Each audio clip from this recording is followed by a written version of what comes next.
and digital applications in agriculture. Idea of organizing today's program is to leverage digital leap for agriculture transformation. With these words, I invite Mr. T.R. Keswan, Chairman FICCI National Agriculture Committee and Group President for this welcome address. Over to you, sir. Thanks a lot, Neha. Thanks a lot. And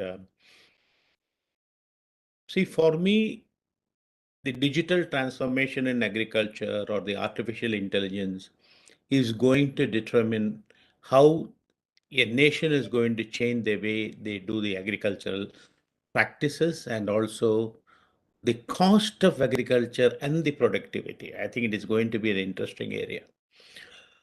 So this initiative we started along with the German Agribusiness Alliance, and it's really interesting to see that we are now come to the second edition. And I'm sure Hemant, if he is going to join here, he's going to definitely say that some of the things we deliberated and discussed during last year has been getting converted into reality through the startup ecosystem what we have in the country, in which FICCI has been very closely associated, especially this group has been closely associated with the agricultural innovations and the startups. So genuinely, I believe there is a huge potential, especially when you see the kind of transformation that is happening in the digital technologies. I think we are one of the largest internet users in the world. And I think more than 50% of our people use internet. And we always used to talk about rural divide in the internet. I think that's all gone. As far as India is concerned, we are probably more rural users using internet than the urban users. So I'm really happy that rural users are using internet because that is what connects it to the agriculture, especially in India. We also know that we are suddenly moving into 5G by very soon, and our Honorable Prime Minister Modi ji is already talking about moving to the indigenous 6G by end of this decade. Now, the power of 5G, how multi-fold it is compared to your 4G, and how much it can actually help in digitalization of the Indian continent. Even with the 2G and the 3G, we are able to do so much. So just imagine if there is a power of 4G comes into the system. So today everything is a buzzword. People talk about digitalization and people talk about agriculture sector contributing to 20% of India's DGP. And even during the COVID time, I think I often feel proud in talking about it that during the COVID time, I think one of the biggest sustenance as far as India is concerned was the agricultural sector, which surpassed their earlier records and did exceptionally well. And even today, you find that there is India is able to offer some of the surplus to the world, though they want to now do it correctly through government to government transactions because of some other different experiences. Now, look back, and I want to fall back to the agricultural intelligence, and I genuinely believe is going to play a key role as we discussed earlier. Now, technology is changing. I mean, I can only talk about agriculture. I'm not talking about anything other than agriculture, nor even automobile. But I see a lot of marriages with the technology of what's happening in the automobile and what is happening in the agriculture. See, we talk about AI, we talk about MI, and we also talk about the digitalization. So immediately what really happens is, let it be the weather predictions. I think yesterday I think there has been a serious question with the secretary joining us, and he said that we need a you know, better prediction to even the crops, what you are growing, and how the crops are going to harvest. What is the quantity of harvest? Is this likely to be what I predict, or is it going to be something different?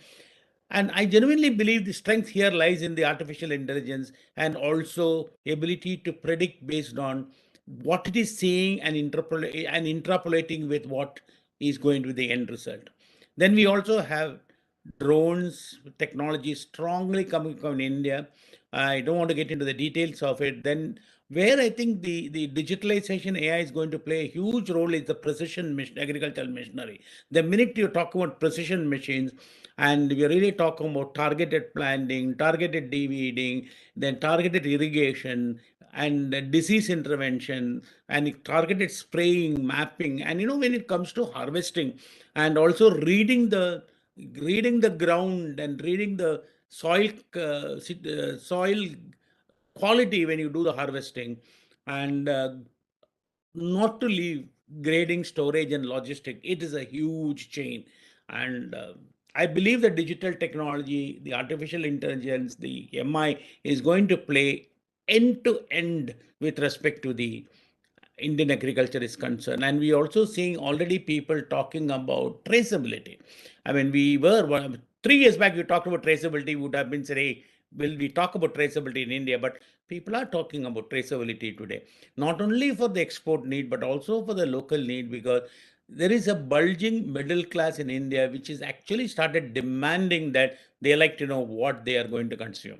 Interesting change, I think, but it is also mean that we need technology to make realistic predictions, realistic feedbacks to system saying that, hey, what you're eating or what you're consuming is coming from this particular chain of activities, and we know what you're eating is right, or we can tell you what you're eating is wrong. That's going to be the way we are going to. And of course, we are inventing, we are learning. And one of the interesting things I always note about India, which I think some of you will definitely talk about, is the ability of the country to make things frugal, lower cost. Every area where we intervene, I think we also target the cost, because for India, for the farmer, cost is going to be very critical. Just to go a little away and coming back, I know how many of you people realize that India is developing a 5G, which is actually driven by ITs of Hyderabad and Madras, and it provides a 5G level technology at a much, much lower cost. So my genuine belief is that this is what is going to change, and this can talk, it can interact with the regular global 5G network. Now, this is exactly what I think PM has talked about, that when we get into 6G, we need to have a cost-effective 6G. Now, we strongly believe that digital solutions, as I've been talking to all of you, is going to be a stellar role for raising the income of small farm holders. Because when I talk about small farm holders, because 85% of India is small farm holding. So the question is, unless I merge, I cannot do better, is going to change with digital. It's also going to tell small is beautiful and small can produce together. It will be digitally connected, need not be physically connected. Then competitiveness, Indian agriculture, the only way we can make our agriculture competitive is to cut costs at every point to ensure that things move quickly across. And I think what best thing can drive this than the decision making and positioning through the AI and MI systems.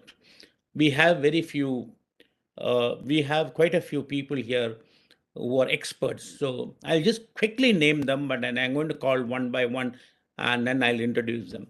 We have Miss Julia Hernal, chairperson of the German Agribusiness Alliance and the Vice President Public Affairs of the Agri Solutions BASF. We have Ms. Deepthi Vikas Dutt, Head Strategic Alliance and Public Sector Amazon Internet Services. Then we have our dear friend, I don't know whether PwC is different from FICCI or FICCI is different from PwC, because we seem to be working so much together and some great work is being done by them. So Mr. Ashok Verma, partner and leader, social sector, PwC is here with us. Then we have Professor Dr. Engel Frederick Hazel, Commissioner for Digitalization, head of Directorate of Digital Innovation, Federal Ministry of Food and Agriculture, Germany. Oosh. Then we are expecting some government officials. I'm just waiting for reconfirmation. But let me start with Ms. Julia Hernal, chairperson, German Agribusiness. Ms. Julia studied agricultural science, I think, before joining BASF in 2001. So she seems to be almost 20 years, 21 years still there. And in addition to working as a member of BASF Board of Executive Directors, she led marketing teams in France and Canada. In BASF, Miss Julia heads the diverse global team. She's passionate about shaping the agriculture and let me call Miss Julia for her address during this AI conference. Over to you, Julia. Thank you very much, Mr. Kesavan, as always, for your passionate introduction and all the meaningful examples, what's already ongoing in India. So hello from Berlin, good morning to our German participants, good day, good afternoon to our partners in India. To begin with, I would like to thank Vicky for their efforts again to put up this joint initiative. And I'm so happy we can continue our dialogue year over year, despite all the crises in the world and despite the fact that we're again in a virtual format. Looking at the program and the lineup of speakers and topics, I am convinced that we will continue today the successful work of providing an excellent platform for discussing the exciting and important topics around digital ag. It is exciting and important for Germany and for India, and we have a very strong joint interest here. On behalf of the German Agribusiness Alliance, we're very much looking forward to the conference. Dear Professor Arkenau, it is an honor to welcome you and thank you to the Federal Ministry of Food and Agriculture of Germany for partnering at this conference. Let me also extend my gratitude to Niti Aayog and the Government of India for being partner. And as you said, Mr. Kasava, we are waiting for and have the great honor to welcome the Honorable Minister of State and its Secretary today. Thank you and the Ministry of Agriculture and Farmers' Welfare for partnering with us for this conference. And as I had quickly said, the world is changing again at a pace in 2022 that we would have not wished for and that we had not expected. We are having a war in the middle of the European continent, and this has tremendous effects on our agricultural business, on our supply chains, but most importantly on global food security. And that is another crucial topic that our two countries need to address together, and where agricultural innovation and digital ag will make a difference for the better. The corona pandemic is not over, and we're still seeing and fighting the consequences and preparing for eventual next waves in autumn and winter. And then we just discussed it also early before the conference. I saw in my TV this morning that India is not only just coming over extreme heat waves, but now also facing floodings in some area that are preceding the monsoon season. So we see climate change has already a direct impact on everything we do on our planet. And we do need to address those two challenges together in parallel, the short-term crisis management and the long-term preparedness for sustainable food production within the planetary boundaries. But we can have optimism and we can be positive that despite these challenging times, the agricultural sector in India, but also around the world, is strong and has proven to be strong in these crisis times. And as mentioned by you already, digital solutions surely are a game changer in many regards, not only by their capacity to change the way we farm, but also by their capacity to quickly accelerate scale and access markets so that we have the needed change at the needed pace.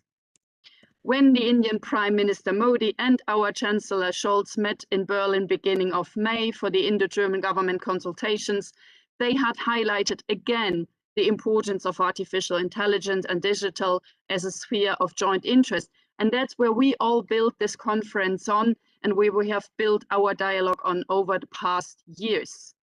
Today, at this new summit, we would like to discuss how digital applications are changing the face of agriculture. Really happy for all these great experts we have around the table. And we need this academic expertise together with the close collaboration with farmers, governments, and business in India. And there is no matter, I really like your sentence, small is beautiful, no matter which farm size can be profitable, productive, and progressive. It's right the contrary. Digital technologies for me are also always the best example for how democratic they are, and that they can be accessible at the same quality and the same precision for any farmer in the world at any size of farm. And that's what making them a true tool for the future. I am very glad that we have such an excellent lineup of speakers, and we're really looking forward to an exchange that is lively, that is fruitful, and that we hopefully bring solutions to the table that will help to address some of our biggest challenges. Unfortunately, again, we're seeing here each other virtually. I cannot be with you tomorrow for the on-site part of the conference, but we will continue with all our energy and enthusiasm to collaborate and work together on this journey. Thank you, and back to you. Thanks a lot. I think thanks a lot, Ms. Julia, for that short but I think very appropriate speech. I'm going to take two points from your speech. I think I'm going to remember it. Digital technology is truly democratic. I think that's a word I'm going to repeat for sure. And challenging times globally, agriculture held up. I think these two things I think we need to remember that there may be many other things happening in the world, but agricultural has proved the resilience. And thanks a lot for reiterating this. And I think it's a great beginning for our meeting today. I'm not very sure about the government. I think maybe they'll probably join tomorrow physically. Seems to be having some issue with the cabinet secretary calling for a meeting, an out of the way meeting. I think it has also to do with some of the new policies happening, but let's wait till the end to know exact status. Coming back now, I have Ms. Deepthi Vikas Dutt, Head of Strategic Initiative, Public Sector of the Amazon Internet Services Private Limited. So let me first thank Ms. Dutt for joining us in this session. She has over 21 years of work experience and is focused on strategic initiatives for India in Indian public sector. Currently, focus areas are smart infrastructure, digital agriculture, and start ramp program. She has been with AWS since July 2018, and prior to this, Ms. Deepthi had led the Smart City initiative at Microsoft and IBM Global Business Services. In between her corporate job, she has also done a 3-year stint with UIDI, that's a Unique Identification Authority of India, where she was part of the strategy team to roll out the Aadhaar project. She was involved in conceptualizing and setting up strategy, processes, and policies for the enrollment, authentication, and data updates like know your customer, etc. So she has a lot of experience in dealing with public interest programs and digital programs. And we are very extremely eager to hear what Ms. Deepthi Dutt has to talk to us, because I know even Amazon is trying to be very active in this area. So over to you, Ms. Deepthi. Thanks, Mr. Keshwan, for a very long introduction. Probably, I should request them to cut down my intro text. Very glad to be here, and thanks, Vicky, for setting this up and having us as part of this overall event. And just to clarify, I work for the organization AWS, Amazon Web Services, which is more a technology organization providing cloud computing services. People often get confused between Amazon and AWS, so I thought I'll just clarify on that, because what Amazon does with farmers and agriculture is very different from what we do with farmers and agriculture. Yeah. So thanks for setting the context with your introductory note, Mr. Keshwan. I agree. Technology today is impacting agriculture in a real big way. Whether we look at agri value chain perspective or we look at it from frontier technology perspective. If I just correlate some examples of how frontier technologies are being used in different aspects of agri value chain, some top examples that come to my mind are remote sensing technology. If you look at it, I think agri is one of the few industries which is really using it in a very meaningful way, whether it's for settling claims or crop advisories or pest advisories and things like that.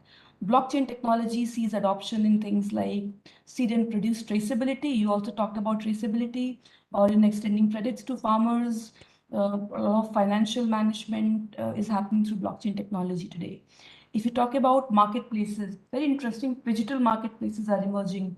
We hear about a lot of information asymmetry getting solved by a lot of startups working in marketplace domain. And they work both input side of the value chain and post-harvest side of the value chain.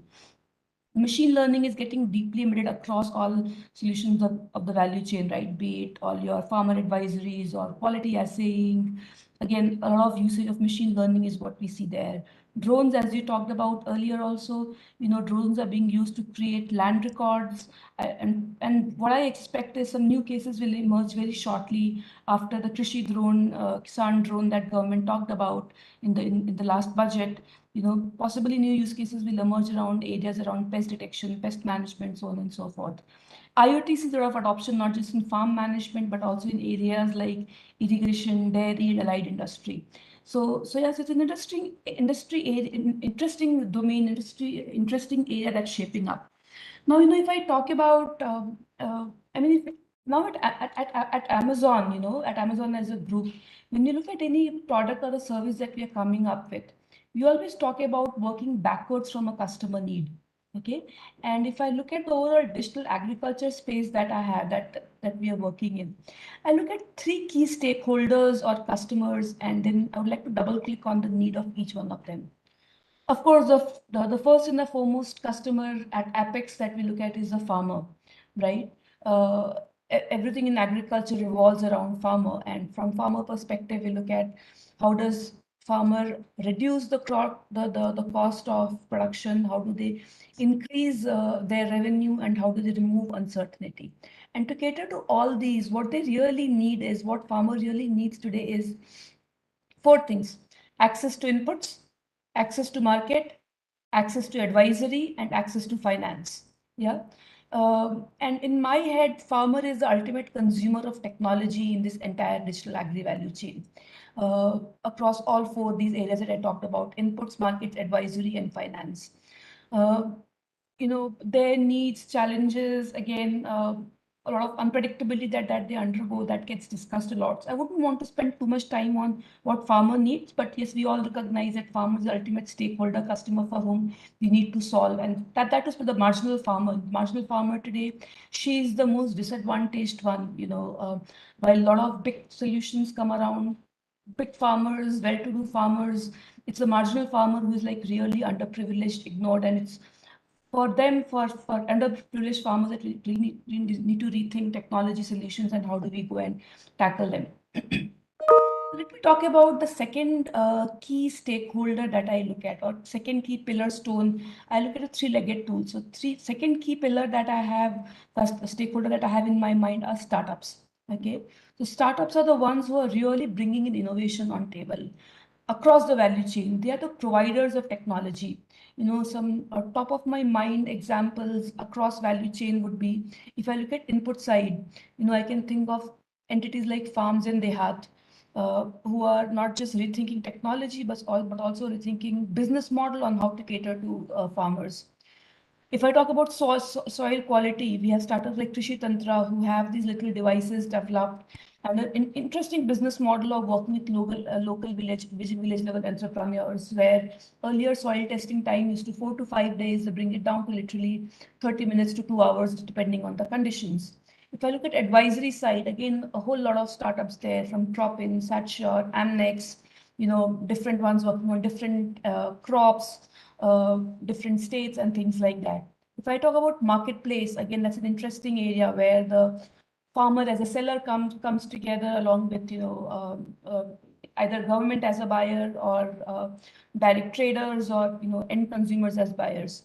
So again, some interesting work there being done by entities like Kalgudi, Intello Lab, so on and so forth there. And there are a lot of other private sector, marketplaces, including the likes of Amazon Fresh, who are doing interesting stuff there.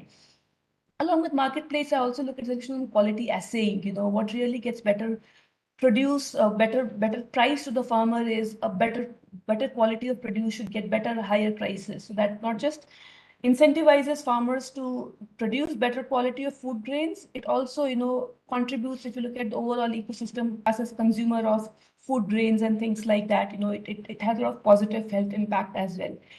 good quality product also puts us on the global map. Our export value and all those things increases. So we have some interesting startups like IntelloLab, Traman doing work on quality assaying.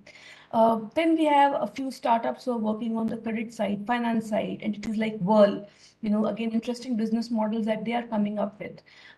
They're working with State Warehousing Corporation and State Cooperative Bank, and how do they actually use state warehousing receipt as an instrument, blockchain technology to extend credits to farmers and things like that. Traceability is also emerging another interesting area, blockchain technology being used, be it from seed traceability, food crop traceability, and startups like TraceX Crop and doing very interesting work there. So yeah, so if you look at it, most of these startups are doing some very interesting work, not just on technology, but also experimenting with newer business models. Uh, be it involvement of village level entrepreneurs, rethinking role of FPOs, leveraging existing programs, and things like that.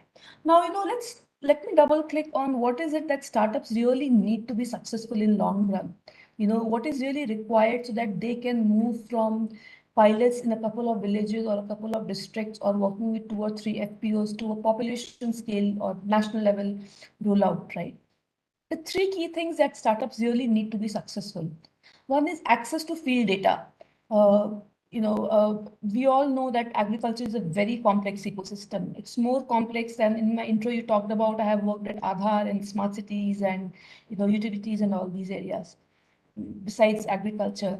All the areas that I have worked in, I find agriculture to be the most complex area. And one of the reasons there being the data itself that is required to make any solution successful. That comes from desperate sources as of now. So you need soil records, which sits with one entity, land records, which is another department, farmer record, farm record, historic yield data, weather data, satellite data, and those kind of things, right? So to make any successful solution in digital agriculture, startups need access to a huge amount of field data. And they don't just need that field data as Excel format, and or as a one-time thing. They need this data in a more consumable format, complete data updated on a regular frequency so that they can actually use all that data for advanced analytics, machine learning, and things like that. Okay. Second key thing that startups need is access to field pilot to test their hypothesis. And what's very important is while they can go on field and carry out some pilots free of cost at their end, what they also need is a feedback mechanism to improvise the solutions that they're working on, right? So pilots are happening as of now. Even Ministry of Agriculture has signed up with many entities, including us, to carry out some of these field pilots, etc. But yeah, a good feedback closing, feedback loop, measuring outcomes. How do we prioritize what to proceed with? What improvements are required? That becomes a very, very important aspect for startups to really go big. And third very important thing I think is path to revenue and monetization. For these startups to really reach out to small and marginal farmers. Uh, Startups may not have mechanism on their own, and right now they're running on VC money, which will dry sooner or later. So there has to be mechanism on how do we really do some revenue monetization model for these startups. And small and marginal farmers, for them, reaching out to them, government become an essential buying engine. And therefore, that becomes an important aspect as well for startups to be successful. So talking about just to summarize, the second key pillar that I talked about, startups, what do they really need to be successful? Access to field data, access to field pilots, and path to revenue and monetization. Now let me talk about the third key pillar or third key stakeholder in this overall digital agriculture value chain. And of course, that's none other than government. And government I see as both provider of technology and consumer of technology. Why I talk about them as provider of technology, because government generates and owns most of the data that startups need to service farmers. Yeah, I talked about some of those examples: farmers, farm, crop, land record, things like that, right? There, of course, is now a very concerted effort by government, by Ministry of Agriculture, making some of these data available to startups, and we really appreciate that. It's all coming up. It's coming up now, but it's going to be a very long journey, and one needs to deliberate on how this can be expedited, how this can be accelerated, and how it can be made a lot more meaningful. If we talk about open data access, for example, there are many ways it can be done. One of the simplest ways is making data available as Excel sheet. Go to an open data portal and download CSV files or Excel sheet, and try and use that data in a meaningful way, which is not very easy for startups to really. And it's also not easy when you're doing Excel or CSV upload to do all the versioning and timestamp and things like that, right? Because agricultural sector needs a lot of organic data and inorganic data. Organic data, all transactional data is required to really make the system successful. Another extreme example, if I can talk about, are systems like AWS Open Data Registry, where we have planetary scale data from Landsat 8, Sentinel 2, 3 available as APIs to startups free of cost, right? With complete time stamping, sample use cases, reference codes, all these things are available. And most of the startups, actually, agritechs are using this open data registry, Sentinel 2, 3 data in a very meaningful way to do all their crop advisory and things like that. So just to summarize, what we talk about in our regular conversation is, in context of open data, is do you take data to compute or do you bring compute to data? The moment you can bring compute to data, the entire innovation becomes so much more easier and to innovate and really focus on use cases. So as a provider of technology, government probably needs to look at newer and innovative ways of making technology or data available to its users. So let me talk a little bit about as user of technology from government perspective. There's some very good solutions available on areas such as decision support system, beneficiary management, insurance management, etc., for which government directly becomes a user of technology. You know, and as I said earlier, government also becomes conduit to many of the technology for small and marginal farmers. So besides technology innovation, government also needs to think of newer mechanism for procuring innovation. You cannot really procure innovation through the standard L1 RFP motion, right? Because you can't really define all challenges in agriculture, outcome, SLAs, and things like that, because it's an evolving area and things will keep happening. And also, in line with Startup India, we really need to think of how does government really make startups in this segment successful. So as a closing remark, what I would like to mention is to really reach and serve the marginal farmer of the country. Government and industry, they need to trust each other and come together and work together. Government has the ability to bring scale, do population scale implementation, and private sector has the ability to bring in innovation. Only when the two of them come together will the sector really see large scale transformation. And the positive news is it's happening now. Digital agriculture in India is almost reaching the inflection point. Government is coming up with good programs and mechanisms. Corporate, like as ours, we have programs and mechanisms where we look at working government and startups together. And we are all looking at ways how we can scale beyond POCs and pilots and really do large scale implementation. Again, another good news is, India is a very diverse country, lots of challenges to solve, lots of districts and villages to reach out, lots of crops to look at. So it's not going to be a winner take it all kind of a game. It's going to be lots of players who need to come in, put their heads together.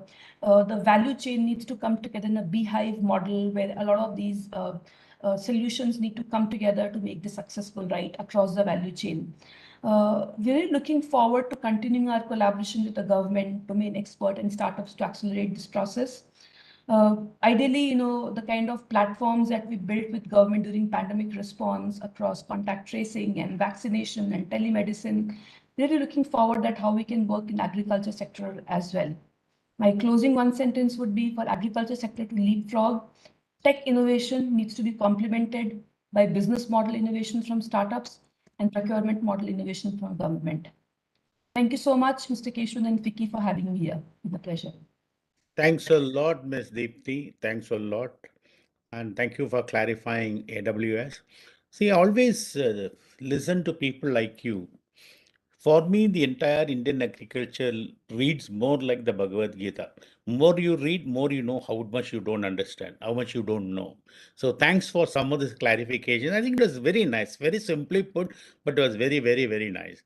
And I think your three key stakeholders like S&M farmer, startups, and government. It's absolutely right. I think I cannot express this more better than what you have done in this particular case. Uh, while you rightly said that there is now mechanisms coming up from the government for providing this data on a regular basis, as you rightly said, transactional data and the recent data and ability to interpolate for the startups is going to be critical when you're looking at changes. So we hope that they do this in a structured manner. We also have been talking to them in FICCI has been talking to the government saying that some of these areas may be a good idea to create a small advisory group from the various cross sections, exact cross sections, what you talked about, farmers, industry, and also startups, so that they can express what they really need, so that it can, then the government can really see how to provide this. Question is, yes. And the question again is what you talked about. How do I make the silos transparent? And how to finally make it matrix? Long way to go, but I think that's the way we have to pursue. And I very strongly believe that digital will enable transparency and creating current silos into a completely well-defined matrix solution, so that within the department and government will be able to move faster. Hope so. And we all look forward to people like you to join this kind of a group, so that we can, how do I say, we can discuss with the government, prod them a little bit, so that good things I notice that they are willing to accept.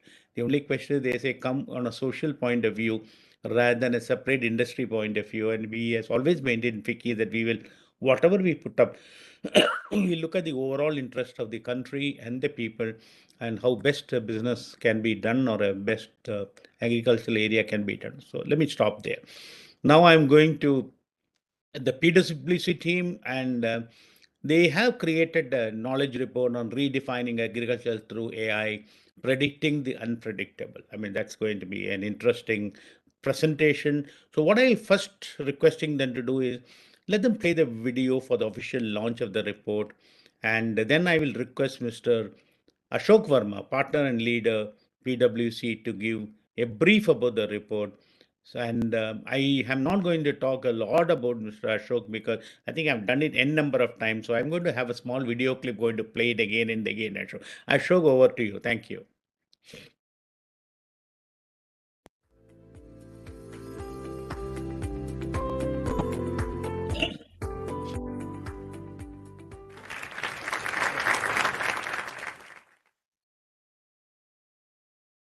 Over to you, Ashok. Yeah.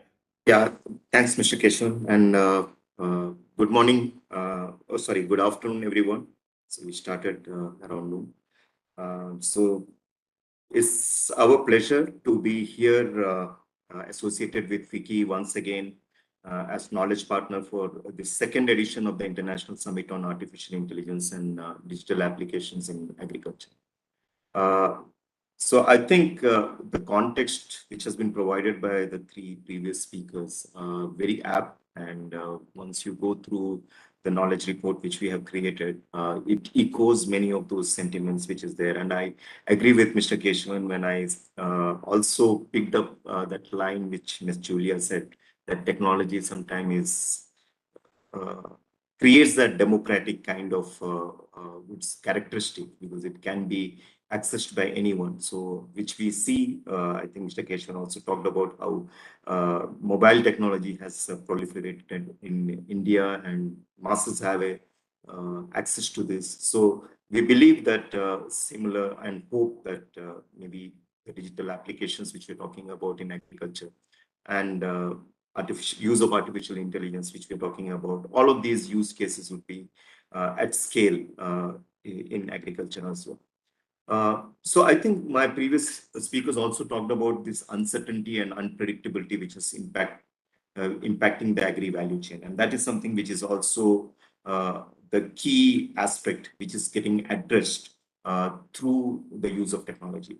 And agriculture is increasingly becoming more knowledge intensive, and as having an access to timely, accurate information, and which is tailored to the specific needs of the small and marginal farmers, so that they can make most of their scarce resources, is very important. And advances in technology and its rising applicability it's also bringing this gap of knowledge which exists between the people who would have an access to it and the farmers who do not have an access to it. Through various, I would say, digital technologies like IoT devices, sensors, we're creating thousands of data points. And when we talk about these data points, these need to be analyzed. And this is not humanly possible to analyze such information, which is on weather, temperature, water consumption, disease, or a pest infestation. All of these things can be much easily done by an AI-enabled kind of a business model. An AI-enabled business model, we believe, is not only going to address this issue of the yield, which we talk about more often in terms of the productivity increase, which is required to address the food security needs. And I think Ms. Julia was talking about this uncertainty which has been created by the geopolitics, pandemic, and also the climate-related issues like flooding, drought, etc. Is something which can only be addressed if we look at using this technology more optimally in future. I would not like to get into talking about the use cases, as I think my previous speaker, Ms. Deepthi, has comprehensively covered them, and I would only like to add a few things to it. So she talked about largely on the agri side of it, but I believe that there is an opportunity which is also there in the agri-allied subsectors like poultry, livestock, dairy, fisheries, sericulture. All of these areas also, these subsectors which we talk about in the agri-allied sectors also, there is an opportunity which is going to be there. And in spite of the progress which we have made in creating and nurturing digital technology and enabling systems, we're still facing a lot of challenges. And we discussed some of these challenges. I remember that we met a few months back when we were in a similar summit on the AgTech startups. We were discussing some of the issues and the challenges, and they are again getting echoed when I listen to the speakers here. So some of the typical challenges which for the audience I would like to talk about is the digital literacy at the farmer level, the limited pool of, I would say, the practitioners who are focusing on agri sector, and also the limited data or lack of data or data quality which we see from the ground level.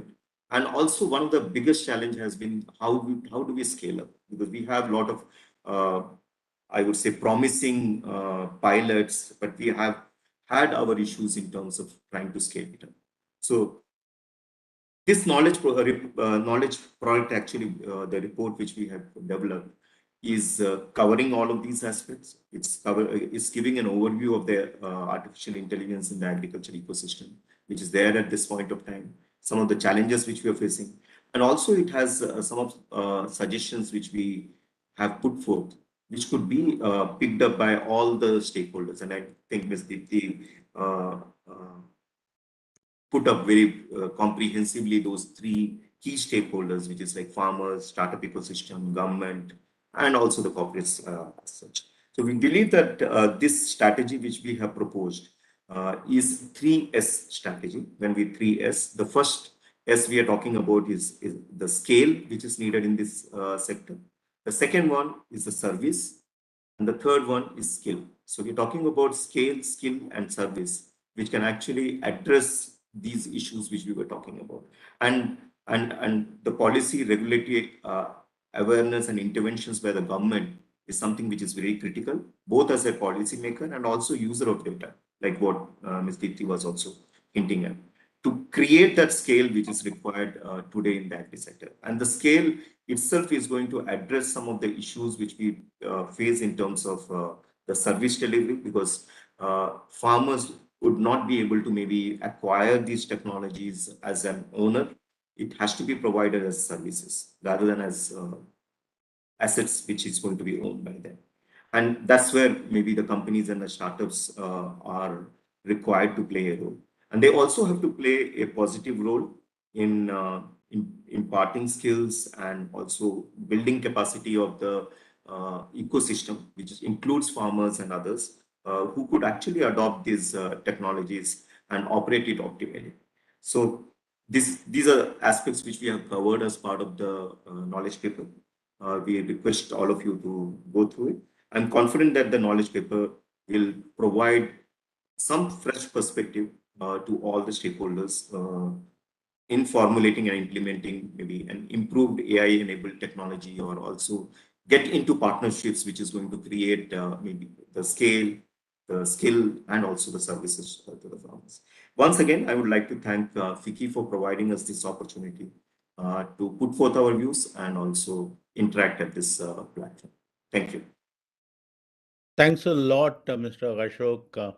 And thank you once again for clarifying. I think agri allied also, all this is applicable for the entire agri allied value chain, whether it is poultry, fishery, dairy, meat, would name it.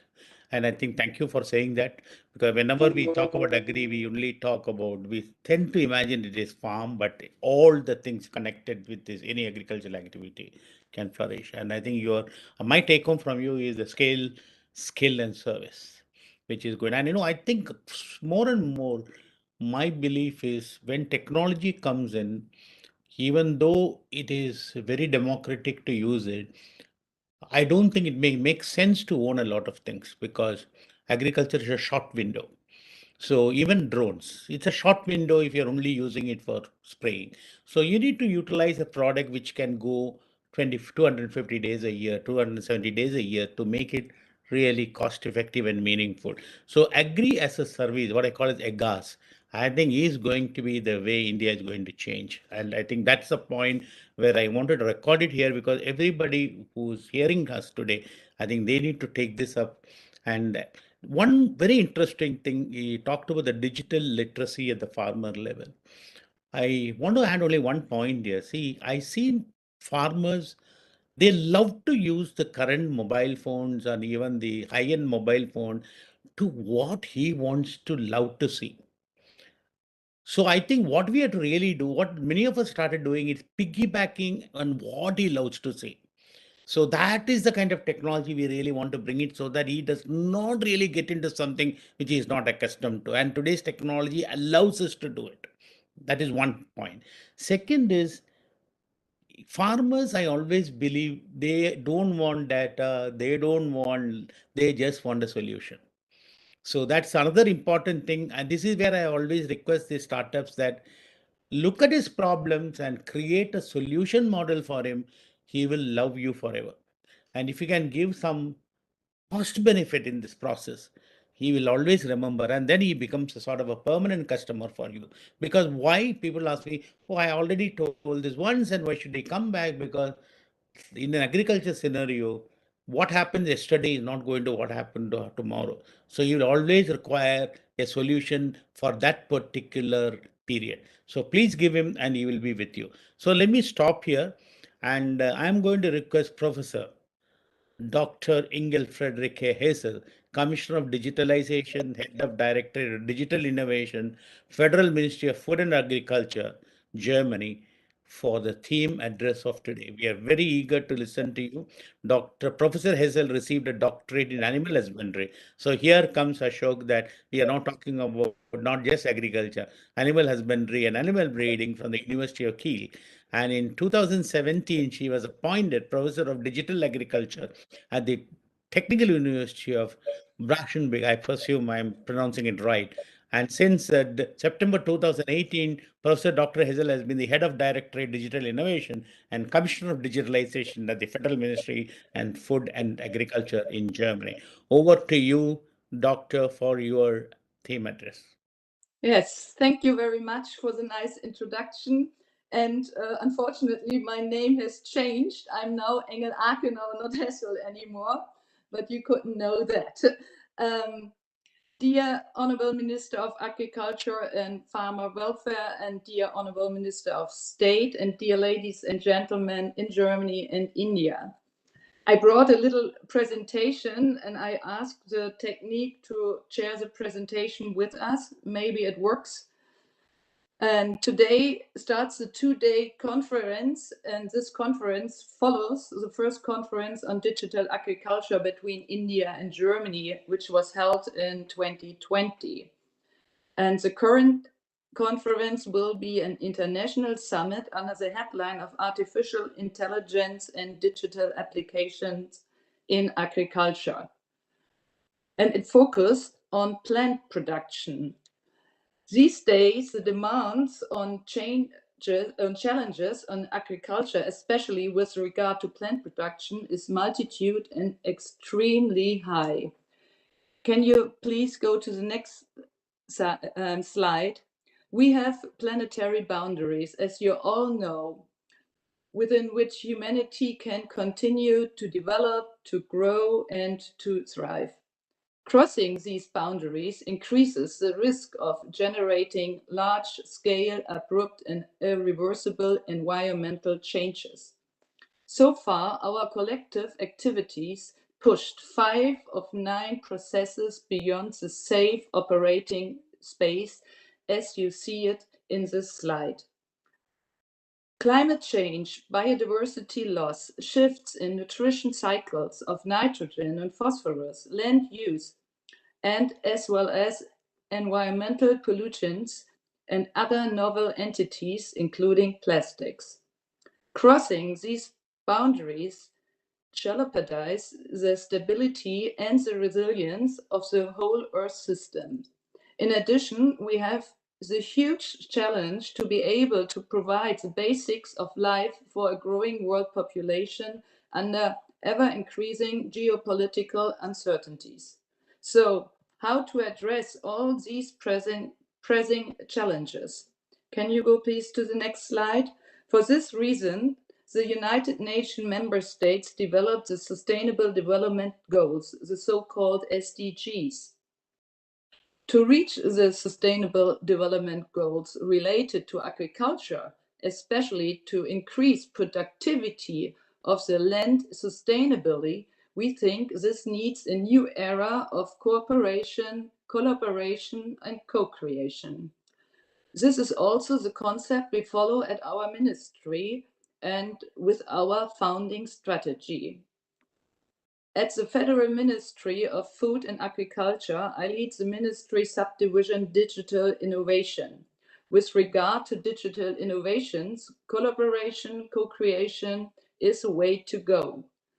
Therefore, we initialized and are founding 14 trial fields, which are digital trial fields across Germany, which are test fields on farms for farmers for the development and testing of new digital techniques under real-life conditions and not only on research farms. The concept of one of the German trial fields, called DivaCopter, will be later presented in this conference. We are also founding 35 project networks to promote the use of AI in agriculture, across the food chain, for healthy nutrition, and for rural areas. We have a startup founding program to support young startup companies in the early founding stage, and we published a data platform that will become a one-stop shop for all data related to agriculture, presenting all public data, so-called open data, transparent and freely usable. And we are giving farmers direct funding to be able to invest in sustainable digital technologies. So, what are digital applications in agriculture, and what examples to show how they support the development of sustainable agriculture? In general, digital application can be based on hardware and software, but in most cases, they are a combination of both, the so-called cyber-physical systems, which use information and communication technology.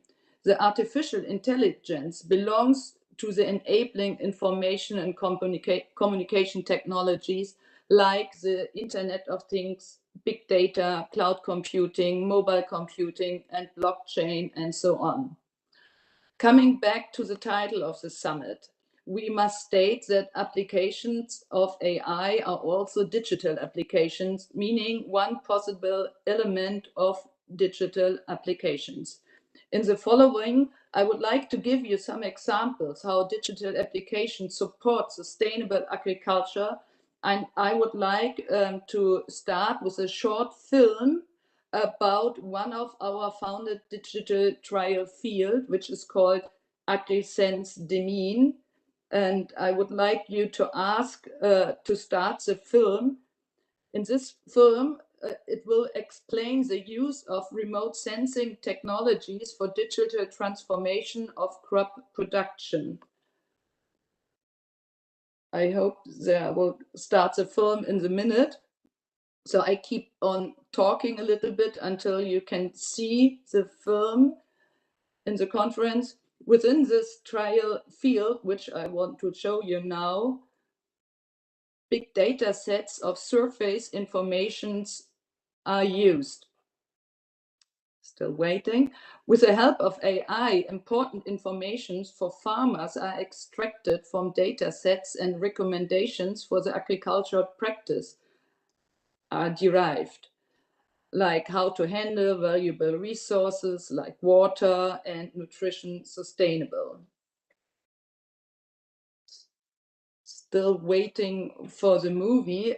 If it's not working, just give me a sign, or if I should wait. We are trying, Dr. Engel. Just a moment. Okay, I just wait. Yes, please. Moment. Shastri Pretty Methil of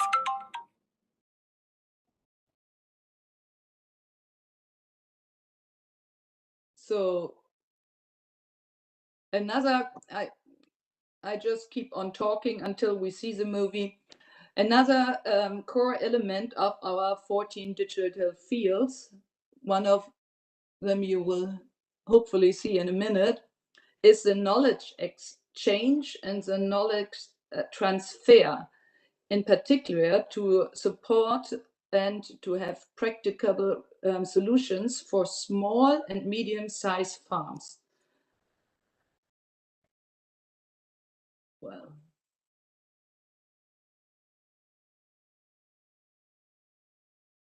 I'm sorry for the short time lag now.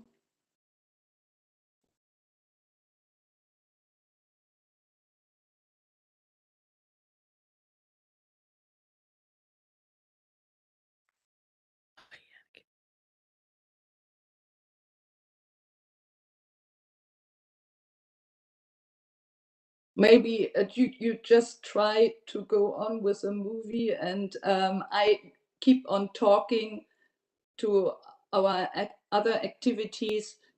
Furthermore, besides our digital trial fields, we also support projects with a main focus on AI. I recommended this project before. These are 35 projects, and especially we focus on topics for sustainable techniques to support the agriculture farming. One of them are the resource efficient and green robotic, which is developed with an aim to create practicable small robot systems at an affordable price and within wo wächst es am besten auf flexible unseren Feldern? Wo haben wir Nährstoffdefizite? Wo brauchen unsere Pflanzen Wasser? Wo haben wir irgendwelche Hindernisse auf unseren Äckern liegen? Die wichtigsten Fragen sind, wo wächst es am besten auf unseren Feldern? Wo haben wir Nährstoffdefizite?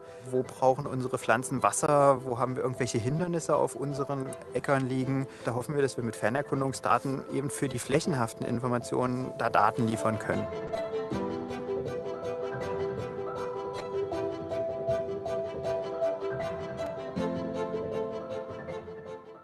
Die Grundintention von AgriSense Demin ist, Fernerkundungsdaten und Geodaten im Allgemeinen für Landwirte und Landwirtinnen nutzbar zu machen. Dadurch, dass jede Woche potenziell ein Bild aufgenommen wird, können wir Informationen über die Vitalität der Pflanze, über den Zustand des Bodens, über den Chlorophyllgehalt, über Feuchtigkeitszustand von Pflanzen, all diese Informationen können flächenhaft abgeleitet werden. Und was deutlich auffällt, sind eben hier diese helleren Bereiche, wo die Vitalität der Pflanzen doch deutlich herabgesetzt ist. Von den Fernerkundungsdaten könnte ich mir dann vorstellen, dass wir anhand dieser Informationen auf den Schlägen gezielter mit unseren Ressourcen, im Hauptteil in dem Moment Wasser, dann umgehen können und genau wissen, wo an welcher Stelle wir wirklich wie viel Wasser geben müssen, damit es dort optimal wächst. Dass wir auch Problemzonen erkennen, wo wir beispielsweise heutzutage das irgendwo noch verkehrt machen, zu viel oder zu wenig. Für das Projekt nutzen wir sowohl eben die Fernerkundungsdaten von unterschiedlichen Plattformen, von Drohnen, von Satelliten hauptsächlich, aber auch im Nahbereich, aber auch sehr viel Sensorik im Feld. Also das Thema Steine auf Feldern ist hier im norddeutschen Raum ein großes Problem, weil es eben eiszeitlich geprägt ist. Aktuell ist es so, dass die Landwirte wirklich händisch mit dem Traktor über das Feld fahren und die Steine ablesen. Und das wollen wir mittels Drohnenaufnahmen optimieren. Wenn man eine digital erstellte Karte mit den Steinen hat, dann kann man die Steine ganz gezielt anfahren. Man spart sich Wege. Fernerkundungsdaten können Informationen zu vielfältigen Fragestellungen liefern. Und hier setzen wir an und wollen einfache Lösungen bieten, die wirklich vom Landwirt genutzt werden können. Oh, well, thank you very much that the film was working. So I will come to my end. As you could see in this small movie, AI can be used to to farm more sustainable, and the use of AI and other digital technology in a transparent way can also be a great help to reach the overall goal of sustainable agriculture worldwide. So, dear ladies and gentlemen, sustainability is a result of a balanced interplay between economy, environment, and social affairs. This needs cooperation, collaboration, and co creation, as I stated before, as a very important element. You started an exchange between India and Germany with regard to the use of digital technologies in agriculture. Exchange is a key to advance innovation and strengthen the future of agriculture in a sustainable and social way. As a representative of the German Ministry of Food and Agriculture and responsible for the area of digital innovation, I wish you, for the second edition of the International Summit of Artificial Intelligence and Digital Applications, a very fruitful exchange of ideas, especially on the opportunities and future collaboration. Thank you. Thanks a lot, Miss Engel, or can you? I think I'm now correctly pronouncing your name. Okay.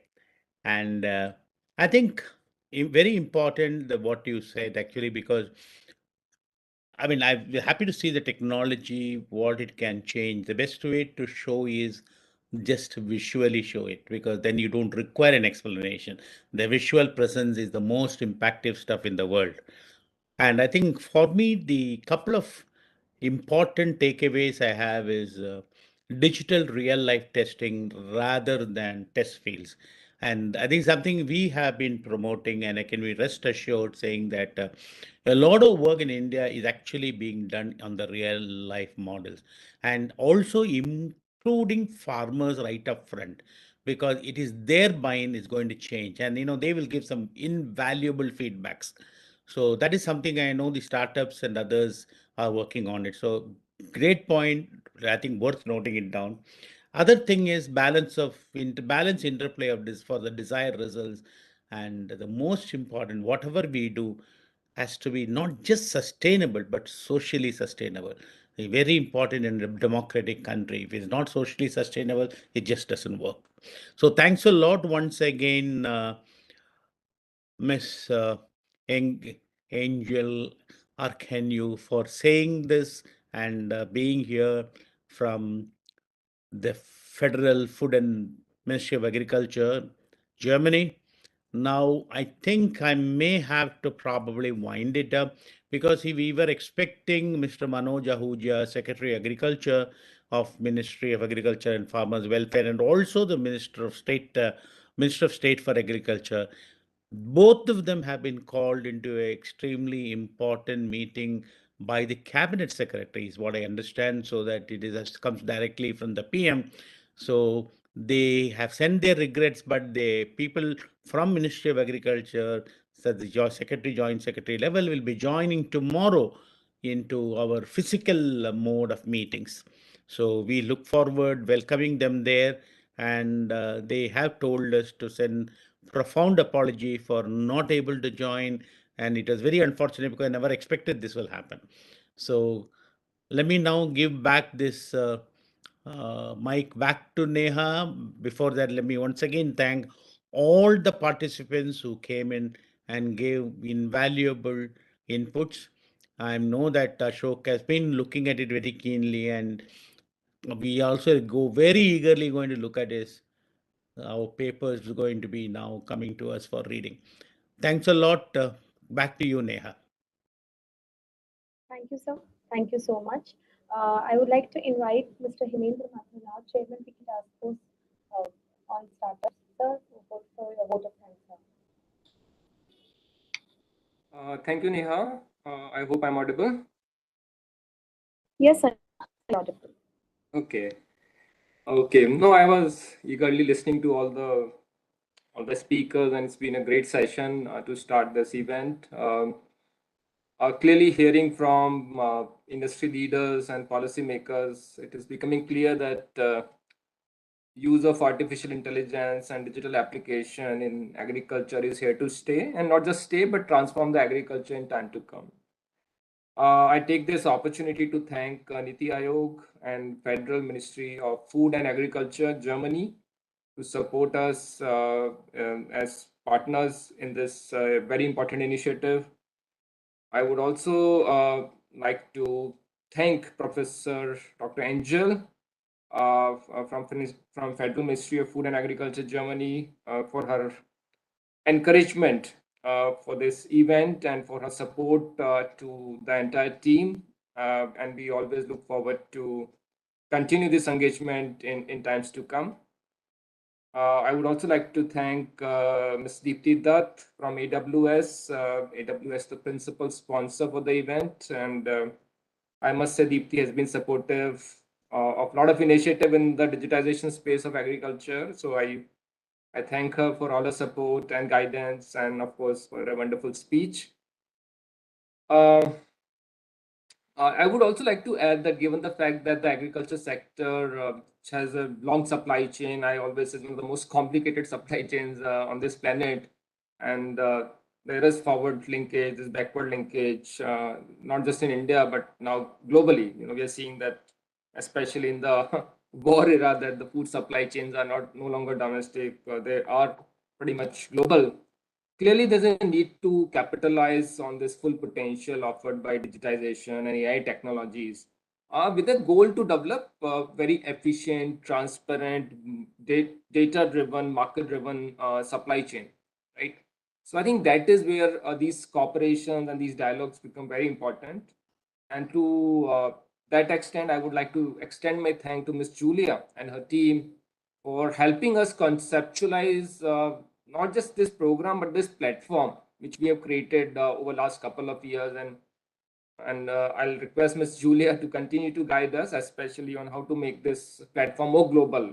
How do we get more countries on board, and how do we propagate this platform among startups, industry leaders, and policymakers. I also want to make a point that asymmetry of information in agriculture is one big challenge, right? And that is becoming very, very evident. I don't think we should be creating a situation of have and have nots when it comes to access to data in these applications. And I think this point has been raised by multiple speakers during the session. How do we democratize some of these data points and some of these technologies which are being developed? And to that extent, I think we need to build country-specific platforms, policies around data sharing. I think that is becoming very, very critical. And how do we take these solutions to smallholder farmers in particular? There's a perception that a lot of these solutions are being used by large farmers. I think the challenge that all of us have on hand is how to take this solution to 150 million farmers in India and 500 million smallholder farmers globally. So I think we will strive to work towards that.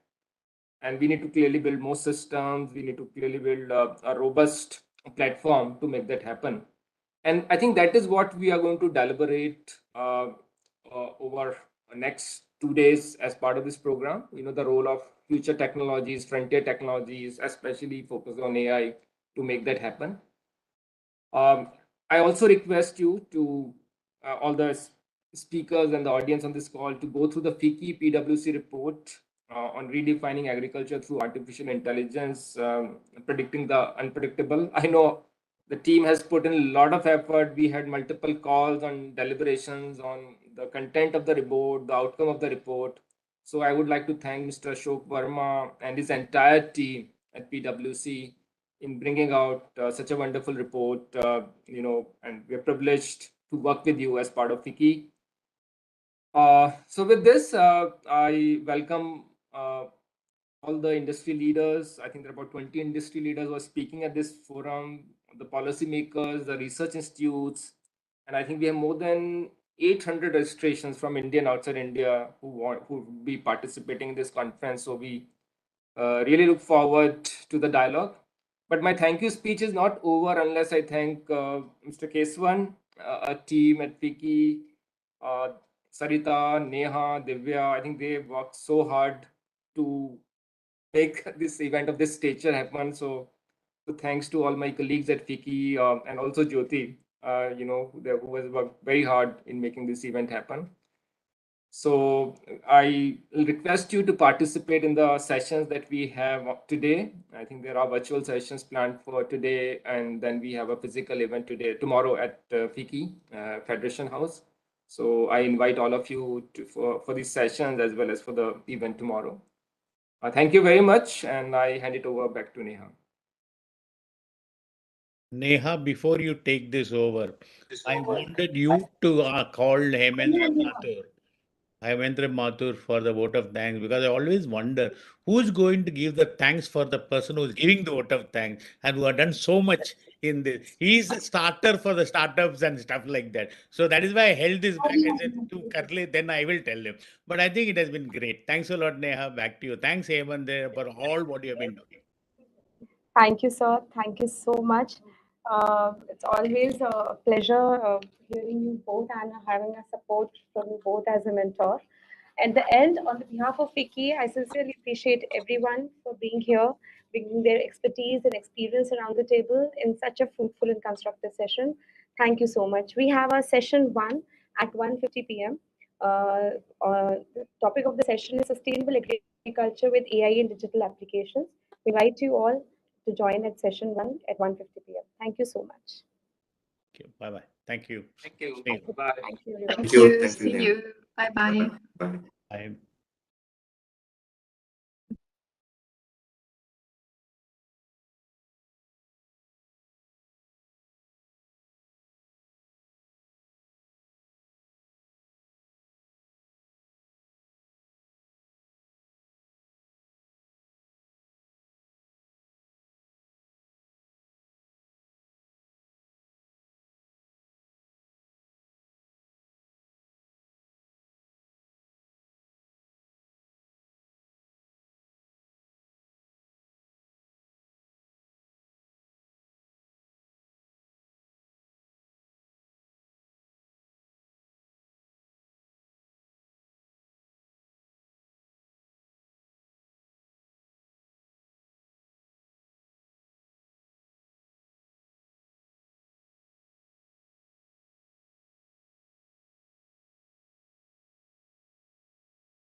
Die wichtigsten Fragen sind, wo wächst es am besten auf unseren Feldern, wo haben wir Nährstoffdefizite, wo brauchen unsere Pflanzen Wasser, wo haben wir irgendwelche Hindernisse auf unseren Äckern liegen. Da hoffen wir, dass wir mit Fernerkundungsdaten eben für die flächenhaften Informationen da Daten liefern können.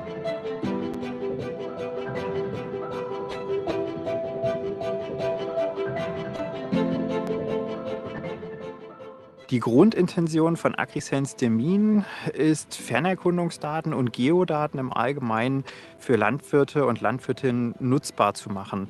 Dadurch, dass jede Woche potenziell ein Bild aufgenommen wird, können wir Informationen über die Vitalität der Pflanze, über den Zustand des Bodens, über den Chlorophyllgehalt, über Feuchtigkeitszustand von Pflanzen, all diese Informationen können flächenhaft abgeleitet werden. Und was deutlich auffällt, sind eben hier diese helleren Bereiche, wo die Vitalität der Pflanzen doch deutlich herabgesetzt ist. Von den Fernerkundungsdaten könnte ich mir dann vorstellen, dass wir anhand dieser Informationen auf den Schlägen gezielter mit unseren Ressourcen, im Hauptteil in dem Moment Wasser, dann umgehen können und genau wissen, wo an welcher Stelle wir wirklich wie viel Wasser geben müssen, damit es dort optimal wächst. Dass wir auch Problemzonen erkennen, wo wir beispielsweise heutzutage das irgendwo noch verkehrt machen, zu viel oder zu wenig. Für das Projekt nutzen wir sowohl eben die Fernerkundungsdaten von unterschiedlichen Plattformen, von Drohnen, von Satelliten hauptsächlich, aber auch im Nahbereich, aber auch sehr viel Sensorik im Feld. Also das Thema Steine auf Feldern ist hier im norddeutschen Raum ein großes Problem, weil es eben eiszeitlich geprägt ist. Aktuell ist es so, dass die Landwirte wirklich händisch mit dem Traktor über das Feld fahren und die Steine ablesen. Und das wollen wir mittels Drohnenaufnahmen optimieren. Wenn man eine digital erstellte Karte mit den Steinen hat, dann kann man die Steine ganz gezielt anfahren. Man spart sich Wege. Fernerkundungsdaten können Informationen zu vielfältigen Fragestellungen liefern. Und hier setzen wir an und wollen einfache Lösungen bieten, die wirklich vom Landwirt genutzt werden können. Die wichtigsten Fragen sind, wo wächst es am besten auf unseren Feldern, wo haben wir Nährstoffdefizite, wo brauchen unsere Pflanzen Wasser, wo haben wir irgendwelche Hindernisse auf unseren Äckern liegen. Da hoffen wir, dass wir mit Fernerkundungsdaten eben für die flächenhaften Informationen da Daten liefern können.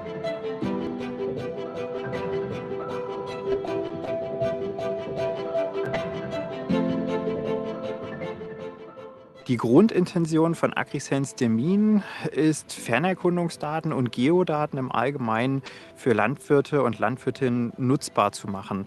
Dadurch, dass jede Woche potenziell ein Bild aufgenommen wird, können wir Informationen über die Vitalität der Pflanze, über den Zustand des Bodens, über den Chlorophyllgehalt, über Feuchtigkeitszustand von Pflanzen, all diese Informationen können flächenhaft abgeleitet werden. Und was deutlich auffällt, sind eben hier diese helleren Bereiche, wo die Vitalität der Pflanzen doch deutlich herabgesetzt ist. Von den Fernerkundungsdaten könnte ich mir dann vorstellen, dass wir anhand dieser Informationen auf den Schlägen gezielter mit unseren Ressourcen, im Hauptteil in dem Moment Wasser, dann umgehen können und genau wissen, wo an welcher Stelle wir wirklich wie viel Wasser geben müssen, damit es dort optimal wächst. Dass wir auch Problemzonen erkennen, wo wir beispielsweise heutzutage das irgendwo noch verkehrt machen, zu viel oder zu wenig. Für das Projekt nutzen wir sowohl eben die Fernerkundungsdaten von unterschiedlichen Plattformen, von Drohnen, von Satelliten hauptsächlich, aber auch im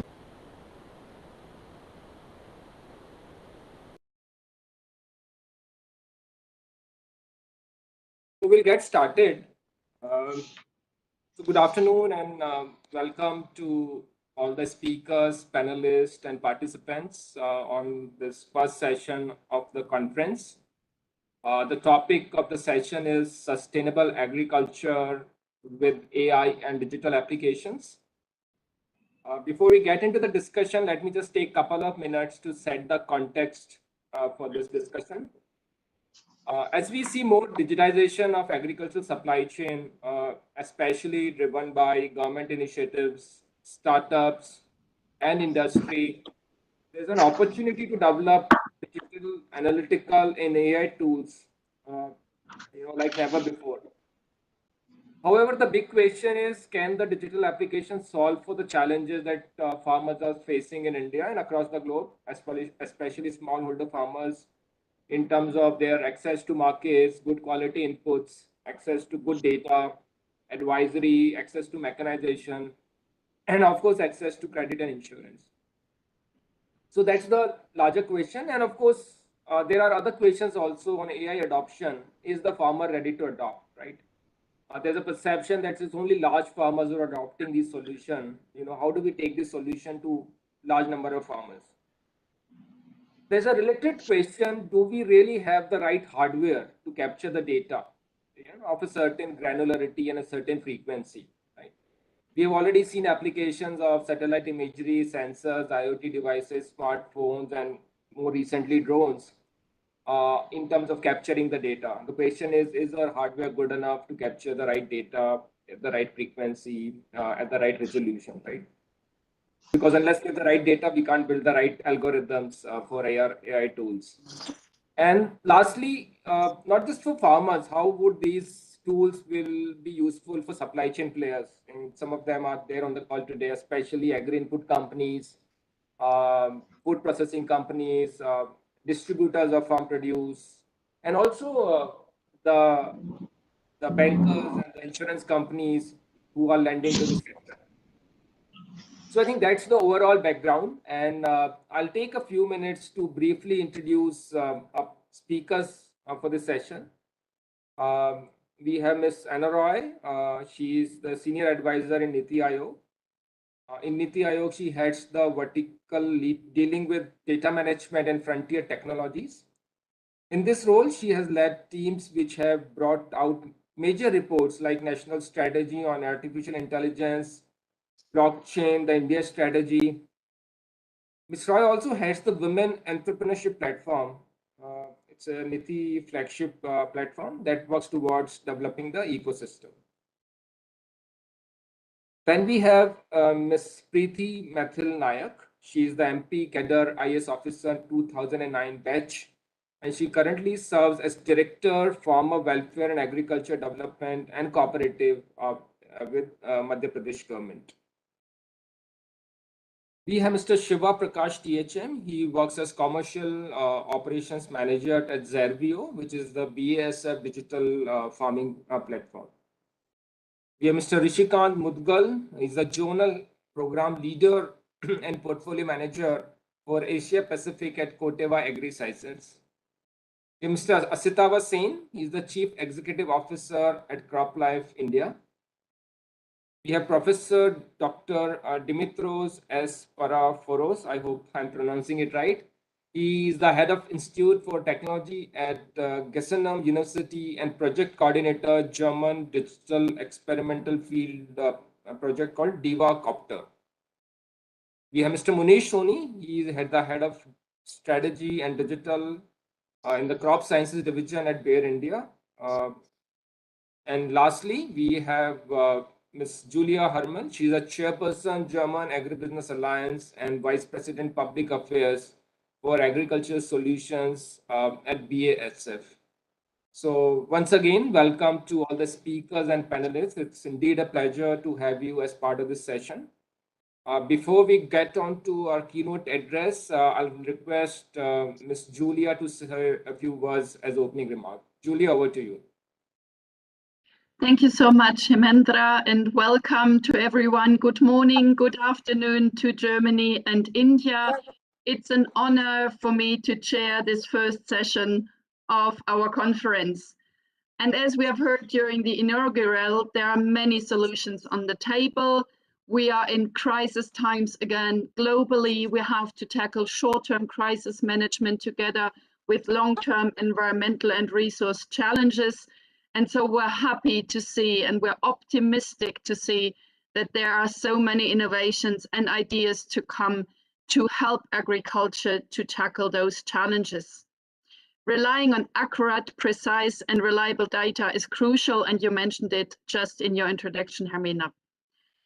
Very glad that we can deep dive into some of the solutions here today with our experts, with our panelists, and see how they make a difference for farmers in India, and receive some insights also on the government initiatives. How can this framework be scaled, and how can farmers have really relevant solutions for them, especially as was mentioned when we are looking at the many, many smallholder farmers being the backbone of agriculture in India.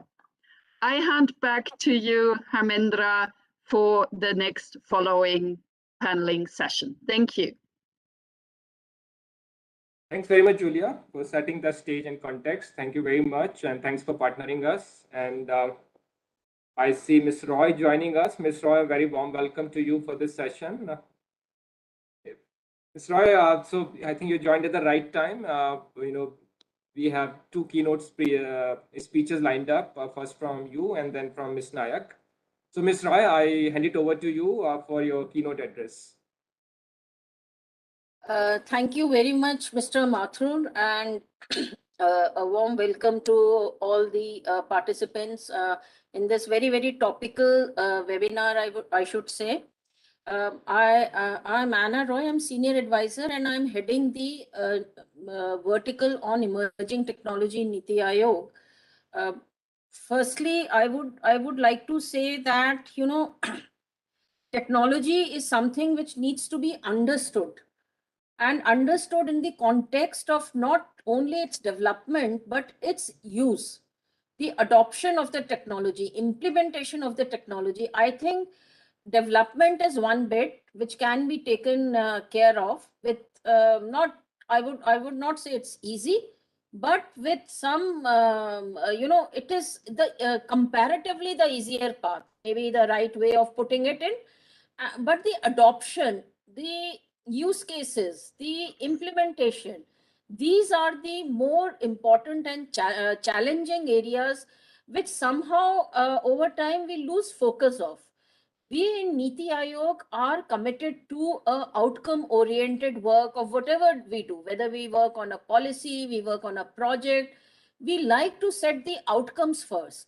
So having said that, I will now come to the first I'll deal with the technology aspect and then the agriculture part of it. Excuse me, in 2018, Niti Aayog, in 2018, Niti Aayog came up with the National Strategy on Artificial Intelligence. It was called AI for All, and it was user-centric in the sense that it identified the sectors not only for the impact purposes, but also identifying the sector where the government should take a lead role. recognizing that it has to be a very collaborative private come government approach, where government need not be there in all the sectors. And in some sectors, it could be those sectors where, which are not characterized by public goods, which are more bottom line driven. There we will have the private players, driving the adoption of technology.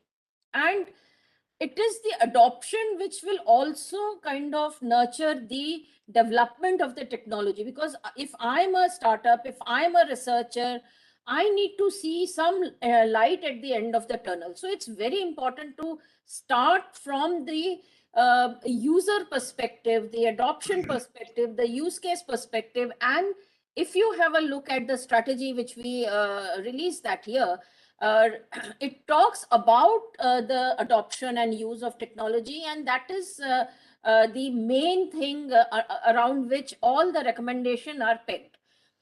In that context, we identified 5 sectors where we felt that the government should take the lead, and agriculture was one of them. Now, why do we say that? One can argue agriculture is not education, where services have to be provided by government, or it is not health, where services, again, government has a a role to provide services. We say agriculture is along with education and health need to be a sector where government plays a critical role, and not only a critical but a leading role, because of the nature of the sector, especially in the context of India.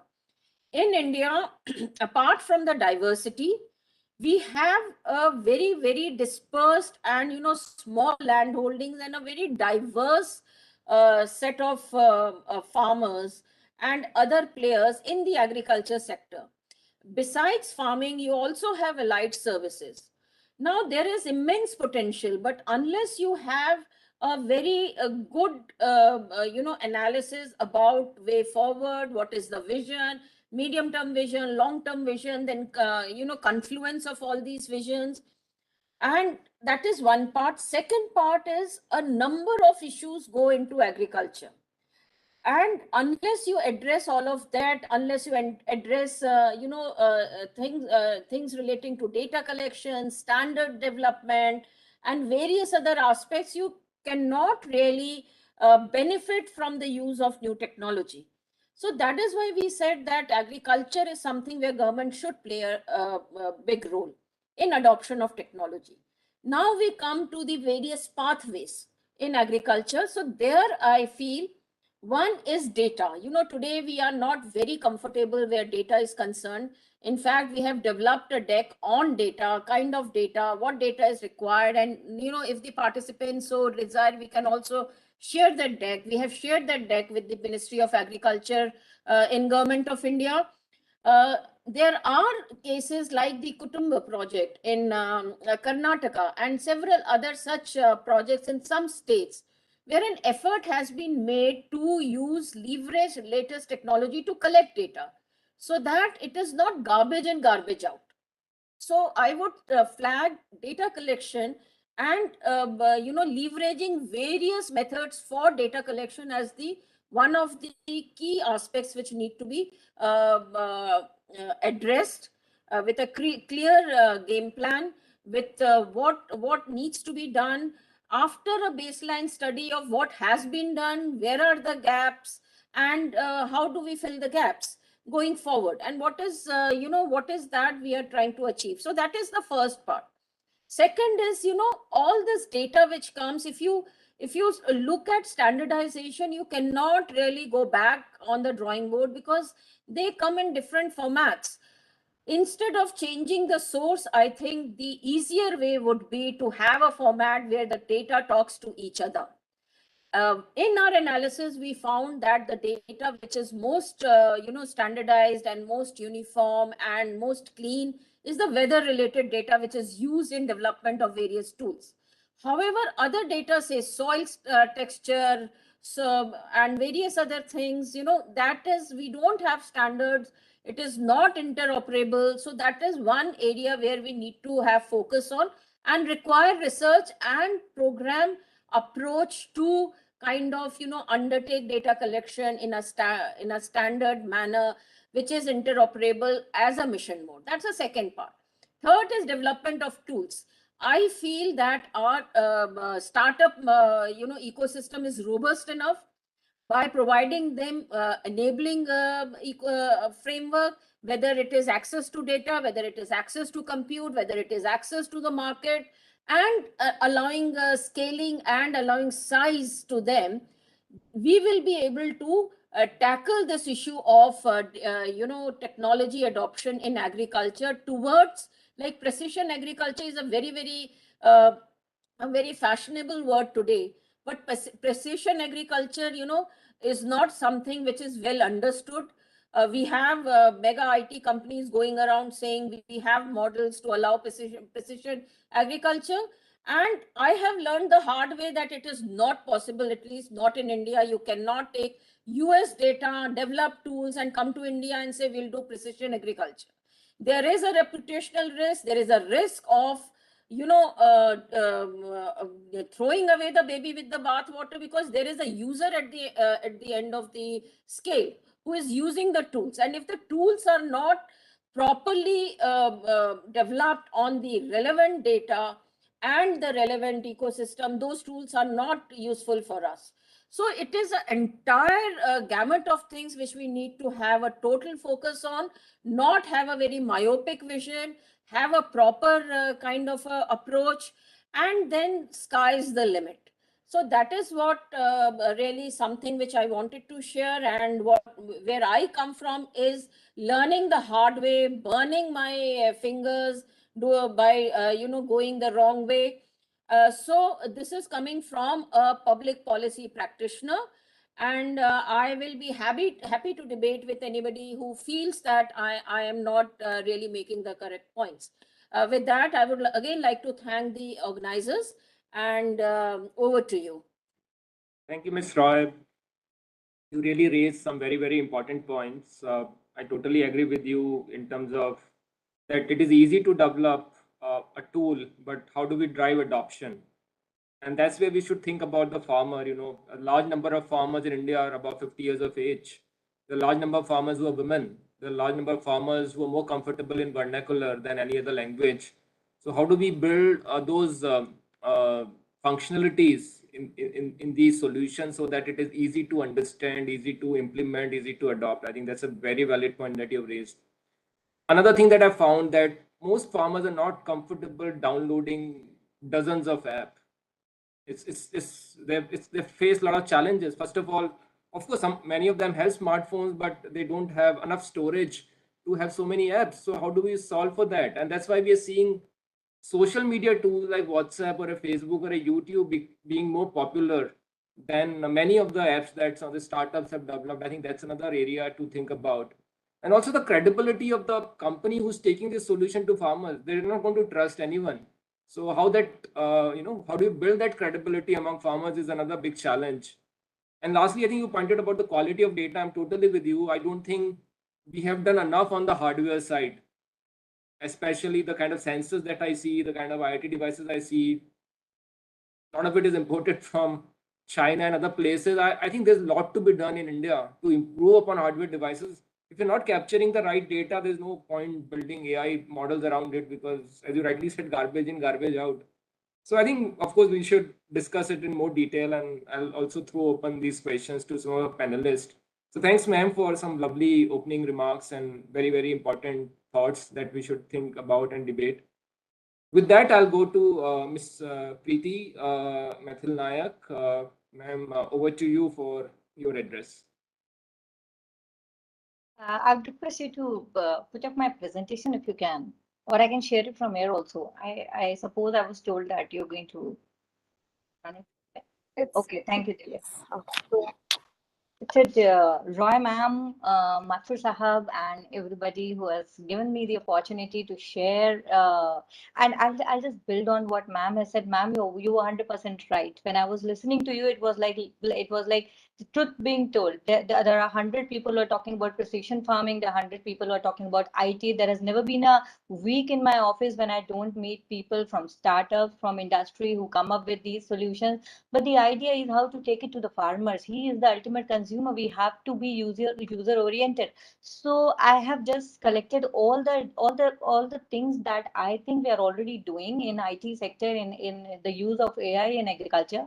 What, in my opinion, is required and the way forward that government of Madhya Pradesh has adopted. So my presentation will be lined up in this area. This is basically a fresh approach to farming. This is a page from the India Today magazine of December 2021, where they published an article on Madhya Pradesh and how we're shifting from traditional agriculture. For the past 10 years, if you look at the data, Madhya Pradesh 15 years back, we were very far behind as far as the production numbers were concerned, the productivities were concerned. In the past 10 years, we worked hard on that. We increased our production, we increased our productivity. But what next? Almost all of it is coming to the procurement. We are increasing our paddy area like anything. We are increasing our wheat area, and all the other diverse crops are taking a dip because of that. So next slide. This basically the service portfolio of generally my department. We are involved in extension, in training, in production planning, in production related incentives. In agri input management, we manage seed, fertilizers, pesticides, equipments. In regulation, basically quality control, in statutory provision, and then harvest and income based supports like forward and backward linkages, processing, procurement, and loan, credit, and crop insurance. Basically risk management, the risk that is associated with farming in general. So these are the areas where, as a department and as the representative of the farmers, you can say we look forward for initiatives and for interventions. Next. These are basically the players. There are panchayats, there are crop insurance companies, there are banks, there are credit societies. See, agriculture is a very comprehensive thing. It's on field. If you are a farmer, you have to deal with the local patwari because your land record is not matching. You don't understand where my land starts, where my land ends. You have to deal with the local agriculture officer. You have to deal with the seed production agencies, then inputs. You have to deal with the cooperative sectors because of your fertilizer requirements, the pesticides, those are the private people. Then irrigation department because you need water for your crops, electricity department because if you own a diesel pump, how much horsepower you are consuming, how is it cost benefit analysis कौन कर रहा है कि कितना how much electricity is being consumed in the production of say a hectare of giving a hectare of production. And then after that you have to deal with the marketing part, which is basically mandis. You have to deal with artias. You go there, you hire a trolley for a day. You put all your product in that trolley. You take it to the mandi, and then you realize that boss aaj to rate bahut kam hai. But poor you, because you don't have an option to go back because that trolley wala has already taken money for you for the rent of that trolley. You have no option but to sell it off at whatever the rate is being offered. So there's a lot of scope. There is a scope at the APMC, marketing, there's cooperative, land record, horticulture. Now there is PM Kisan's meteorology, forest, and my animal husbandry, rural development, irrigation, certification. Finally, if I'm growing something premium, everybody is talking about organic. People are talking about natural farming, regenerative agriculture. I'm talking about certification, then minimum residue level. I need to get my soil tested. There is a lot of scope for the private players to jump in and to come up with a solution. This slide is just to give an idea that it's just not about using AI for drones or for data collection. There's a huge scope, huge scope. Please, next slide. This is basically the metrics I have prepared because I've been in this department for now almost 1.5 years, and before that I've been in field for some time in various capacities like district collectors and all for around like say 10 years and everything. So whatever I could think of, this is a metrics that we have tried to put up the service portfolio where we think that actually resonating with what Madam Roy has said, that involvement of private players is actually the key, and we have to actually move from a user's perspective. So we require, in credit, finance, and risk management, there are integration opportunities. There are integration opportunities of UC banks and PACs. I hope all of you understand. PACs are basically primary agriculture cooperative societies, warehouses, then microfinance companies. There is still a lot of there is huge percentage still dependent on these microfinance, local level finances. You must have seen in the movies, I suppose, पैसा लेने के लिए, because at the time of harvest there are times, at the time of sowing there are situations, then availability of this finance, crop loans, storage based credits, then you have, you know, GIS and remote sensing. Like Madhya Pradesh is perhaps the first state this year in crop insurance. We have settled our claims not on the basis of crop cutting experiments, but on the basis of remote sensing technology. And the impact was huge, I'm telling you, huge. We tied up with NRSC, ISRO, and what we realized was it was more effective, and it had much less grievances, and a lot more farmers were covered. Remote sensing actually replaced crop cutting experiments like anything, and with huge satisfaction. So, and you will not believe, we paid 7,618 crore rupees to 49 lakh farmers on the basis of remote sensing. And we are one happy department, and our farmers are happy because it's very transparent, it's not as if कि पटवारी ने क्या लिख दिया, मेरे खेत में तो इतना नुकसान हुआ था, पटवारी ने कुछ और लिख दिया. So that's how people respond to technology. Again, I'll give another example. So I'll not read all of it. I have tried to put up everything. I'll see technology interventions we require in land records, say in Aadhaar, in APSMC, in procurement. We do an e-procurement. I'll take 30 seconds of your time. Madhya Pradesh procures, it has second rank in procurement. We procure wheat, we procure paddy and pulses, and all of it is application based. We were talking about Karnataka and data collection of production. Girdavari, you must have heard about Girdavari and Anavari. Girdavari is basically used, it is the area every farmer grows for a particular crop. That is Girdavari. And it was funnily, it was called Khatia Girdavari because it was assumed that most patwaris don't go to the field actually, and they just sit in a place and write some random numbers, as madam has very clearly said, ki khasra, garbage in and garbage out. So we have shifted from it 5 years back. This year we have even geofenced it. So it is now a mobile application based. The patwari has to go in that field, has to stand there. It is lat long based. He has to actually put the crop there. So it's now an e-Girdavari on Sara application, totally geofence. So we are moving in that direction. We have made great strides also. Next slide. Next. Yeah, back. तो ये मैं आपको जो बता रही थी about like quality control. There is a huge scope in quality control because the samples that we take of inputs of pesticides, of fertilizers, their testing, minimum residue level testing. अभी पिछली बार जब प्रधानमंत्री जी ने इस विषय में भाषण दिया था तो वो ये कह रहे थे कि पहले पैथोलॉजी लैब भी सारे सरकारी हुआ करते थे और धीरे से प्राइवेट सेक्टर उसके अंदर आया एंड नाउ नोबडी हर चौराहे या गली में आपको कोई पैथोलॉजी सेंटर मिल जाएगा. The same is required for agriculture also. We need laboratories for soil testing. We need them for fertilizer testing. We need them for minimum residue. Say all of us are interested in eating organic, but how do we even know if it is organic or not? Nobody is testing it. I'm telling you, the entire pura mera state mein there is only one lab, that too with the university. But all of my state is eating organic very happily. I really don't know how they so there is a need. If you set up a lab here, and I'm telling you, there is a huge demand for it. Then we have, I have already talked about remote sensing. Please, आगे बढ़ेंगे. I've talked about uparjan, quality control, some key initiative. आगे बढ़ जाओ. Jaldi. Next, yes. So we were talking about precision farming, and madam was very precisely saying that not many people actually understand precision farming. I have seen a lot of projects in the past 1 year. People have come up with precision farming. Has anybody calculated the cost? The cost it is going to come up for the farmers. I tried to calculate the cost of all the IoTs, of integration with the internet, and then linking it with the sensors and everything. It's coming on at the minimum level. It is coming around 17,000 rupees per hectare for farmer. So that 17,000 rupees, who's going to pay for it? And if somebody thinks that government is going to pay for, see, I have 1 crore farmers. I have an area of 148 lakh hectares. So basically the technology has to come down. It has to prove its utility, and then it has to actually reflect in the yield. By either by reducing cost or by increasing yield, Something has to be brought on the paper. Just to inform you, we are running a pilot on around 20 farms. We have departments of farms and we are running a pilot. We are spending some around 4 crore rupees on this to see if we can bring down the cost and make it more feasible for the farmers as such.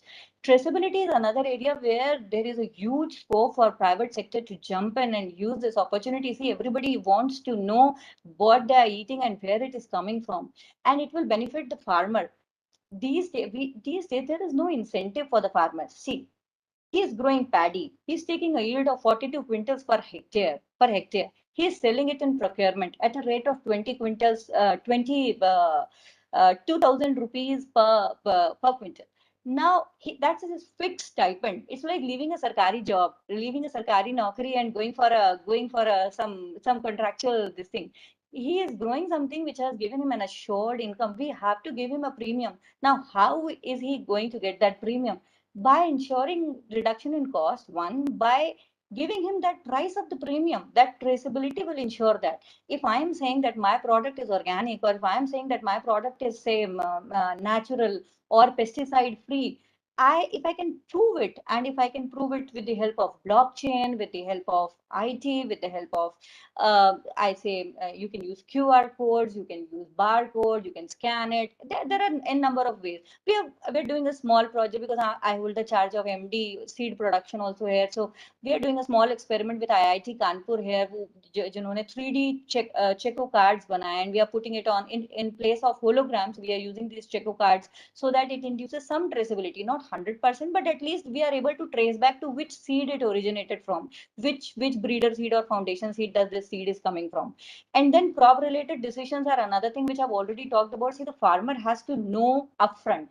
This is something which we all need to understand. He is not going to take a chance. He is not worried about your environment. He is not worried about your water use efficiency, because he is getting water from the canal. He is getting electricity at a subsidized rate. He wants to go for the highest. He will go for the variety which is giving him the highest yield. He is going for the crop which is going to give him the highest production. So if we want him to shift here, we have to give him decision making tool, and we have to give him guarantee. Boss, if you'll grow this crop instead of this, you are going to get this much of a premium price. And this will be done only when all the marketing and all the markets are on single platform. There is a good data analysis being done. होता क्या है कि इस साल प्याज की कीमत बहुत ज्यादा हो जाती है, तो अगले साल हमारे सारे किसान प्याज लगा देते हैं, और उसके बाद फिर प्याज की कीमतें घट जाती हैं, and then government has to procure. So this is where we need a very good model. We need very specific. It cannot be general. If all the farmers in a particular area are going to go for onions because it is being sold at 100 rupees per kg this year, next year, trust me, it is going to be sold at 2 rupees per kg. So it has to be specific, area wise and farmer wise. Next. So just cutting everything short, I'm just moving to the solution that we have. Just to add one thing, when we were saying that farmers are not very used to these applications and mobiles and adapting, I just want to make a point. You have to make it useful for him. He'll do that. Farmers are most quick in accepting new technology. This is my personal experience. This is MP Kisan app. It is a Sarkari built app. It is one of the highest clicked on application as far as all Sarkari apps are concerned. And in the month of July and August last year, it was 1.5 lakh hits per day. This application. Why? Because this gives farmers the information of his khasra khatoni, his land records, his electricity, his advisory on weather, his soil status. Because what we have done is we have mapped all our soil fertility, soil cards on GIS, and have shared the data with the farmers here. So this is being hit upon. I'm just saying 1.5 lakhs hits per day was the record last year. Please, aage badhenge. So there is a scope in application and everything. This is one thing. I'll take another 3 or 4 minutes of your. Madhya Pradesh government has come up with a solution to this single cropping, monocropping, growing the single thing, because it was making us suffer. You see, it is not just about procurement. It's not just that we have to procure everything, because everybody is growing paddy. Nobody is growing the pulses. So pulses हमको import करनी पड़ रही है. Next slide पे जाइए. Next slide. So this basically. So see, 100% people are sitting here must be eating oats, must be eating chia seeds, must be eating stevia and I'll say quinoa and every kodo. But nobody. just take 1 minute to appreciate that a very small portion of it is being grown in India. All of it is imported. Oats, 100% oats that we eat are imported. So because there is no margin and farmers are not getting enough returns on these, they are shifting just to the crops which are being sold in the procurement. So we are shifting to a more environmental balance and organic farming. Bringing technology here, I'm telling you, this is important, because if you want farmer to adopt those technologies, you have to give him a solution. So this scheme of government of Madhya Pradesh, आगे जाइए, calls for all the private companies, everybody. See eligibility, if you'll see, all companies, firms, institutions, even startups who are ready to motivate the farmer to sow any crop other than wheat and paddy for that matter, and handhold farmers in adopting smart agriculture practices. And the शर्त is that you have to get him a buyback arrangement. ऐसा ना हो कि साहब मैंने लगवाया उससे और उसके बाद then he is, poor fellow is being left alone. But this is a chance for all the startups and the companies and private sectors to actually handhold the farmer, to show them, see what this technology can, and it is anyways your technology. You are promoting it. Farmer का तो खेत है केवल. So if that can be actually put as an experiment on the field and being given results, so then nothing better than this. And to top it, we are going to pay for it. As government of Madhya Pradesh, whatever technology interventions you are going to do in that farmer's field, whatever manpower you are going to put there, the cost of input, the cost of seed, the cost of manpower, HR, we are going to cover it. This is our solution to the farmer's field, shifting his cropping pattern to a more diversified, environmental friendly pattern, and moving ahead with his income safe. We're not just doing it for environmental protection. Our aim is to double our farmers' income also. So that in the back of mind, we are ready to pay for all your technology interventions, all your HR, all your input sensors, everything. The thing is, you have to convince the farmer, train him, use it up. The applicant company and institution will have to submit an application to the directorate, and we'll take a call on it. Please, आगे बढ़ेंगे. और इसमें पीछे पीछे activities that are supported in the scheme, I'm just reading them out. वैसे मैंने बता दिया, human resources required to be employed to reach out to farmers and required for marketing. Any necessary input to be provided to the farmer for such diversification. Just we are not covering capital expenditure. Only in very food processing schemes where you're planning to set up a huge, we'll cover capital expenditure, but not capital expenditure in general. And we'll give you 3 years time to show results also. You're saying that you'll prepare an app, you'll issue advisory, the farmer's income will increase, and we'll give you 3 years to prove your project. Next. So the implementation, we have formed committees. This is all bureaucracy. We can move ahead. जी, आगे बढ़ें. So we are already in touch with Big Basket and Vijra and Dehat and PepsiCo. Patanjali and Bharwa have already submitted proposals, and after this presentation was prepared, we have received 3 more proposals. So I am using this platform to spread the word out, because this is one innovative thing Government of Madhya Pradesh has come up. It is one of its kind, first in the country. We are taking baby steps, but we're really asking private sector to come and participate, hold hands, and help our farmers to move from a traditional procurement-based agriculture to a modern demand-based, market-driven agriculture where there are good returns and which is environment friendly. Thank you for all of your time. Thank you for listening to me. Thank you very much. Thank you, ma'am. Ms. Nayak, for an eye-opening presentation, I must say, we are not aware of the amount of work which you are doing in Madhya Pradesh. It's quite fascinating that government app has a view of almost 1.5 lakhs on a daily basis. The points that you talked about, need for laboratories, like we have path labs in urban areas. I think we need more soil testing labs than path labs in this country to really solve for farmer problems. And I think your points on traceability and crop diversification are well taken. The use of remote sensing for dispersing over 7,000 crores, I think is also a great achievement. I can assure you, after this call, you are going to get a lot of startups getting lined up at your doorsteps. I think they are looking for avenues to connect with the government. And frankly, I'm not aware that you have such a good program for startups to partner in taking solutions to the market. So thanks very much. If you have time, please stay with us and you can pitch in the panel discussion, and we look forward to interact more with you in the future. I'm here for another 1 hour. Thank you. Okay, great.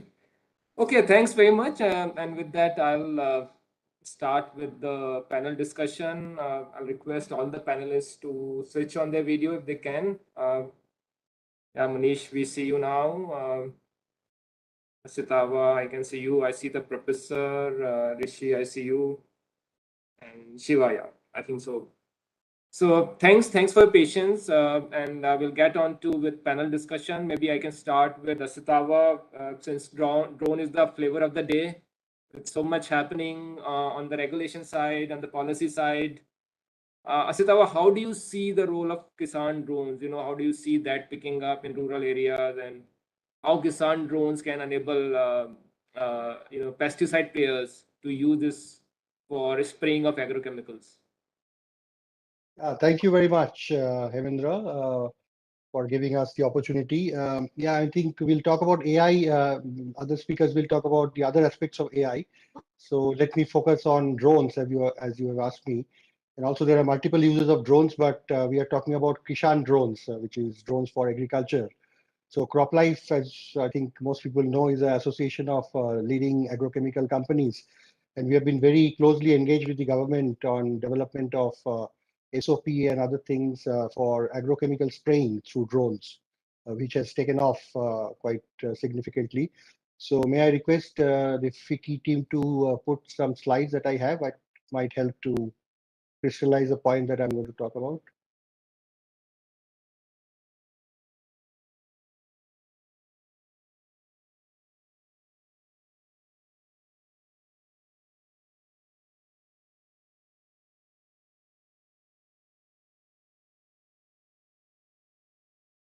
Thank you. We can go to the next slide. So, there are 5 or 6 application of Kisan drones. Is the whole screen coming up? Let me just reduce this slide. So starting with mapping, monitoring, surveillance, irrigation, even livestock. There are other applications as well. So we are focusing today more on application of drones for agrochemical, which is pesticide and soil nutrient spraying. Next, let's go to the next slide.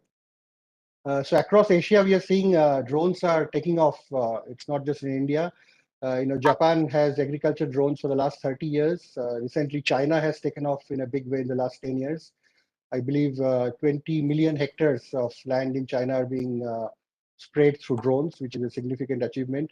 Whereas there are countries like Bangladesh and Pakistan which bans drones for security reason, and India also was one of the countries which had banned drones a few years ago. From there, we have reached a position where all other countries in Asia are looking at India as a role model for at least the policy support and the policy framework for using drones for various purposes in agriculture, particularly for spraying agrochemical and soil nutrient, as I said. We can move to the next slide, please. So phenomenal achievement has happened. I can't go through all this in detail, but drones rules were published by Ministry of Civil Aviation in August. We had PLI scheme for drones, which is far more, I would say, attractive than PLI in other sectors, production linked incentive. Then we have a finance scheme for FPOs, for individual farmers, for agri entrepreneurs to buy drones, capital expenditure assistance through Agriculture Investment Fund, which all happened. This has all happened in the last 2 years, which is an unbelievable progress in the government setup. This all happened because of Honorable Prime Minister's personal initiative, and of course all stakeholders working together. Then, as I said, very importantly, last December we had SOPs coming out for agrochemical spraying, which was a big milestone. Recently, in as late as April 2022, an interim approval for 2 years have been given to registered pesticides, which are registered for conventional spraying through knapsacks for 2 years while they generate additional data that is required for drone application. They can use drone for spraying, which is a great step again to kickstart and leapfrog this technology quickly. You can move to the next one. It's very important that at this stage, when the technology is just taking off, different stakeholders, whether it is pesticide companies, drone manufacturers, service providers. When I say service providers, it could be large companies, startups, micro entrepreneurs, FPOs, many categories. The government, even training and licensing institutes. Operator training is important both for flying purpose as well as for agrochemical spraying purpose, because after all, agrochemical is a hazardous substance. So there are specific requirement of do's and don'ts, which we list under stewardship, which needs to be followed. So all stakeholders have to work together to develop this concept, take it to the farmer, make the farmer aware, expand the market. Nobody really needs to think about market share at this stage. As the market grows, market share will automatically come. But there is a lot to do to really help this technology to take off on the ground, which depends on a lot of things like availability of spare parts, to availability of quality manufacturers, quality assurance, service models coming up, business models coming up, service providers coming up, pilots and operators getting trained, licensed. So all that will take some time, and only through collaboration this will happen. Next slide. So I've just a few slides to talk about what are the regulatory and policy support required. I hope it doesn't get too technical, but for example, I'll quickly run through. So there's something called biostimulant, which is under fertilizer control order, which also we want them to be allowed to be sprayed through drones, which will help also support sustainable agriculture. There are some minimum plot size mandated for phytotoxicity trials, which is an essential element for getting permission. We believe that plot sizes can be reduced because large plots are not so easily available across the country where these trials can take place.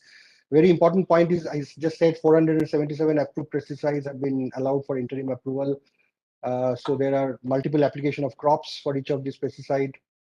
So is there a way of sharing cost and effort in generating the required data by different applicants, so that again the time can be minimized, the time to market can be minimized? We can move to the next slide. Also, how do you make the data available, particularly AgriStack? Ministry of Agriculture is undertaking a project with World Economic Forum on creating a digital database for agriculture, land record, farmer details, and things like that. So that kind of data, if it is made available publicly, AI and drone operators can actually use them for making very specific farm-based advisory. And this is where drones and AI kind of interplays with information and hardware.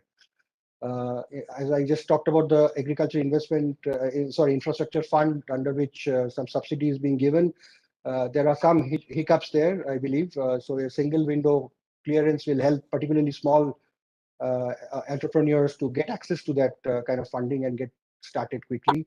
I will again move forward rather than spending too much of time on all the points. So there are various risks for any new technology. Here we are trying to talk about what risks can come due to human error, or because of the device, or because of other external factors, to the bystanders, to the crop, to the environment, and so on and so forth. So the SOP largely takes care of many of these risks. But as we progress, and it is good that we have given interim approval, but it is very important to ensure that unwanted incidences caused by some of these factors should not really impact the farmer, and also should not put a bad name to the technology in these very early stages. So it's all the more important to take necessary precautions to take advantage of the technology, but to avoid any possible risks that are coming out of the technology. We can move to the last slide that I have. Stewardship is very important. Again, I'm not going to read all of this, but there are certain do's and don'ts as to how you spray, when do you spray, when you do not spray, what you wear when you're spraying, what you do after spraying is finished. So these guidelines are extremely important to be maintained again, so that the technology gains traction among farmers, because ultimately, as both the earlier speakers talked about, that unless the farmer takes the technology, there is no meaning of the technology. It has to be demand-driven rather than supply-driven. So farmers will only adopt when they see the benefit, and if it is properly done, they will see the benefit. So therefore, this is extremely important. We can move to the next two slides and finish. Nothing to talk about. Next slide. Next slide. Thank you very much, Hemendra. I hope I haven't taken too much of time. Any question later on, I'm happy to answer. Thanks, Asitavano. I think you've given a very good overview of the drone ecosystem, and the need for collaboration is so important between government, drone manufacturers, agrochemical companies, startups. I think that's so critical to make drone applications mainstream. So thanks, Asitava. If we have time, I'll come back to you with some questions. With that, I'll go to Shiva. And Shiva, I'll request you to talk about Xervio's experience in last 2 years in taking some of these AI solutions to the market, and if you have to make 1 or 2 recommendation, how do we drive adoption, because that is coming out as a common theme across all speakers. I think that'll be useful. Shiva, over to you. Hi, thank you, Mathur. It's a very interesting topic. In fact, I'm really impressed with many of the speakers. My name is Shiva Prakash. I'm from Xavier Digital Farming Solutions. It's an entity of a BASF Digital Farming, and it is a BASF Agriculture Center. And we manufacture, design, and develop and globally market precision, which digital farming, which is to optimize the crop productions. That is our goal, in fact. And we manufacture only digital products, which is tailored to local agronomy. That is very important. Local agronomy conditions, and which is a wide range of use of data inputs to provide advice. That's how we do that. We are based at Cologne in Germany, and we are placed at many continents from USA, UK, Argentina, Japan, India, and on many countries. We have more than 400 employees across, and we purely work on digital product development. And our solutions caters more than 100 countries globally. And having said that, our main business purpose and to provide convenience, precise and reliable digital farming solutions to farmers. That is important. And we use a lot of big data effectively to enhance agronomic decisions and optimizing for the crop productions, to improve farmers' lives, reduce environmental risk, and support farming sustainability. We also ensure the transparency and compliance and accountability. And having said, and farmers first is our philosophy. Yeah, you can share my screens, that slides if you can, please. Neha, please. I just wanted to introduce one of the technology in India. We have introduced it's image-based technology. That is Xavio Scouting in 2019, which is, we call it as an assistant in your pocket, and it is just a click of a picture. Farmer can able to identify immediately within a second what is the disease name, what is the details of that, and also weed recognition, and also the damage on the crop. And also the very interesting feature called as a radar function, which alerts a farmer on a dangerous diseases, endemic diseases, which is next to him once he uses this app. And this will make him take a reclamation. Yeah, next slide, please. This is also evident that in 2019, we have launched this product, and then it's in 11 Indian languages to cover across geographies. You can see it can recognize more than 400 plus weeds and 1,000 plus diseases and 57 different crops. You can see the crop range from cereal to fruits and vegetables, and also it can cover from Jammu Kashmir to Kanyakumari. You can see. Yeah, next slide, please. Yeah, this is a one feedback from the farmer. We improved a lot over a period of time, and the farmers, and it's a free of charge completely. This app is a free of charge for our farmers. And also we introduced the WhatsApp. That is a one improvement which is recently launched in the last year, which can exactly works like an app indeed. So when I click of a picture sending, it's a WhatsApp number, and then it to a solution partners, and where farmer connected to a solution partner, he can get an advisory. This is how this WhatsApp works, and we got a lot of traction on this and more accessibility. You can see it's a widely populated, and we have currently 4.5 million user base currently, and very significantly we have monthly active user data on this. So that's just wanted to bring this to you on the topic. Lot many things are working on this digital front. Having said that, where we are going next, that is precision farming. Precision farming, basically, we are working on a satellite imagery, a high level, highly sophisticated technology we are bringing in, called as a field manager very recently. And a lot of work is going on. And also I heard about the drone technology. We are bringing a lot of drone applications that is called as a power zone maps, VRA, variable rate application maps. Those conventionally drone, what happens means they apply on the target, we don't apply on the target areas. When we feed the VRM maps to a drone, and the drones can be guided, and these maps can be guided to a drones, and this can apply on a target weeds or a target diseases so that we can optimize our inputs and increase the efficiency. There's a lot of technology we are bringing in. We can talk about the smart prayers. That is also we are working on. We are working on Xavier Connect, healthy fields, and the health of the crop, and how to recognize and what to reclaim, and so many things are bringing in on the table. I'm really excited to, I think, working toward this line. Thank you so much. Thank you, Vicky, for giving an opportunity for this. In fact, thank you. Thanks, Shiva. It's been very interesting, the work that you are doing through Zervio. So many applications developed and so many millions of downloads already for your scouting app. I think that's phenomenal. So again, if you have time, I'll come back to you. Thank you. With that, I'll go to Rishikant. Rishikant, if you can come in and share your views on the AI and digital tool, especially for farm and pest management, right? And if you can also talk about how Corteva is looking at it in terms of deployment, along with some of the social media tools that you use. What do you issue?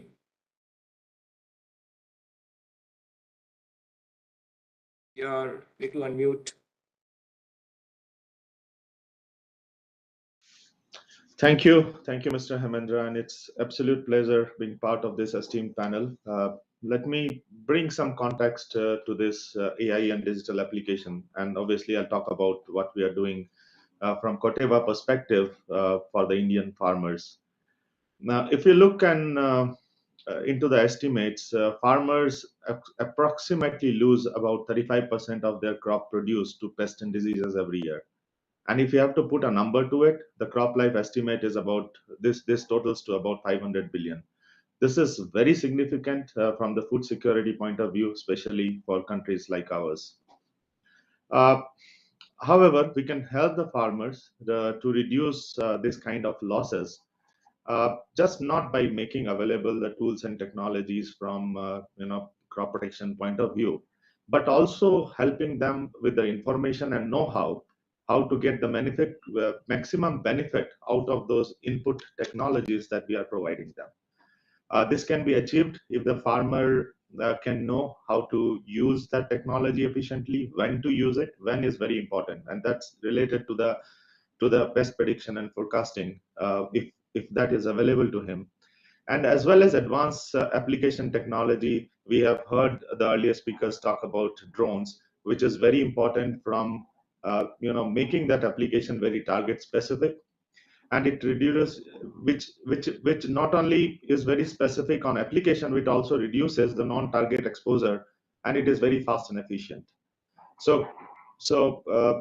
Currently, growers rely heavily on the information on all these aspects from their own experience or from fellow farmers or retailers to identify these infections and provide remedy, which many times may not be correct. So good for a good crop management, a timely and accurate diagnosis can be significant to reduce the above mentioned losses. Another problem in agriculture is, as per the latest census, we have about 140 to 150 million farmers, and it's very difficult to reach this number of farmers through our traditional methods. And hence, to cover all these things, it's very important that we look towards these newer technologies. And when we look about these new technologies or digital applications, one of the important factors is mobile phone. And if you look at those information and data, we see that the smartphone penetration in rural agriculture is about 68%. These are some of the estimates from 2021. And this is one tool which can be utilized for providing, the different kinds of AI tools which the farmer can readily use. So this becomes a very important technology from that perspective. At Corteva, we have developed a robust pest and disease forecasting strategy, leveraging a range of modern technologies such as remote sensing, regional weather grids, IoT, and ground incidence reports. Using this AI and machine learning, coming with algorithms to predict and forecast the pest for the farmers. Just predicting that is not sufficient. The other area that we are looking at is once this is predicted, we provide with the right solutions to the grower so that they can go ahead and apply those solutions to get the maximum benefit out of it. Another area where this can be, another area where we are working more closely is on image recognition technology. With computer vision and deep learning approaches, diagnosing the multiple disease and insect attacks in various crops like corn, rice, cotton, grapes, etc. It's become really possible now. And these are some of the approaches that we are looking at. We are partnering with some of the experts in this area to bring those technologies into India as well. One of a very good example that we have is predicting the occurrence of fall armyworm in southern and northern corn geographies, and that has helped the farmers immensely. Now, coming to from the Farmer Connect perspective, Corteva has developed a smartphone-enabled application which is called as Farmer Connect. We have close to 1 million farmers that have enrolled onto it. As some of the earlier speakers already talked about, we can develop all these things, but it's important to make it useful and efficient for the grower, as well as also this kind of technologies has to have the right kind of information getting out of it. There are many tools available in the market. Important is to get the right accuracy of the data. This has to be accurate to provide those kind of predictions. We have also looked at models where we can predict the fall armyworm based on utilizing the pheromone traps, but not physically, going and visiting those. But if it can be taken up through the imageries, important is to convert those algorithms to be as accurate as possible, so that the right predictions can be provided. And this is something which we are trying to do through this.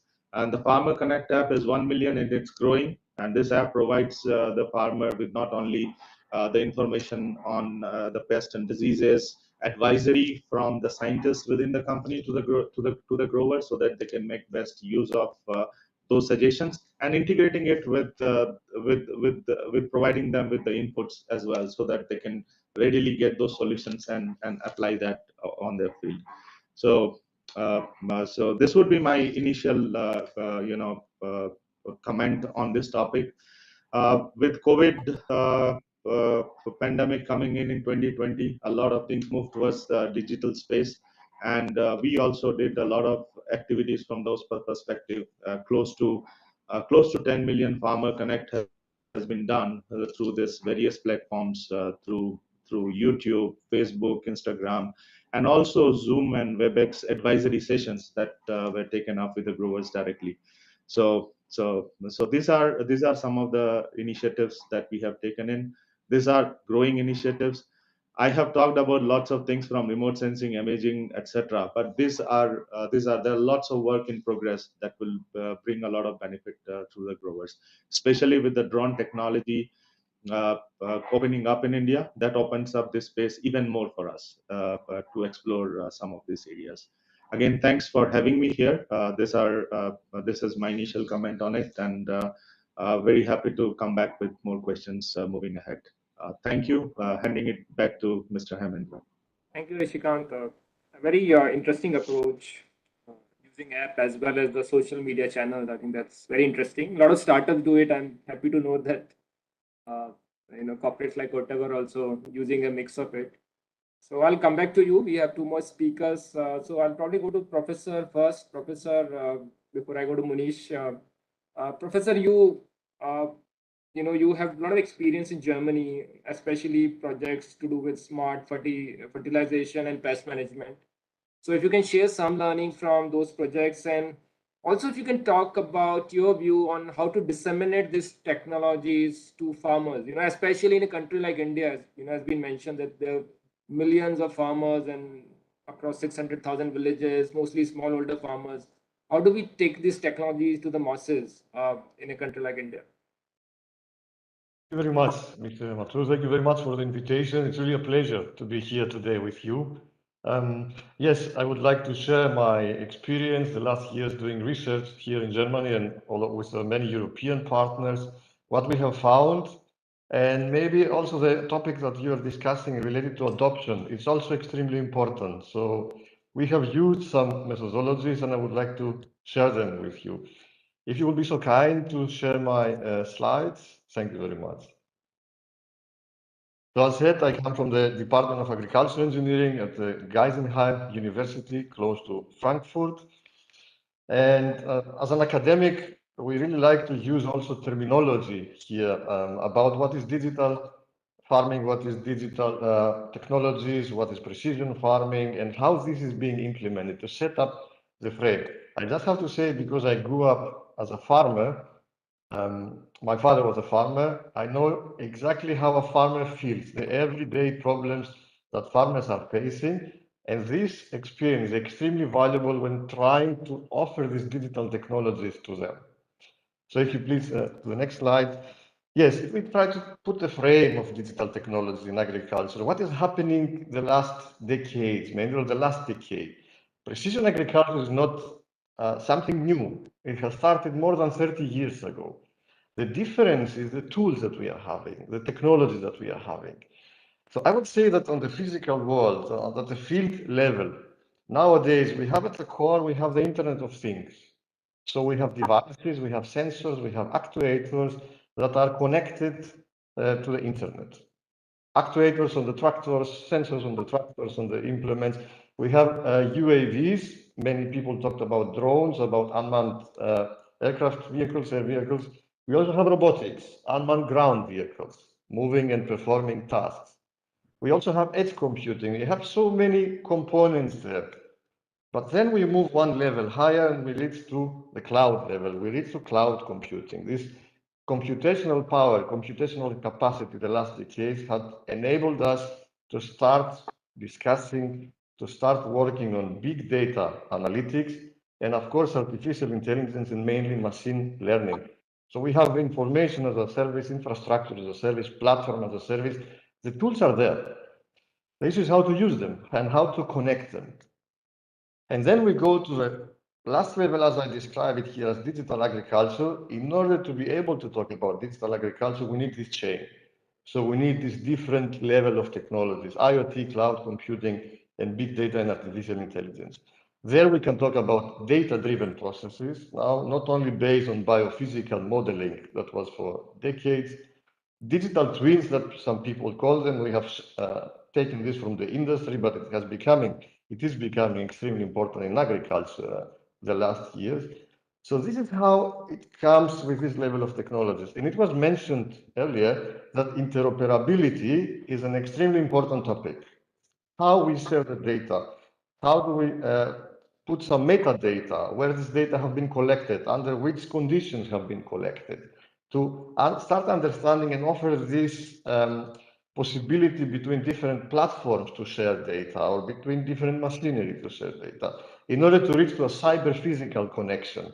We are having it in many disciplines. Next slide, please. So the last years we are developing this digital farming ecosystem. We are really at the bottom level, at the field level. We have the Internet of Things, as we discussed, all kinds of technologies like machines, robots. We have the crops, the wireless sensor networks. We have the remote sensing that is really sensing the canopy, sensing the soil. But then we move one level up. We have the farm management information system, this cloud-based application that is really the interface of the farmer to his, to her field. We have all kinds of data lakes, as we call it, data storage capabilities. At this comes also the issue of interoperability that we really need to take care in the future. This is not something easy at the moment. If we go to the big data and artificial intelligence, then comes the agronomic expertise, the experts there. We need this agronomic expertise. We cannot rely everything on data-driven processes. It's an essential part to have the agronomical algorithms. What we see lately, and I got it also from the previous speakers, that we have new data products. We have startups that they get this data and create insurance information, for example, for insurance products. The farmers can also use this data for reporting, for documentation, for cross-compliance. And then at the top layer, it's all us, the humans. It's the farmers. At the end of the day, they need to spray, harvest, do everything on the field. They need to sell products. They need to get advice from advisors. They need to inform the public authorities, and the public authorities need to regulate it. Although here in this ecosystem, the farmer is at the top left, I regard the farmer being at the center. We don't want to replace the farmer. We want to support the farmer. This should be clear. And the farmer should feel that whenever we go, we reach them, that we are here to support you if you need it, of course, because they might say, no, we don't need it. So please, next slide. These are just two projects that I was involved, both funded from the Federal Ministry of Agriculture here in Germany. This had to do with site-specific fertilization.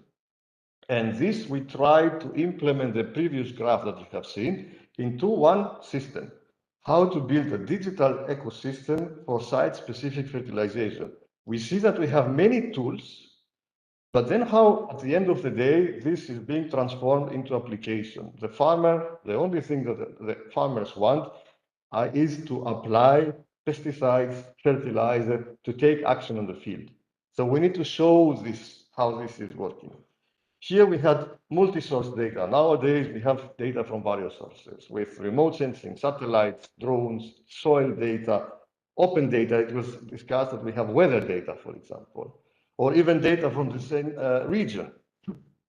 Then in this project, the iFaros project, we developed a middleware, as it is called, which was trying to orchestrate this chain to get the data, to have on the other side companies that are working only with data analytics, big data companies, not essentially related to agriculture, but they can use these methodologies, the new tools, to detect anomalies, for example.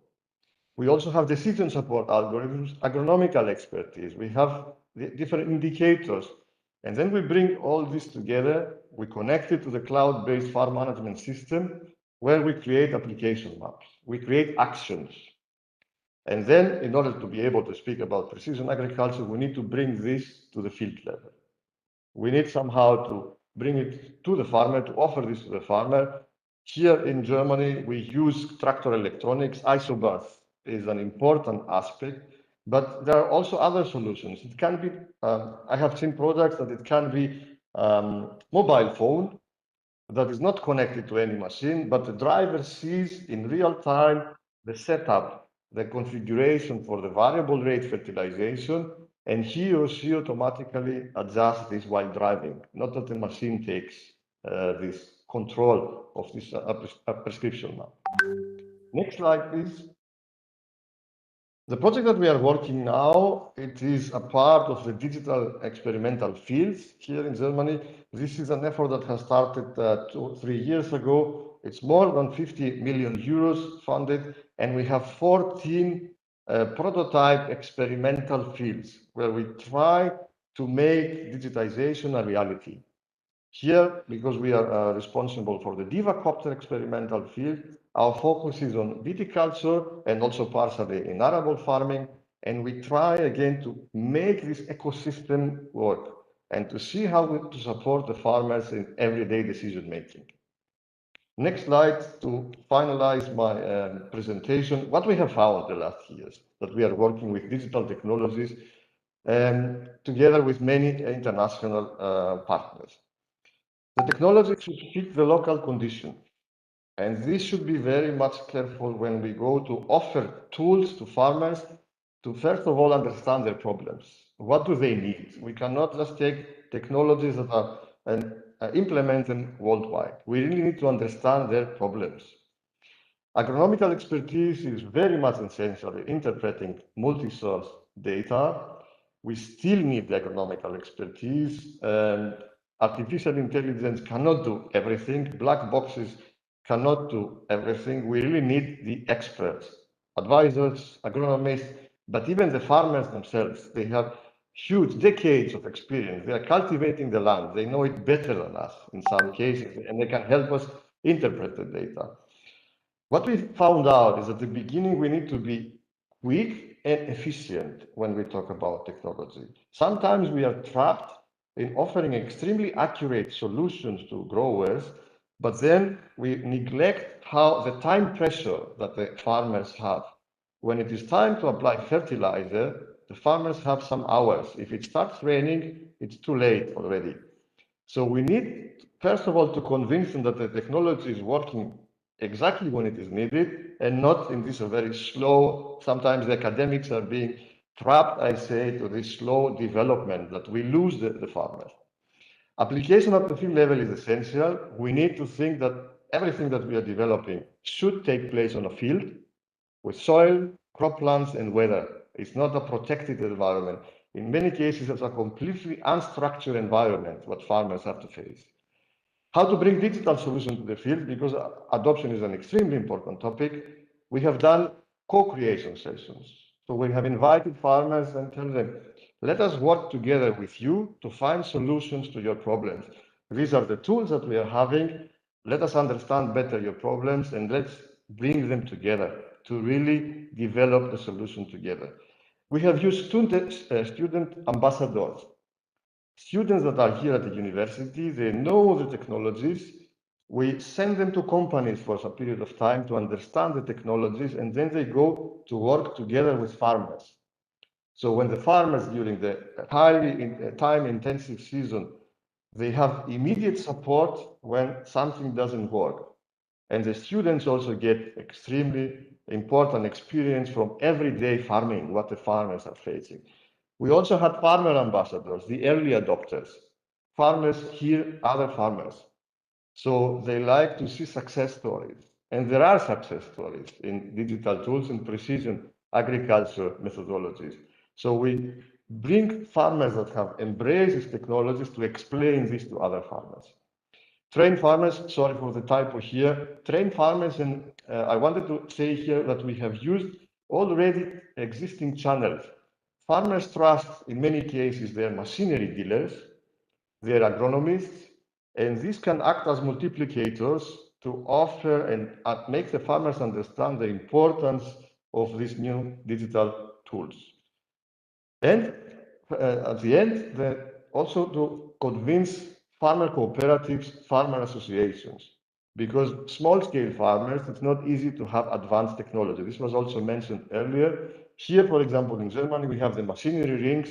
These are farmer associations that they buy machines, and the farmers are renting these machines from this association. So they don't need to buy sometimes expensive machines that they will be using it only for a short period of time.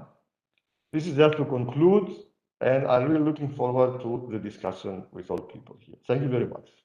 Thank you, Professor. Very comprehensive presentation and very, very important points on partnerships to take this solution. I think that's very interesting. I think working with students is something very creative. I don't think we have done it in India. So thanks. I'll come back to you. Manish has been waiting. Manish, sorry for keeping you waiting, but you have the final word. So my question to you is, what AI and digital tools are Bayer is using, especially for disease and pest management, and what is Bayer's approach to make this solution mainstream among the farmers that you work with? Thank you so much, Heminder, and thank you so much, everybody, for these insightful thoughts. The problem of being a last speaker is that by the time you speak, most of the intelligent things have been said. But in Bayer, we believe that yield or productivity is a function of three variables, right? We call it G, E, and P, where G stands for genetic potential. So what kind of seed material are you using? E stands for environment. So under which kind of environmental condition that genetic potential interacts. And last is P, which is the practices a farmer follows. We did some research in India and figure out that to raise a crop, a farmer has to make 40 very important decisions. So the intent of our precision agriculture approach or the intent of our digital farming approach is that how do we enable farmer to make those 40 decisions in a most optimal fashion? Because that is something which is going to make or break his raising a crop. If you look at conventional practice, the advisory which is generally provided to farmers today is based on standard package of practices, which does not take into consideration the weather conditions, the crop conditions, and other factors which are responsible for development of crop and various kind of stresses a crop encounters. So what we are trying to do is that with analytical models based on AI, we are trying to provide this advisory to farmer so that he can take those decisions in most optimal fashion, which is real time, which is customized and basis his individual requirements. So instead of talking about technology, instead of talking about, let's say, how we are achieving this, as Dr. Roy said, I will talk about a specific example, a use case, where we are using the disease prediction capabilities to make sure that farmers are able to raise the crop in the best possible fashion. And the example which I give is for Bangladesh, and we are doing the same thing in India also. But in Bangladesh, we are using a feature called Geo Potato. Potato is a very important crop for Bangladesh. After rice, this is the second biggest food crop. To raise potato, farmers face a lot of problems, and late blight is one of the most important problem for them. This is so important that it can make or break the fortune of farmer. In certain years when the late blight incidence is very high, we have seen that there's a loss of 50 to 60% of total production in Bangladesh. So to solve this basic problem, we launched Geo Potato in Bangladesh, which was intended to benefit farmers and make sure that they grow the crop in a most optimal fashion. Now, what is a Geo Potato? Geo Potato is a geo data-driven early warning system for late blight in potatoes. This is a model which is devised by collaboration with Wageningen University, by TerraSphere for remote sensing, Empower, and a few other organizations also. What it does is that it employs a very sophisticated risk assessment algorithm, evaluating many factors which are impacting crop development on the field, which means satellite data, which means weather forecasts, which means disease cycles, crop biomass growth, and so on and so forth. It assesses the key risk factors of late blight development, which means how susceptible the host is, what is the kind of environment which is there for the development of that particular pathogen, what is the instance of that pathogen presence. And it is done on a very localized basis, which means it is field specific, it is specific to that particular location and so on and so forth. We started testing this approach 3 years back with roughly 1,000 farmers. And we got very good response from these farmers because they felt that this is something, this is helping them to control blight in a much better fashion. Here, I would also like to emphasize that in disease management, timely application of pesticide is very, very important, because by the time symptoms appear, the damage is already done. So in this case, you have to make sure that you predict the event rightly, and you make sure that you give that right agronomic advisory to the farmer so that he can manage the crop in a most optimal fashion. We observed that by providing this advisory, and advisory comes in a form of SMS, we also have an application called FarmRise. They can also get this information through FarmRise, but we felt that penetration of messages, be it WhatsApp message or simple message, is much more. So in a cropping season, we send them roughly 15 messages, which would tell them about the chances of that disease happening or not happening. And this message would come 3 days in advance, so that a farmer can get the right chemical and he can spray that chemical. What we have observed over a period of time, that the productivity of the farmer who is using this solution goes up by 25 to 30%. Last year, we commercialized this and targeted roughly 100,000 farmers. And we believe that in coming years, we would be able to provide this service to millions of farmers. And this is something which is happening free of cost. The same model is being replicated in India also. This year, we have piloted in West Bengal and Uttar Pradesh. The intent is that how do we make sure that farmer gets to know what kind of disease pressure he'll have this year, then build capabilities which can help him to solve these problems in a most optimal fashion. And this is one capability which we are trying to build. Other capabilities people talked about, for example, how do you do image-based disease recognition? How do you leverage remote sensing technologies so that you can get to know how a crop is behaving over a period of time without even visiting the field, so that you can suggest interventions to farmer. Bayer has been very active in the area of drone. We have already started commercializing drone operations. We have tied up with certain startups, and we would be deploying around 100 drones in India this year. And we also have the requisite permissions to spray. We are also looking at leveraging drones for imaging technologies. Very recently, we also had some discussion that can drones be used for seed placement in DSR practice of rice. And that can be, again, very good use case for drone. The intent is that how do we understand this ecosystem? How do we crack various kinds of service models and business models, and then provide solution to the farmers? So that is briefly from my side, the Bayer side, on precision agriculture. Thanks, Munish, and very interesting potato example. It's really use case, great use case of AI applications and how farmer is benefiting. I'm tempted to ask one more question to Munish, if you can. We are hearing from you and of course from Katava and BSF is how critical is digital strategy, a digital tool and AI tools. My question to you, of course, there's a lot of startups are working on it, but for large corporates like you, is it very integral to growth now? Do you have separate teams? Do you have an R&D budget?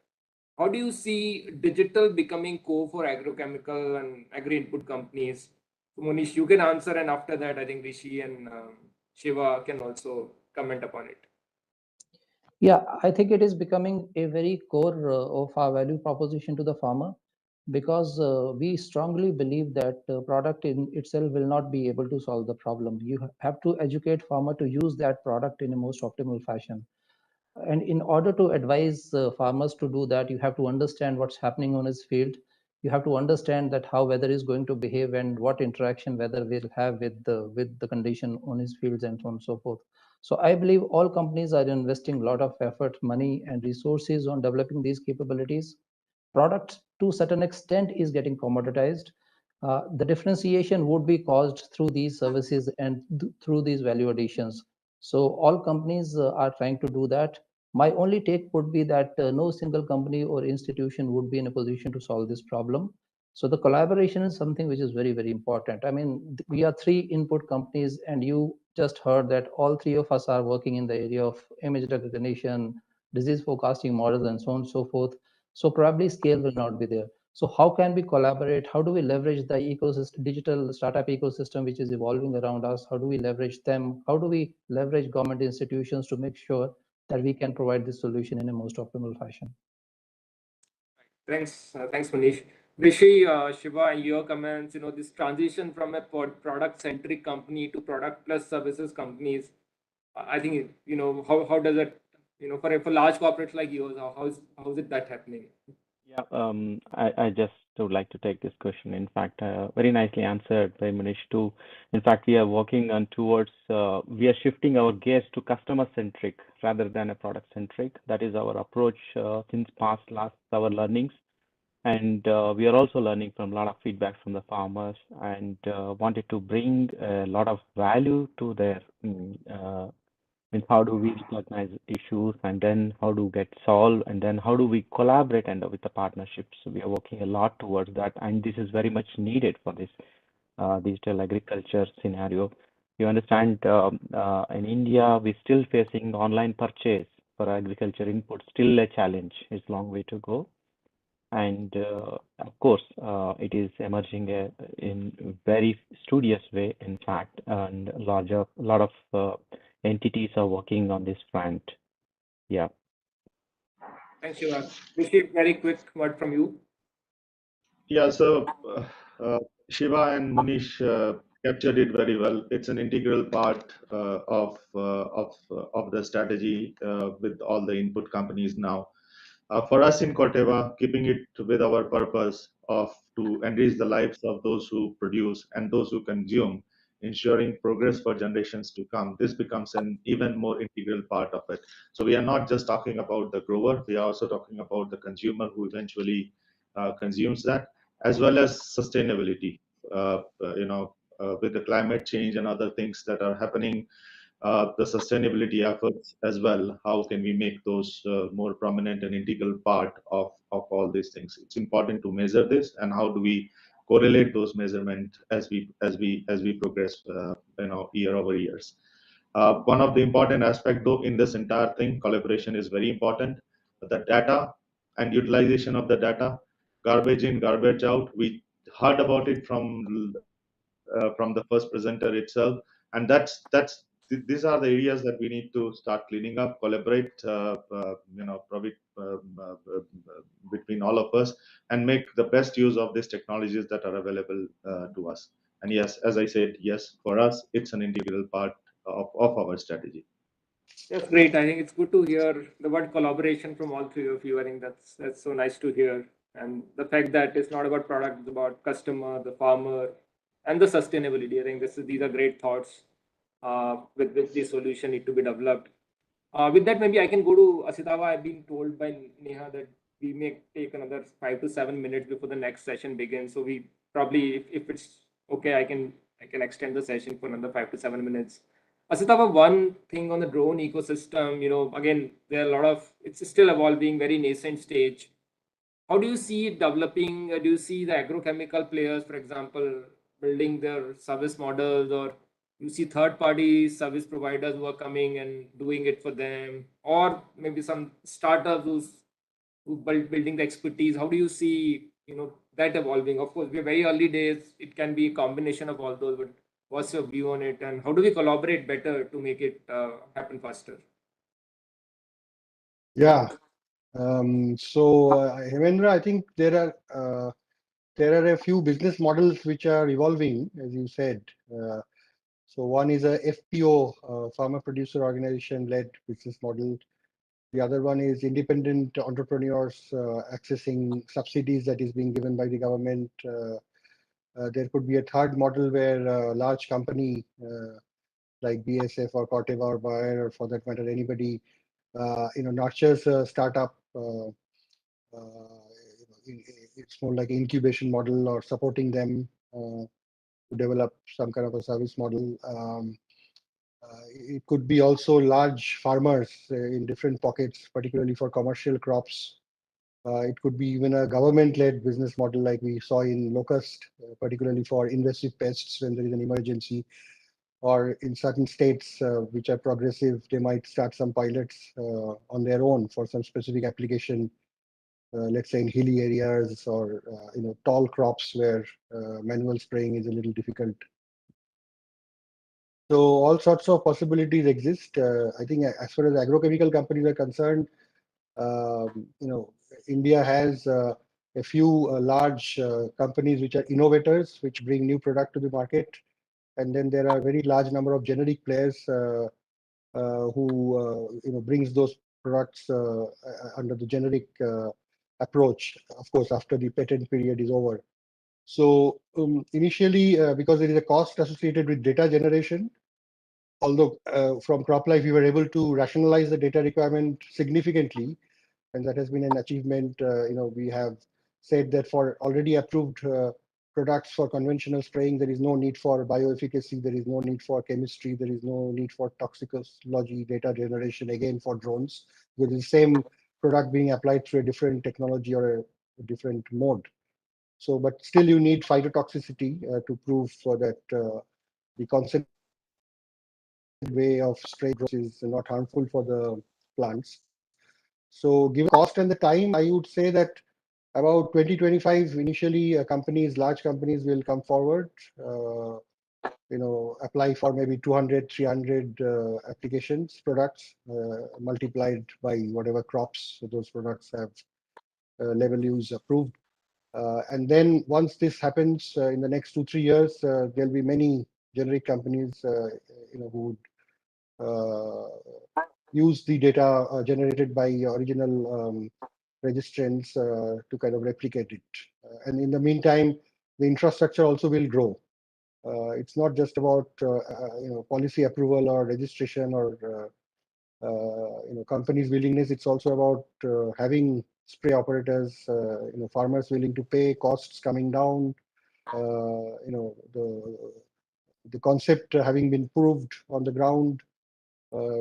So I think both will develop simultaneously. The good point is that on the policy front, the government has done everything that was to be done in an incredible amount of time. So this is one case where I would say government has leapfrogged private sector, and the private sector has to catch up. So it's a challenge to all of us. Yes. Very well summarized. The ball is in our court. How do we make it happen? I think that's great. No, thanks for very, very thought-provoking ideas and how these models are, going to evolve. I'm sure it's going to be billions of dollars of industry, and from the startup space, I also see potential for one or two unicorns coming out of drones. But yeah, clearly partnerships are key to build any models which are sustainable. With that, I'll go to the professor for the last question. Professor Dimitros, you've talked about your projects in Germany, which are very exciting. How you're taking it to market is even more exciting. Now, the question is, in India, we are developing a lot of these AI digital tools. You are doing a lot of work in Germany. I'm sure lots happening in Israel, lots happening in Netherlands, lots happening in US. Do you see this development of this technology being, more country centric, or there's a potential for us to, build collaboration which are cross country? Do you see that potential, or you think that probably would be driven by players who are largely targeting the domestic market? How do you see this space evolving? This is a very interesting question that many of my international students are asking me when I'm teaching this, because I also have many students from India, all over the world. And I usually tell them that digital agriculture doesn't always mean big machinery, heavy tractors, and extremely complex devices. Some areas around the world, they have made the quantum leap. So they have really override some intermediate steps, but it was already mentioned that the mobile phones, for example, are everywhere, almost everywhere.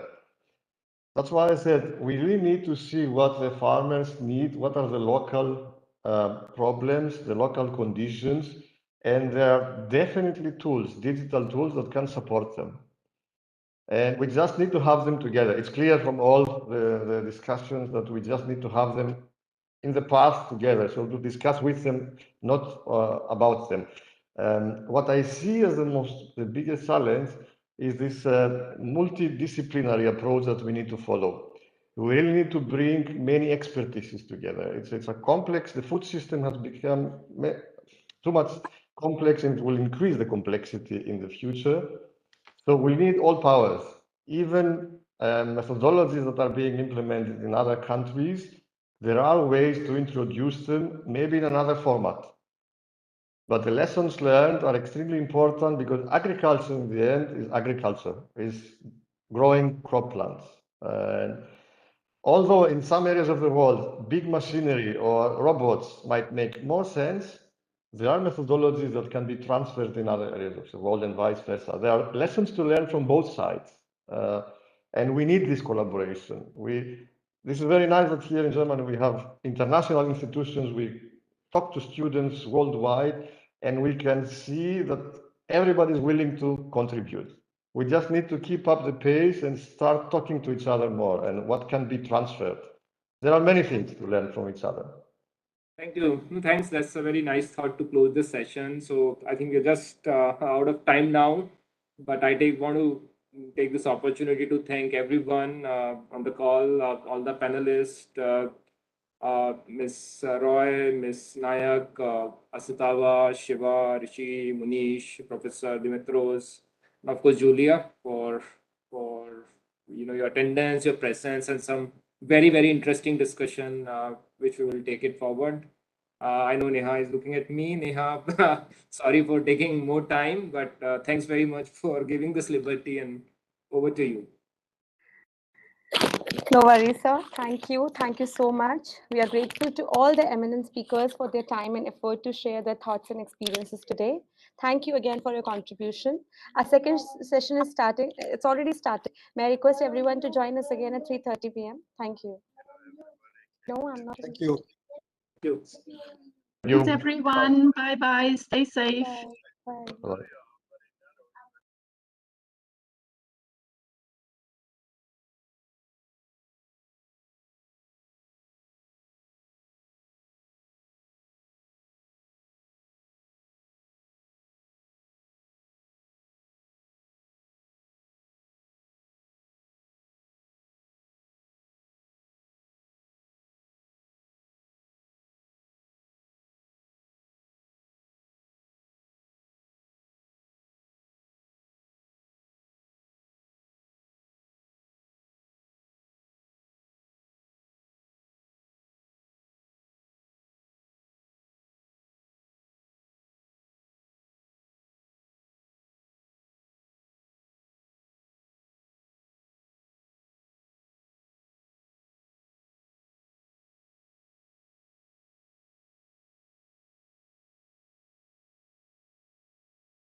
Man, are you still there? Can you hear me?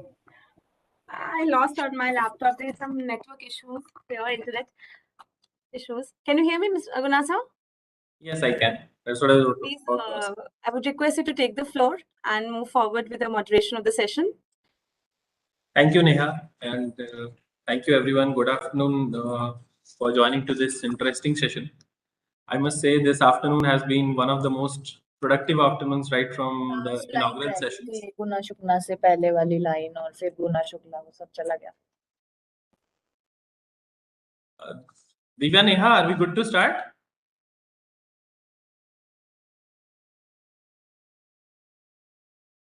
Yes, sir. Yep. So good. I was just about to start and say that this has been one of the most productive utilization right from the inaugural session when we started hearing the inaugural session from Mr. Keshavan that and launch of the KP, the knowledge product which PwC and FICCI has come up together. So here I come from PwC, the Agri and Natural Resource Services of it. I am a director with the firm, and we are a knowledge partner for this initiative with FICCI. And this is the second initiative of FICCI and PwC that we are participating and talking about AI and digital applications in agriculture. And more pertinently, right from the morning, we have been talking about how AI and agriculture can be useful uh, in data aggregation, in developing many information-driven agriculture, predictive analytics to agriculture, and many hardware, softwares, and organizational wares which can help this agriculture to shift to agribusiness. Probably that has been the heart and soul of this discussion. How do we make this agriculture shift to agribusiness? And many of our eminent speakers from the government, from private sector, from the software side part of it, from the technology side of it, have brought in their very important ideas. And just in the last session, we were discussing about how this AI and technology can drive agriculture to sustainability.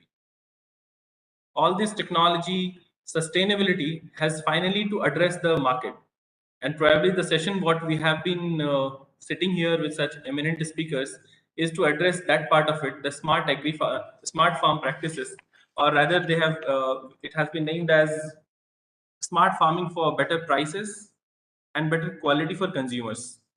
So we have two important aspects to touch. One, when this agriculture shifts to agri-business, how technology and AI has to answer or address the ultimate beneficiary, that's the farmer, with a remunerative prices, and the end consumer who is the consuming the agri products with a quality produce. Probably two very important part which we need to address. The farmer is getting remunerated well, and consumers are getting quality food for the healthy and nutritional aspect part of life. So with this small brief on the topic, I think I must thank Vicky for calling all these eminent speakers who probably represent different parts of the agri value chain. And while I'll be introducing them before they speak, I'll probably emphasize more on how they are bringing, their insights into the topic and trying to address both the avenues. The farmer prices and the quality of consumption to the consumer at large.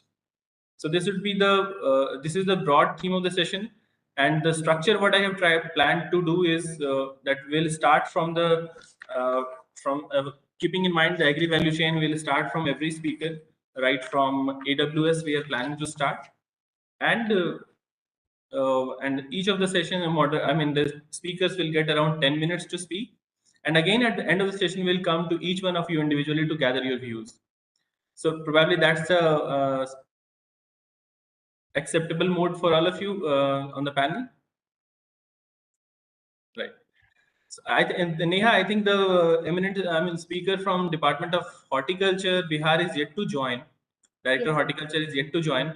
So we'll not wait for him. We'll probably move with the discussions, and once he joins in, we'll request him to share his thoughts. Sure. Thanks. To kickstart this wonderful session, I'm first reaching out to Mr. Sachin Punyani, who is the Business Development Head of AI ML Analytics and IoT for India and South Asia with AWS. Mr. Punyani leads the business development of AI ML Analytics and IoT for India and South Asia with AWS, and is helping multiple customers in modernizing their applications by integrating all these aspects to their business and their business solutions. He is a certified big data analytics and machine learning specialist, and holds multiple master degrees in various branches of IT, and brings to this floor around more than 16 years of rich experience across these implementing and mastering such scalable enterprises. He has not only worked with private sector, but also brings a lot of experience from the government sector.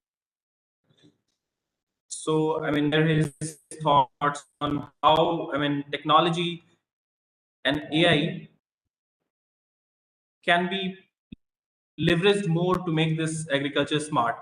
Probably from the e-commerce platform part of it, how can an e-commerce platform for the farming community help to transform Indian agriculture? Thanks, Guna. Actually, over to you, Mr. Punyani. Thank you, Guna. Thank you very much. Am I audible? Yes, you are. Yeah. Thanks for this platform. And like you said, the role of AI in the agri value chain, particularly from the e-commerce standpoint. See, if you look at the value chain aspect, so it starts, of course, if I just go in the conceptual part, and the people who are expert in the agriculture side, they talk about the initial, inputs, sowing, and all those stuff. But one challenge in the value chain part is like, once the produce is ready, how should it be brought to the market? And that is where e-commerce comes up. But the challenge in the e-commerce of agri products is how to check for the quality. People, if I take any crop, you talk about cardamom, you talk about onion, you talk about tomatoes. So there are varieties. If you see, there are hundreds of varieties. There are quality levels and grades for each of the crop. So how, without touching them, without seeing them, how will a buyer ensure that he is getting the quality produce? Now, this is where some e-commerce platforms role comes in, that whatever, I mean, when you are buying some furniture, you're buying some book, you know that this is the book photo, this is the furniture photo, this is how it looks. But what happens to the quality of the tomatoes, which is a perishable commodity? So this is where, if you look at one platform called Praman, e-Praman, so where they are trying to create, I mean, just giving an example that how people are trying to solve this problem through e-commerce. All farmers or all producers bring their crop and they take the photo, they take the videos and they upload, and they have built a model which analyzes from the photos and videos that what could be the quality grade. So if say your crop defines the grade from say 1 to 100, they can define or give you a range that it lies between 4 to 5, 4 to 6. See, telling precisely, maybe it might take maybe a few more months, few more years before you reach the exact quality level, but at least they can grade. Because I mean, taking again the example of tomato here, size might be very small, size might be big, the color and design and combination, where actually has it been produced, so they can figure out that what grade can it fall in. Now this makes this entire offering much cost effective, more reliable for the buyer, because buyer at least knows that which range does it fall in. Plus, when the photo was taken, when the image was taken, so we know that how long does it take for tomatoes to perish. So they know that by what this time how much perishable it would have been. Similarly, if they reach a particular stage, then they can put in some more effort for physical and manual identification. This is one part that I mean, just taking one example. So that value cost and customer and buyer trust, e-commerce has a very strong role to play. Second point, that e-commerce, I mean, of course, when we talk about e-commerce, it is not just about aggregating the buyers and sellers. It is also about giving some level of security to both buyers and sellers. That is where some level of extra support, I mean, typical insurance, typical logistics level stuff. You know that I mean, particular vegetable is perishable. How long does it take to perish? What are the routes can it come from? Which weather can it go through? So the e-commerce logistics integration also brings in lots of value there. So I'm just taking a couple of examples, but there are places in the e-commerce delivery life cycle right now. If you start looking from the agri products standpoint, there are good scope. There is good scope for AI and ML and we have multiple solutions. I took the example of a couple of them there. Yeah. Thanks, Sachin. I think that's an interesting part of it when you talk about keeping quality transparent.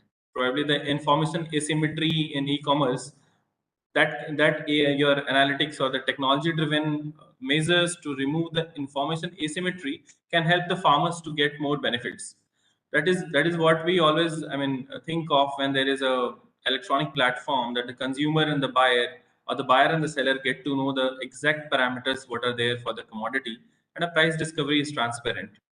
Probably that is what might be very useful. So do you also want to share anything what AI enabled activities you have already done in this e-commerce aspect, especially in agri, with any of your existing clients or any of your existing businesses? That will also be insightful for the audience. Yeah, so Pramant, that I gave the example, actually, we have worked very closely with the team when they were building this solution. See, e-commerce, I mean, again, take from the technology standpoint, when we say AI, machine learning, this is one part. Second, optimization. And third is related to slightly different, is related to insurance part that we have worked in the agriculture domain.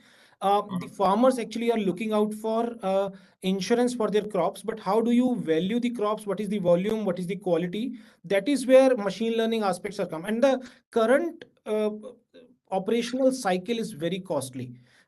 Giving the insurance at a very economical cost is very difficult for the insurance companies, because you have to visit the farm, you have to visit the land boundary, you have to ascertain what could be the volume, and you need a very strong domain expertise.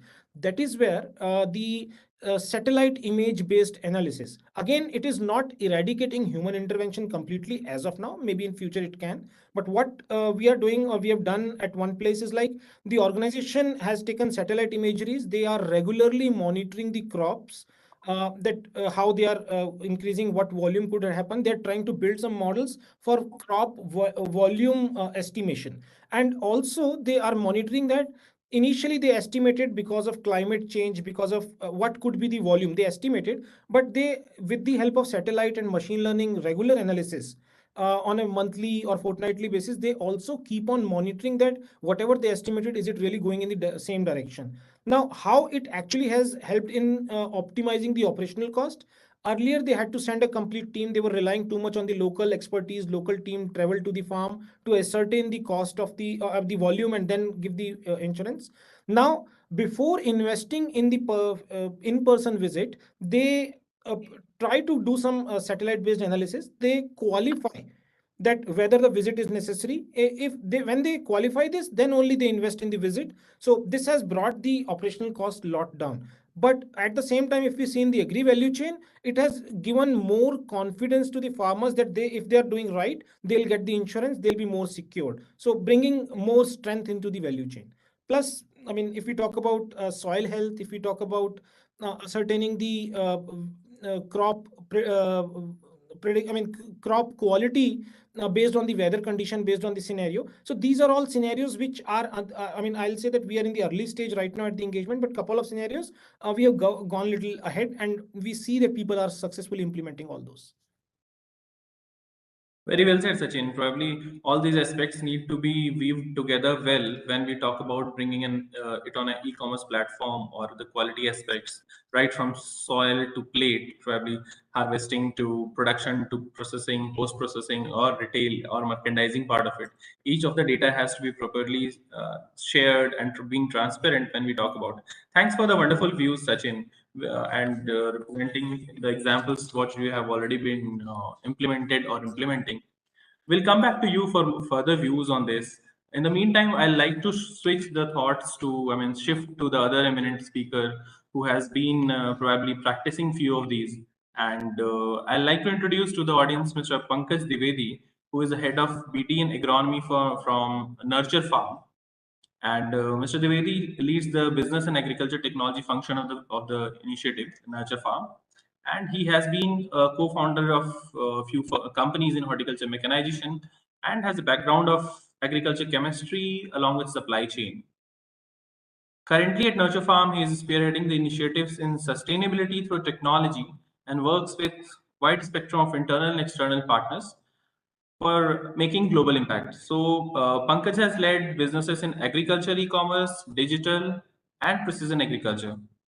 So with this, I mean, rich experience in the agri supply chain of agri chemistry, understanding the production to processing to marketing part of the agri value chain, I'll request Mr. Dwivedi to come and share that how does, I mean, how has he been leveraging technology in general and AI in particular to helping farmer nurture quality and ensure traceability in the supply chain.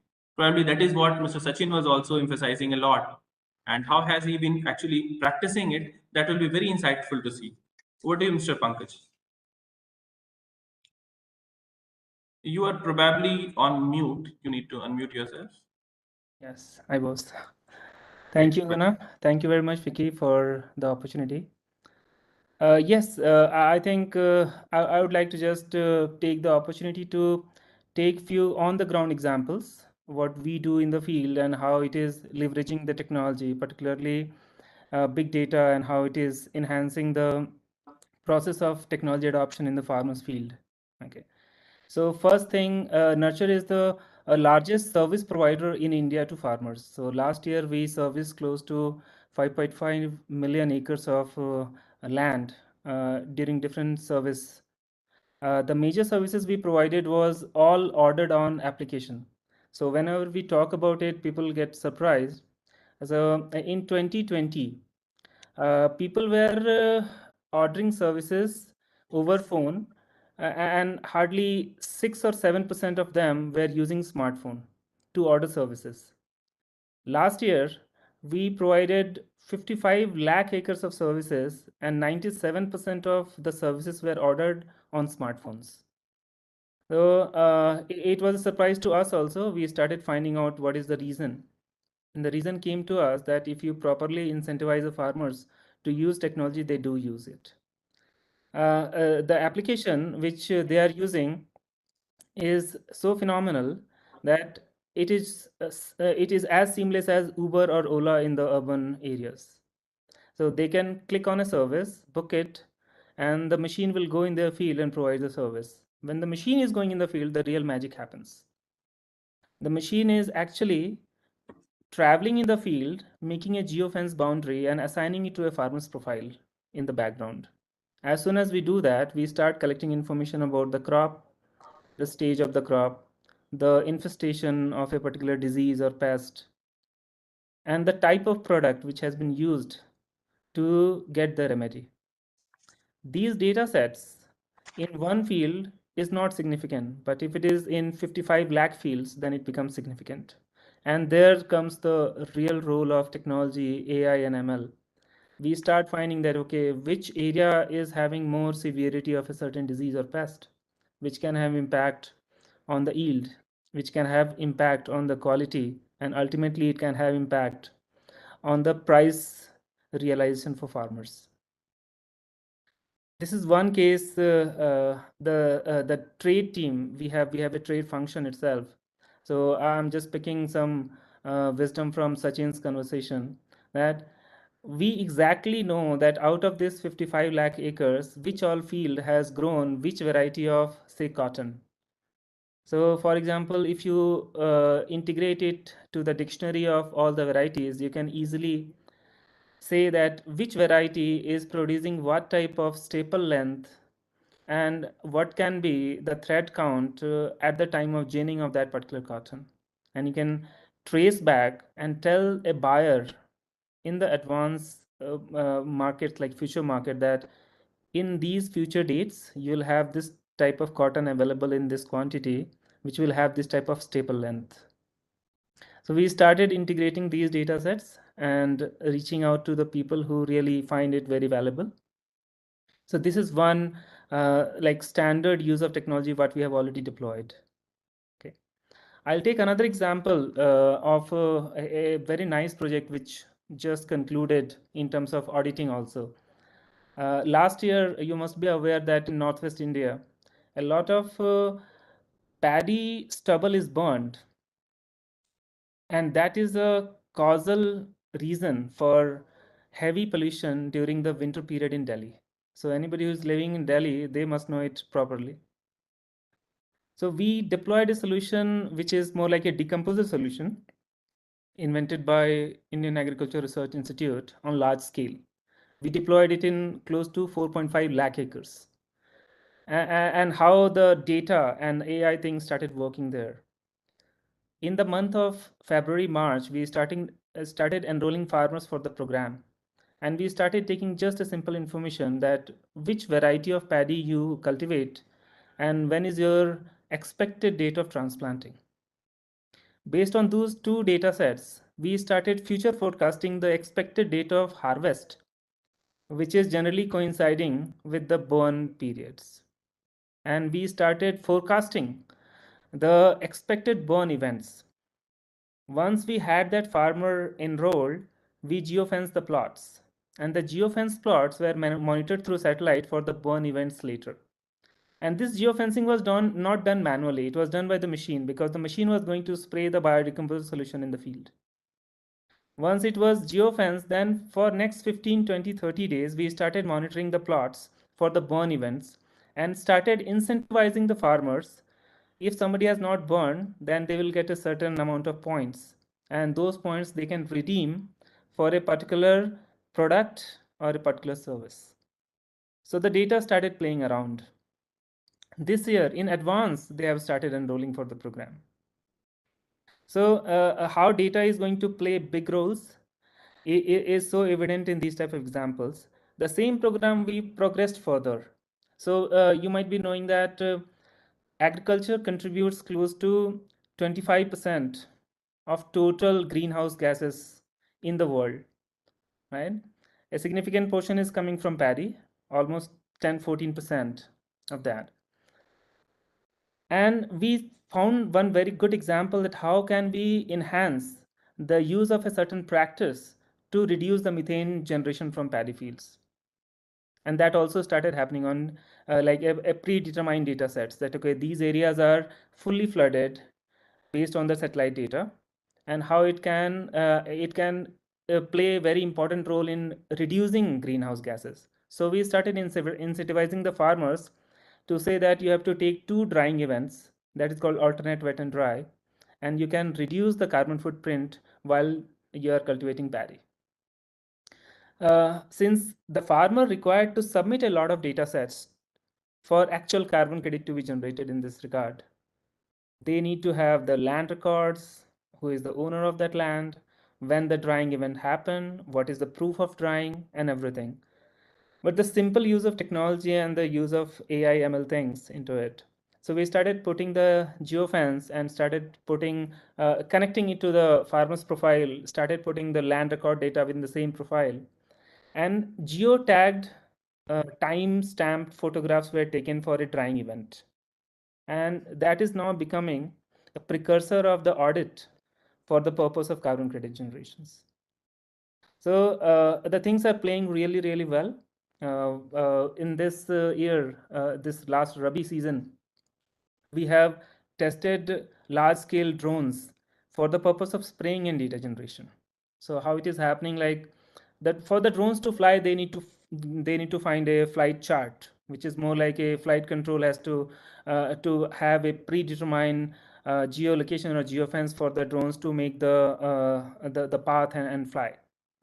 We started using that for other purposes also, not for only for the flying of drones, but later on the same thing is feeding into our system of the weather stations, that okay, in this location what can be the possible weather for incoming 14 days.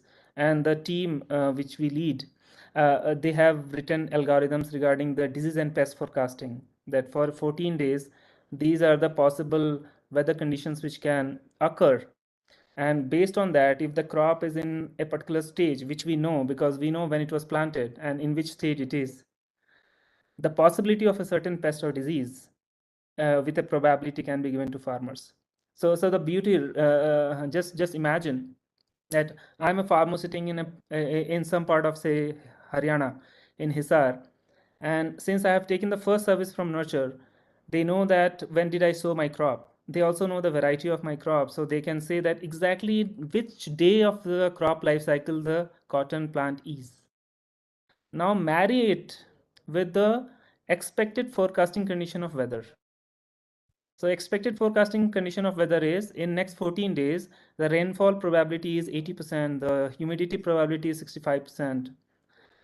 We take that data and feed into the boundary condition of a disease and say that out of these 5 disease, possibility of disease X is there on this date. And by the way, if you want to take a spraying service for that particular thing, you can just press this button. A machine will come to your field, provide the service. So how data is already playing into it is extremely evident. I do feel that in incoming 3, 4, 5 years, it will become mainstream. And many assumptions, as I gave the example, who can say that, okay, 97% of people have ordered a service in the rural area on smartphone? Say that they don't have smartphone. We say that maybe, but in the family, they must have some smartphone with somebody. Maybe the child who is 15-year-old, they are using the smartphone. You incentivize them properly, and they will go to their father and say that, okay, don't worry, father, I will book it for you. So it is already happening. We need to leverage it properly. We do believe that many high impact items, like recently we started piloting a very large program on NIR based soil scanning technologies. So what is happening? Soil is a tough thing. I mean, soil is a very complex item. Characterizing the physical, chemical, and biological properties are extremely difficult. So we thought that let's try to marry this with the existing data sets, which, for example, Indian Institute of Soil Science or National Institute of National Bureau of Soil Research, they have collected a lot of data sets. Can you marry that data set with the scan data and start putting some bioreferences to say that, okay, pedotransfer functions can tell you the data sets of a soil character. So those things we have started trying. We do believe that there are numerous technology which can be brought in and used here. We have used some of them, and we do feel that in coming few years, many can be used, and it can bring a real benefit of technology to the people who really need it. Yeah, I'll pause here. Thanks, Pankaj. Thanks a lot. And probably all those examples are very pertinent. And in the earlier sessions, in the inaugural session, we were talking about how can agri as a service, which we are talking about, how agri as a service can be propagated among farmers. Probably you are doing it quite well. And the examples which you talk about, most of them probably hover around predictive analytics, putting data to work for the farmers, putting it work for the market, and putting it work even for the environment when you talk about stable farming. So that is what agriculture is probably all about. When we let the data and technology work for the farmers, the environment at large, and livelihood at the consumers and the farmers. So that is you are touching upon from the stubble farming experiment or the audit experiment, or rather I'll say your audit project or the Haryana project which we are talking. Wonderful experiences to hear from you. We again will come and connect to you and build upon the good talk which Sachin started on the e-commerce and transparency, and bringing it to predictive analytics to you, and learning wonderful examples across geographies from your experiences in nurture farm. From there, I'll like to move to our next speaker, who is Mr. Joseph Thoma. Joseph Thoma is the head of agriculture expansion equipment at BayWa AG and has been with BayWa AG for more than 33 years. He started in 1918, long back, as a plant cultivation consultant with Oberbayern Plant Cultivation Advisory for farmers. And then for quite around 10 years or so, he was heading marketing, plant production, assortment, plant cultivation, implementation of seed, fertilizer, plant production, etc. And then for the many years, around 5 years, he had been head of marketing agronomy. And then currently he dons the caps of being an agtech expert, agri-commodity trading, plant cultivation, plant breeding expertise. He also brings with him a lot of expertise on food trends and market, leadership in animal husbandry, feed stuff, HR systems, IT strategy, and stuff like that. And with all this rich experience on having worked across the domains of agriculture, from being a cultivation consultant himself to a trader or a plant production assortment specialist, I'll request Mr. Thoma to share with us some real ground and some practical experiences of leveraging upon AI and technology in how to prepare data for agriculture, because we have been talking and understanding a lot on a lot of data which is required to run this predictive analytics, a lot of data which is required to be generated across the value chain. So we will like to understand and learn from your experiences how to prepare data for agriculture so that it is available for practical uses in the fields. I remember from the earlier speaker from government who was talking about if data is garbage, if there is a garbage in, what we get is garbage out. So how do we try to refrain that for the better good of the farmers or the country at large?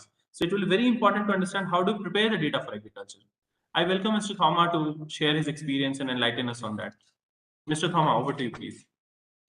Gunnar, thank you very much for this nice introduction. Can you hear me? We can hear you, sir. Please go ahead. Good. Could Ms. Divya show the slides, and then I try to start the presentation. But I'd like to answer Mr. Gunnar's question. How are we able to gather and to work on all those data? We've been working on a farm management information system, which works like an ERP system for a farm. And there you can put plenty of data into, you can process it. I will come back to that.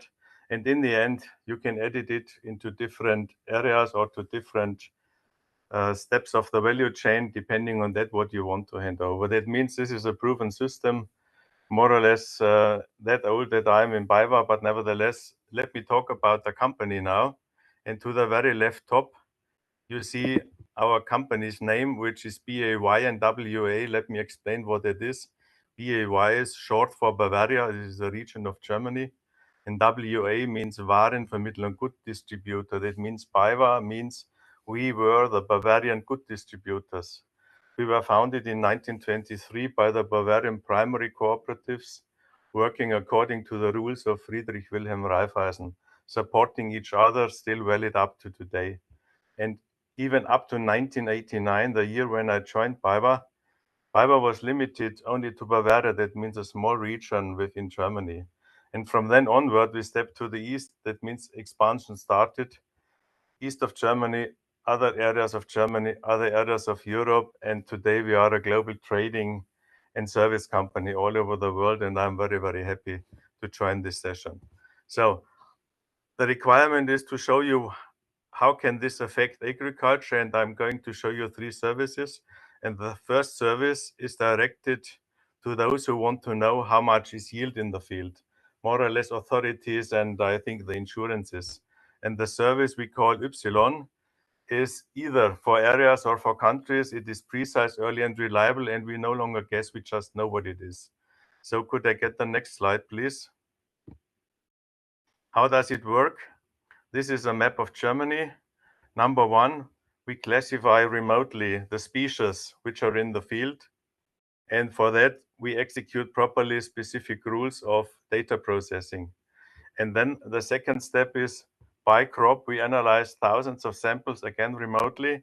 And step number 3 is we aggregate the yields of those samples so that we have a very clear and early and reliable overview what it is, taking into account what was happening to the crop, even in small areas like late frost or heavy rainfall or drought.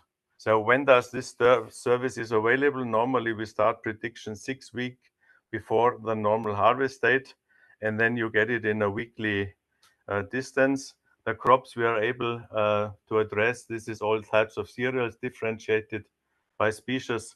It's sugar beet, it's sugar cane, it's corn, soybean, cotton, oilseed rape, and potato. So back to Gunnar's question, what could be interesting for India? Directed now to authorities and to insurance companies, think about Y. We've been very, very experienced from in Europe, from Atlantic Ocean to Ural. And for certain reasons, you can imagine, we do a very deep and thorough investigation on Ukraine and the surrounding countries. This is service number 1, Y yield prediction. Now, please go ahead with slides. The following 2 services are directed to the farmer in order to deal carefully with scarce resources. And the first example is variable rain. Variable rain gives you a site-specific recommendation on where, when, how much water to put in a 10 by 10 meter grid. On one hand side, and on the other hand side, when you run more than 1 field or more than 10 fields, it's even a management tool for irrigation management and farm management, because it tells you when to irrigate which field with how much water. The next slide, please. All our services. Next slide, please. So, can you still hear me, Gunnar? Yes, we can hear you. We can very well hear you.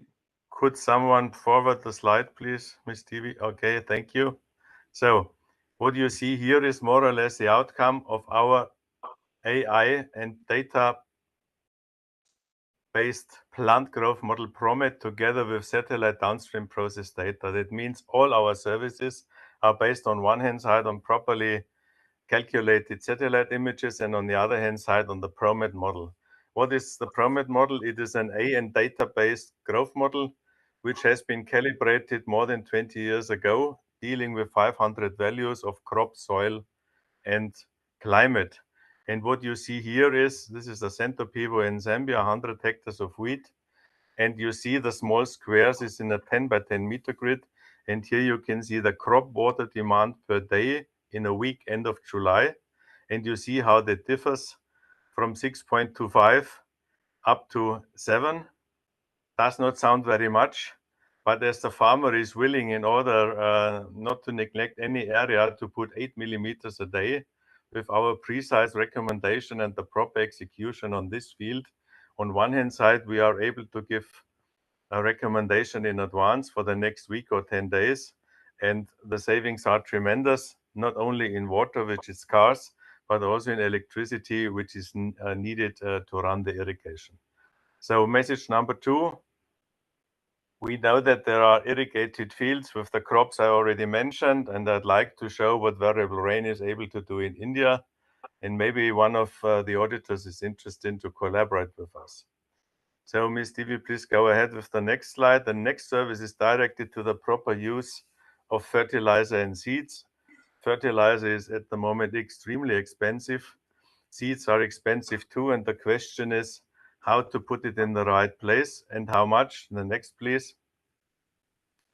Divi. So what you see here is a so-called talking field space map. The green areas are more fertile than average and the red areas are less fertile than average.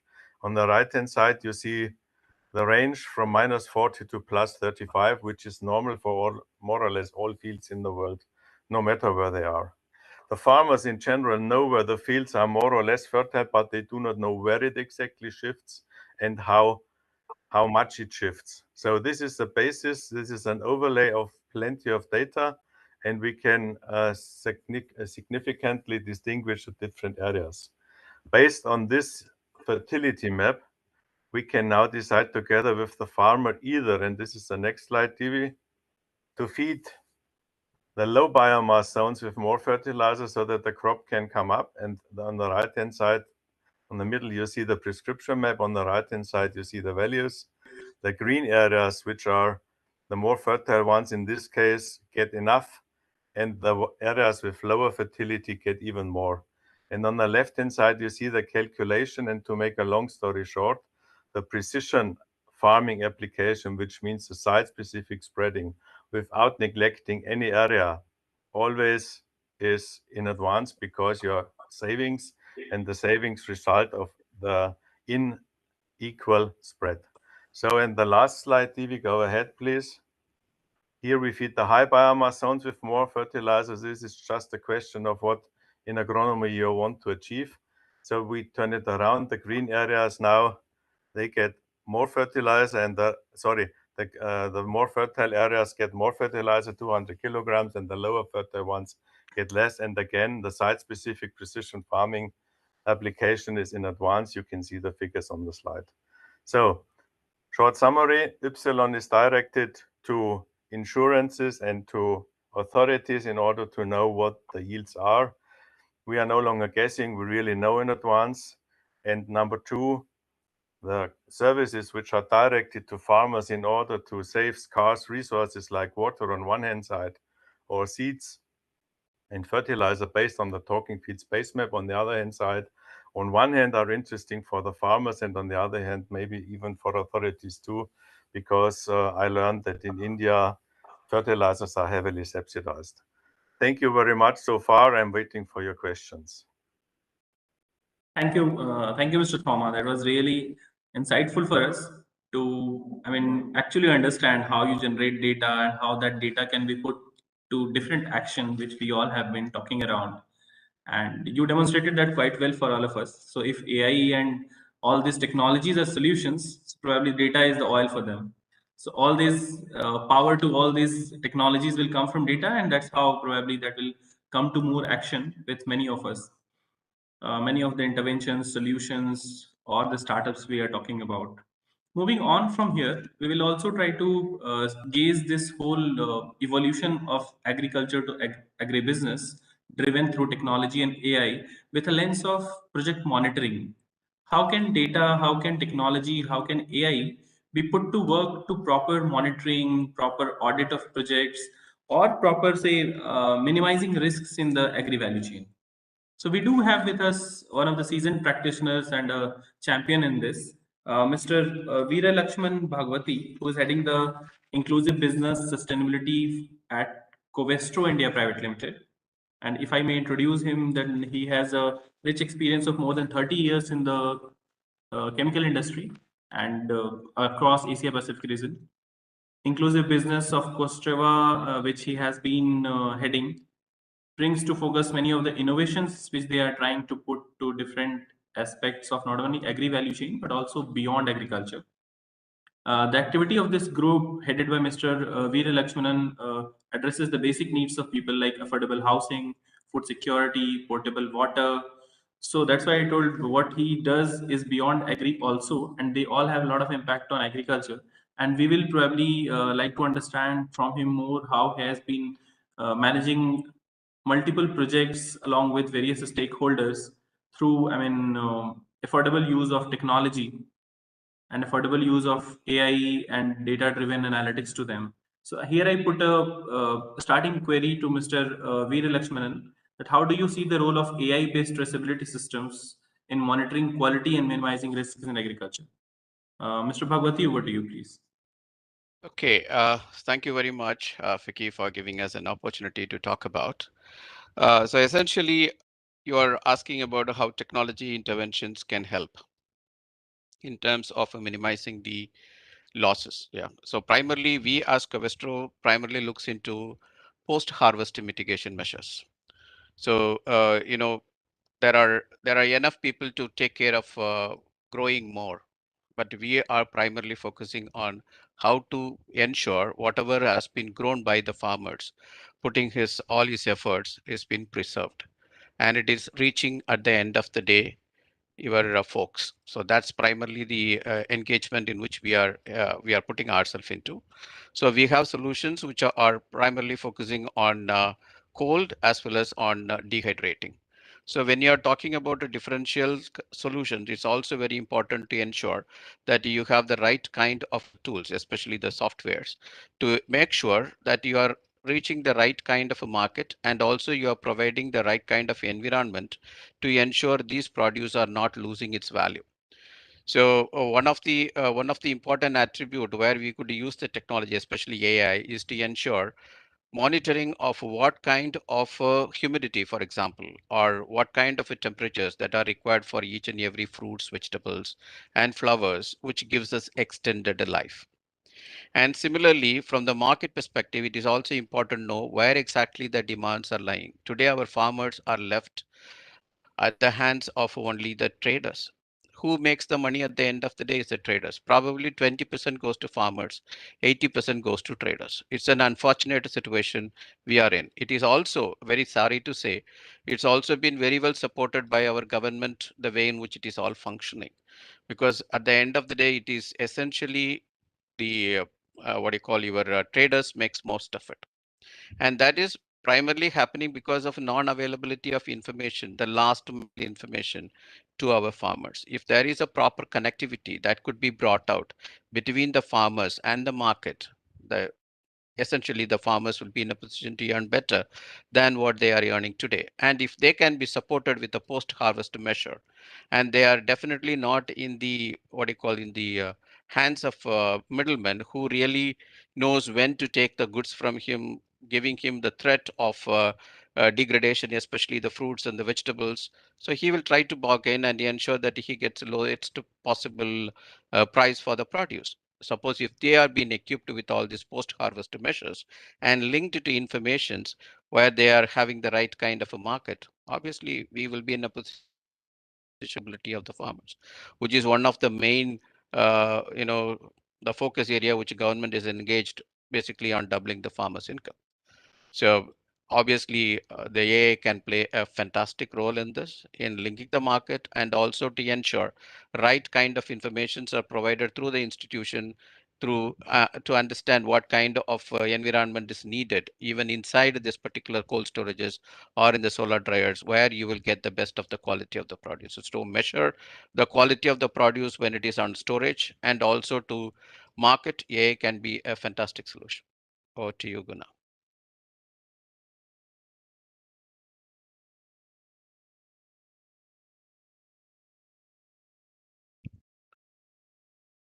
So I can also take you through the kind of a presentations which I have prepared, which we have prepared rather, which will give you a perspective of what exactly I'm talking about. As we all know, India is the second largest producer of fruits and vegetables. So there is, if from our side, we always say that we don't have to have more. It is enough what we are having.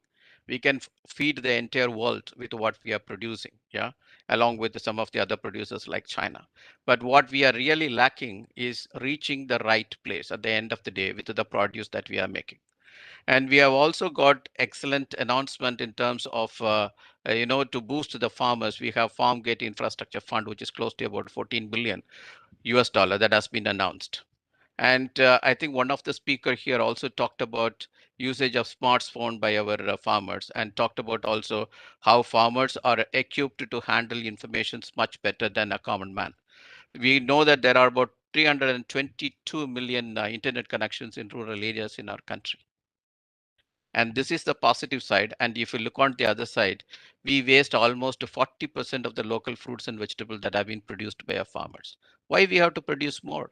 If we can save this 40%, which are getting wasted today, we could feed at least this 194. There is an mirror. I mean, there is an error there. We have about 194 million people who are not having right kind of a food. They are malnutrition. And the value that we lost because of this food wastages is close to 9 billion every year. And also, you know that whether we talk about fruits, vegetables, or flowers, it is primarily grown by small and marginal farmers who constitute 85% of the entire farming community in our country. And now you can say what kind of a role AI can play in terms of ensuring linking them to the right kind of a market, and also to right kind of informations where they need to have their infrastructure maintained so that they could maintain the good quality of the produce at the end of the day. Can you move the slide, please? Can you go to the next slide, please?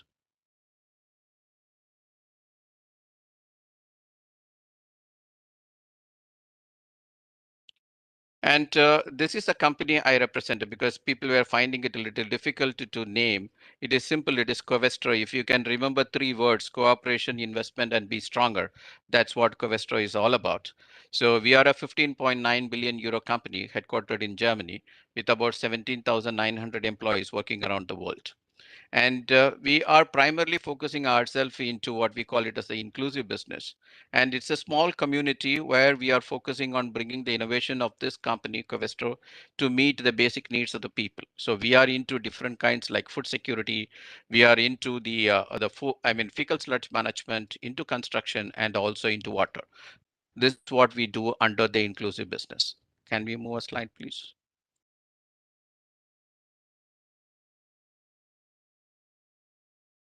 So this is what under the food security solution, we have solar powered greenhouses. So if you look into all the technologies, what we are bringing in is all primarily based out of a solar power.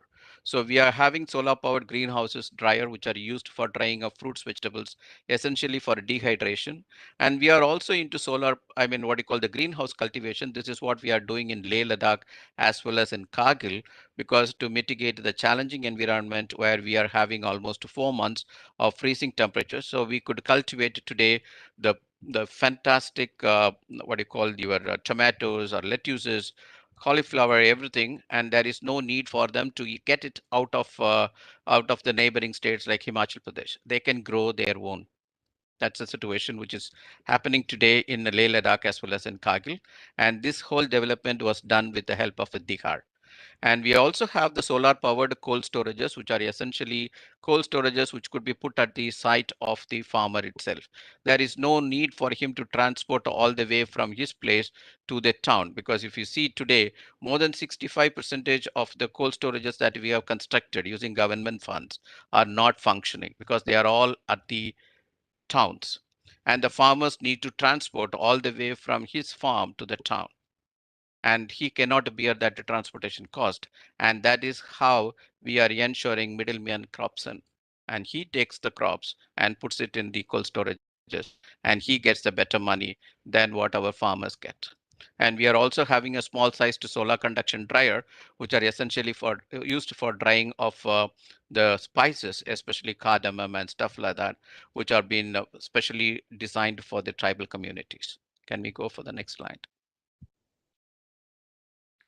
So this is actually our solution. What exactly we wanted to do with the help of IoT as well as the AI is support the farmers in terms of processing, support the farmers in terms of ensuring the right kind of quality. So it is important for the farmers to work closely with the institutions to understand what kind of temperatures and the humidities at which it needs to be stored so that he can be rest assured about the quality. One of the speaker talked about determining of the quality based on some kind of a photographs. Yeah. And I do not know how far that particular entity has been empowered to grade between 5 to 6 or 7 to 8, whatever it is. Unless we have an institution attached who has the authority to give the grading for the produce that are coming out from the farmers, we are not taking it forward to the market. So that's also very, very important. And using IoT and the AI, we could also trace where exactly the truck, which is already been done in our country today. That's not a big stuff. And most importantly is also monitoring the data. As you mentioned, Guna, it's like a garbage in and garbage out. The problem in our country is even for determining what is the quantity of wastages we are having as far as the foods are concerned, different people give different kinds of information. As per what we call is the ICAR, the Indian Council for Agriculture and Research, they report 40% losses. If you go to any other Niti Aayog reports, you will say 20% losses. Why exactly that? I really do not know what exactly is our actual losses of a food produce. So it is very important that we have AI platform to ensure right kinds of data are getting in, and which can be a real tool for the government to work on. So this is one of the important information which could be accessed by the government to design policies which are going to be really in supportive of the farmers at the end of the day. Can we go to the next slide, please? And this is actually a real case, where we have got this marigold. If there is no any access to this particular farmer and cold storages, which has been linked, he will be getting maybe like 1,860 rupees a quintal. It's a very real case. But the inclusions of the technology powered with the cloud, he is in a position to get almost 3,080 per quintal. It's an actual case. And we have farmers across Maharashtra who are enjoying these kind of benefits by linking them to both IoT as well as to a technology. A technology with IoT is much more powerful than just a technology. So what is most important, we needed to provide absolute access to the farmers. And it should be the farmers be the king. He cannot be looking at others for determining his price. For the hard work that he has put, he should be in a position to determine the price. And that can happen one and only if he has access to technology, and also he has access to market. And these two things can be easily provided to him with the help of IoT and AI. That's all from my side. Thank you.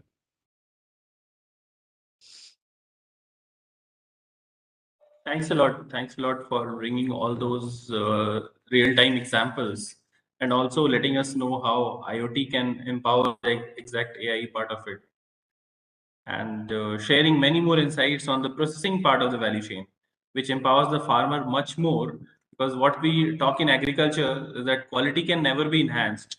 We need to preserve the quality which is there after produce. We cannot enhance a farm produces quality after it is harvested. All the efforts are to be put on just to preserve the quality and reach it to the consumer, which will fetch us better prices. So Absolutely. probably Absolutely. It is very, very right to state that you cannot improve the quality of the produce. What you can do is you can prevent it getting deteriorated. And there AI can play a greater role. And also our institution, if there is a proper linkages between the institution and the farmers, where AI can do wonders, obviously we will be positioning our farmers at a much better position than what they are having today. It's quite unfortunate. The dissemination of the knowledge has not happened. And in my life, I can tell you, because my grandfather is a farmer, there is no better scientist than a farmer. You tell him this is the kind of mixing ratios you need to do for spraying, he will do it exactly.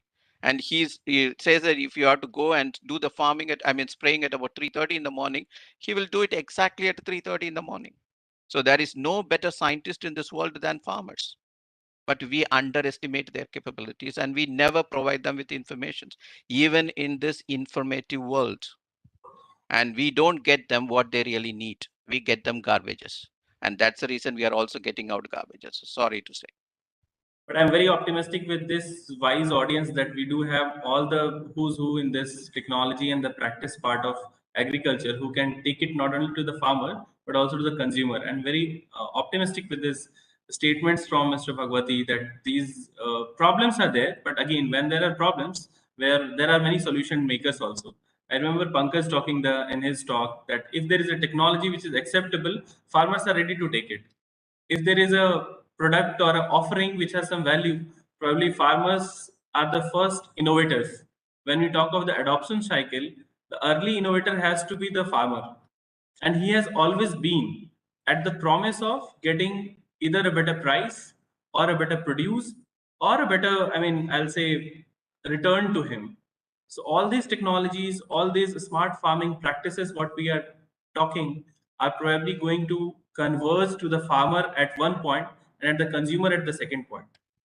So with all these thoughts, I'll now like to move on with our discussion, move on to the next speaker in the rung, and I'd like to introduce the next eminent speaker from Harvest Plus, Mr. Ravinder Grover, who is the program lead for commercialization of biofortified crop program at Harvest Plus.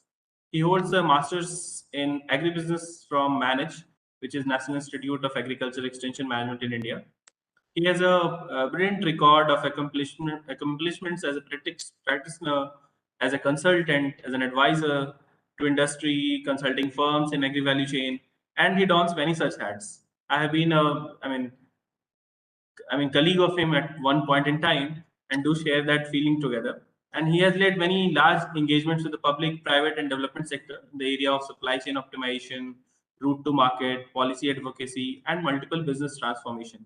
So what we want to enrich from you here is with this ultimate, I will say, from end-to-end experience of having seen agri value chain from the technology lens of it, from the community lens of it, from the policy advocacy lens of it. All these lenses, when you converge, how do you see? How do you see that? What are the common challenges that you would say are preventing the rapid adoption of digital applications in agriculture? Because when we hear from afternoon till now, probably there is a solution to every problem what we are thinking around. Say soil testing. There is a scanning based application to do that. Talk of stubble burning. There is a solution to take care of it. Talk of water purity or either in potability or irrigation. There's a solution to it. There's a digital tool to take care of it. So what in your wisest thoughts with your rich experience are those disenablers I'll talk are preventing these from getting adopted at large? Over to you, Mr. Grover. Thank you, Guna. Thank you for a very kind introduction and thanks for inviting me here. I would like to take a step back and go to the theme of this event, which was around how do we enhance farmer income and value for the consumer. As we have heard from very eminent speakers about enhancing the value to the farmer, but I guess the second part is still not addressed.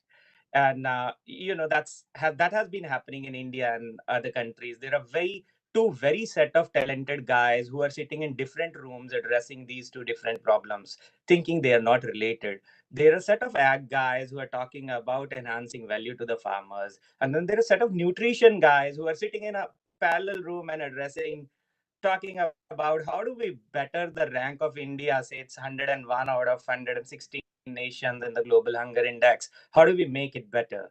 I guess it was important that these two guys are brought together, and I would like to thank FICCI, PwC, and German Agribusiness Alliance for doing it. I guess this is very important because, in my understanding, these two issues are very much related. You can't solve one of these problems without solving the other. For example, uh, if you want to have any sustainable increase in farmer income, that has to come from consumer paying more for the produce, and that will only happen if they find more better quality and a more nutritious food being produced by the farmers. And the vice versa is also true.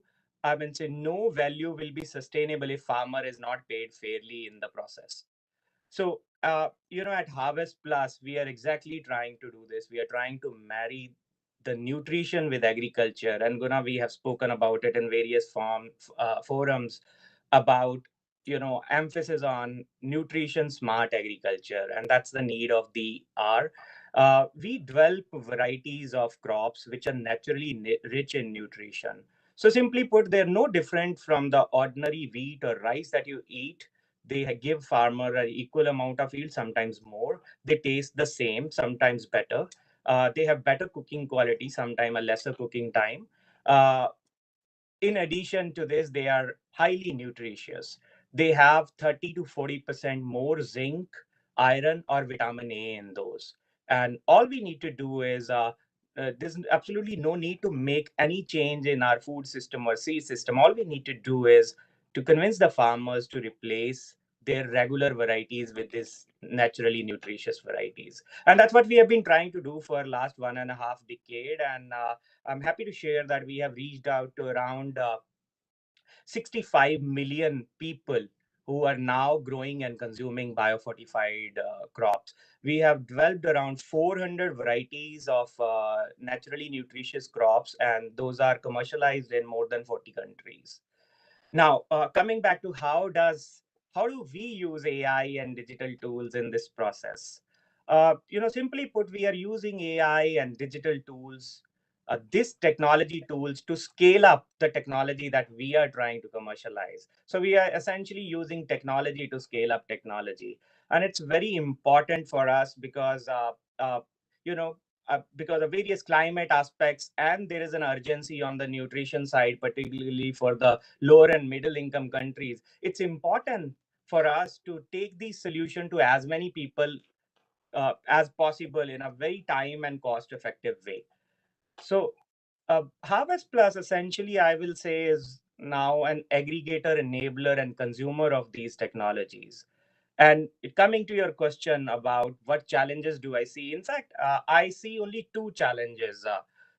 Speakers before me mentioned rightly about that farmers are becoming more and more open to accepting technology. I'm yet to come across a farmer who says, I don't like technology. Everyone likes technology. The onus is on us to how do we make it more accessible and affordable to these people. So I think the first challenge that we are facing, whether it is a bean grower in Kenya, or a maize grower in Tanzania, or a cassava grower in Nigeria, or a wheat grower in India, or rice grower in Bangladesh, I guess the major challenge that we are facing in these regions is essentially around that most of the farmers we are dealing with are smallholders. So I think we need to change our approach in terms of designing these products. Right now, what is happening is we design some products for farmers in the West who are having around 179 hectares as an average farm size, or Europe where it is around 16 hectares. And then we are trying to kind of tone down those offerings and adopt it for a farmer in, say, Asia, who is around 1.4 hectares or 2.8 hectares in Africa. So it's like feeding cattle feed to the chicken. You will get some results, but it will not become an instant success. Important part here is to go back to the drawing board and design solutions which are I mean, more apt for the smallholder farmers. And I was very happy to hear from my friends at Nurture Farm the kind of work that they're doing for cotton and other crops. I said that's really impressive. We need to do more of this, and this has to become the order of the day if we want to really scale up technology. Uh, just to give you an example, in case of smallholder farmers, I guess it will be when we talk to them and we ask them, we do pilots, and pilots do really well. And I guess my friends in this room will agree to me that when it comes to scaling up, the real challenge starts. And most of the times, uh, the reason is that when we ran these pilots, we were doing it for a larger set of farmers or a more controlled environment. When it has to be commoditized or democratized, then accessibility and affordability becomes an important part. So in my view, I guess when we are going back to the drawing board and designing solutions, I guess we need to keep in mind that in case of holder agriculture, uh, collectivization is going to play an important role. So our tools have to be more friendlier to be used by the group of farmers rather than the individual farmers. The other thing is, in case of most of the smallholder farmers, accessibility is always going to be a challenge. I was happy to hear about the number of farmers who have used the mobile telephony or the digital tools in rural India. But still, I mean, if we want to scale up, we have to look at models which are both online, offline, probably hybrid in nature, and also provide some sort of a facilitation, like some of my friends mentioned that incentivization to the people who can enable these kind of transactions. So this is one of the key challenges that I see at present. The other challenge that I see is we are slightly more biased towards the productivity aspect of agriculture. We have been, most of our digital tools are trying to solve for increasing the yield for the farmers. I guess we need to make it more comprehensive and focus on the other aspects of agriculture, particularly the climate part. And this is now becoming a real problem. All of us are hearing the news of how the current heat wave had an impact on wheat yield in northern parts of our country. Also, just to give you some data point, that we are expecting around 3 to 17% dip in the nutritive value of the crops that we are growing. And that's going to make things even more difficult for a country like us, which is still struggling with the problem of malnutrition. So I guess it's important that the tools that we design are, they don't not only focus on productivity but also give equal weightage on climate and the nutritious part of the food, because eventually at the end of the day, agriculture is a vehicle. The problem that we are trying to solve is taking more value to the consumer, taking more nutrition to the consumer. And in most of the cases, farmer itself is also a consumer, so it becomes even more important. I guess I'll pause here, Guna, and pass it back to you. Thanks a lot. That probably you have touched upon many of those painful chords which we either missed or we had to deliberate while discussing further. That's very important to see out of the ag tech, how much is egg and how much is ag and how much is tech. So if the tech is loaded much, probably the agri part gets a miss. If there is not a proper mixture of both, probably the farmers will never be able to palate it better and adopt it better. And I borrow the word of Ravinder on that, feeding cattle feed to chicken. So if that's happening, probably we'll have to think there, tinker there, tweak there, and bring the better cattle feed to our so better. Thanks on the wonderful talk, Ravinder. I think probably the way you touched upon climate change or the malnutrition part of it, a lot of that has also been ingrained by many of our speakers. And probably going ahead when we talk about agriculture, I mean, these are the answers which we need to give. These are the questions we need to answer. And when I talk of agri or AI, probably the amount of time it has been talked about, I do not hear it as artificial intelligence. I hear it as how fast this artificial intelligence transponds to agricultural intelligence. How much early, how fast can it be? Probably discussions at this like this may provide some solutions to it.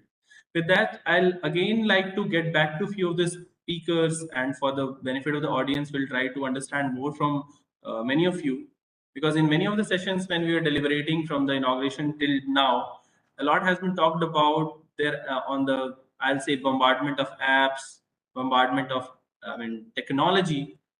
The usage part of it, one of the dignitaries from government of a state was also asking about the cost part of it.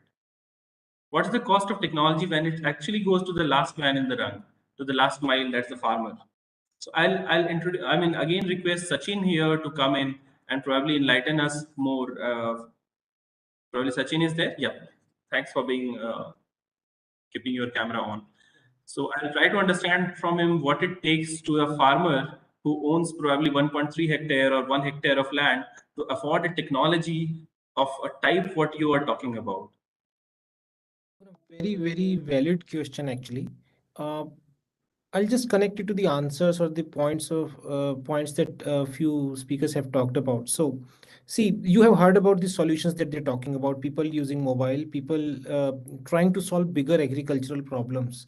I mean, if you talk to all of them, I mean, you have seen the kind of solutions they are bringing in. But if you start talking about the cost of their solution that they're producing, one major challenge that most of them might be facing is like they know how to build machine learning models. They have strong skill set, competence, domain expertise, but the data that they need to train machine learning models it's the probably the costliest component of their entire operational cycle.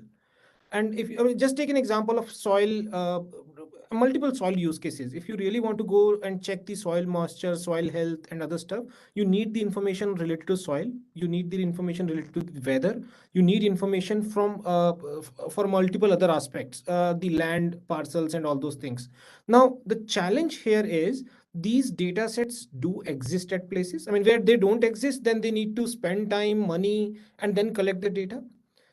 If the data sets exist, they are with different departments. This is the biggest challenge in the agriculture domain, that for the soil case, if I just take the example again, almost all the states will be conducting one or the other surveys collecting data, but this is residing with respective departments in the state. Weather data resides with the meteorological department. Land parcel information, everything resides with some department in the state, or where land records are being managed. Now, we have seen the competency, but we know that data exists, but how to bring that together, it's the cost. Now, that is making their solutions costly, one aspect. And once the solutions are costly, taking them to farmer, giving them at an affordable price, of course, becomes a challenge. It's a commercial challenge. Everyone has to solve some problem in the commercial realism as well. So what technically we propose, or we have been proposing, is like, uh, there, we cannot ask the government to create a complete single data platform, but at least some open data policy where so much data is already captured. If it is made openly available, we know that there is no dearth of brain, there is no dearth of competency to solve these problems, and that effectively will bring the cost much more down. So that's one part, like you said. How second aspect, I'll say, I mean, this is one aspect that we feel that as industry, as government, everyone has to come together to solve it. Second aspect, I mean, you said that people are already using now mobile phones. Of course, this is a typical technology challenge. In most of the cases, even when we say that the machine learning models are being utilized, AI is being utilized in mobiles, effectively these models actually are residing on the servers at the back. Mobile apps are there, they are taking the data, they are sending, and this in our country, where in the remote areas the networking is the challenge, these apps fail, or I mean, I'll say suboptimally perform basically. So that is not on the government, I'll say, but that is on the technology industry. Like, we are all working together. Now we see the technology has come up. We know at one customer or one organization who has built kind of a model which actually is being deployed on the mobile itself. So this, I'll say, uh, partially solved problem. Maybe in a year or two, you will see that just taking some data points technically, when you build some machine learning model, typical size is 1.5 to 2 GB. It may go 3-4 GBs, up to 3-4 GB as well. That means for farmers to use that model on mobile, they need smartphone, which becomes expensive for them. Now, two aspects. Somehow, I mean, that the technology will improve, some more mobile phones will improve, become little cheaper. Second, technology side will improve, that the model sizes become little smaller, and they go into the mobile phones itself. So that second part, I'll say, the industry is working, gradually evolving. We see that in year or two, you will see that reality happening. That will bring this cost of operations down. Third aspect, as we see here, is uh, the spraying part. That, I mean, just taking the example, so devices being used in the field. Pankaj gave an example where he said that the machine actually goes into the field. This is practical. He gave a very good example. It is possible in the grounds. When it comes to the areas which are not so plain, not so easy, there we need some level of drone related functionality. Now people should work on those aspects that can, I mean, yes, I know at least couple of organizations are doing the spraying through drones. uh, but technology needs to improve a bit. Industry needs to invest some time on it to bring that drone related spraying or bring it to the masses. So point is, some aspect on industry, I'll say, the technology at places exists which needs to be brought into the domain. Some area technology needs to improve. We feel that in a year or two. But even after the technology becomes ready in a year or two, we need some push, very strong push from the government to make the data available. We cannot expect 100 agri-based organizations to collect their own data when government is already collecting that. So that is an ask actually, to really bring the solutions in the farmer's cost range. That's the point we have. Thanks, Sachin. Probably taking the thanks, Sachin, for taking the discussion to a different level of understanding that yes, one, data is there, but the important part is how do we talk about the data sharing, the data security, or data privacy. That is also important when you talk about all these aspects.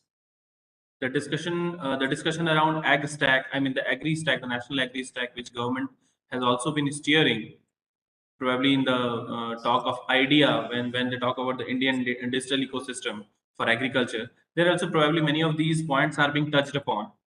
But again, it's very important that affordability of the entire AI-driven, technology-driven agriculture is ensured largely from the government through such concepts of ag stack or data sharing, and technology or new thoughts have to be driven by the industry. That's what I pick from your thought. From here, I'd like to move to Pankaj and collect his thoughts on the remaining thought, which I wish to collect from you, are very important. One on the how do we ensure data privacy? Because you also collect a lot of data when you talk about the cotton example or the stubble burning example. So that is one thought which government also keeps grappling with. What happens to the data which goes into so many predictive analytics which the private sector is using?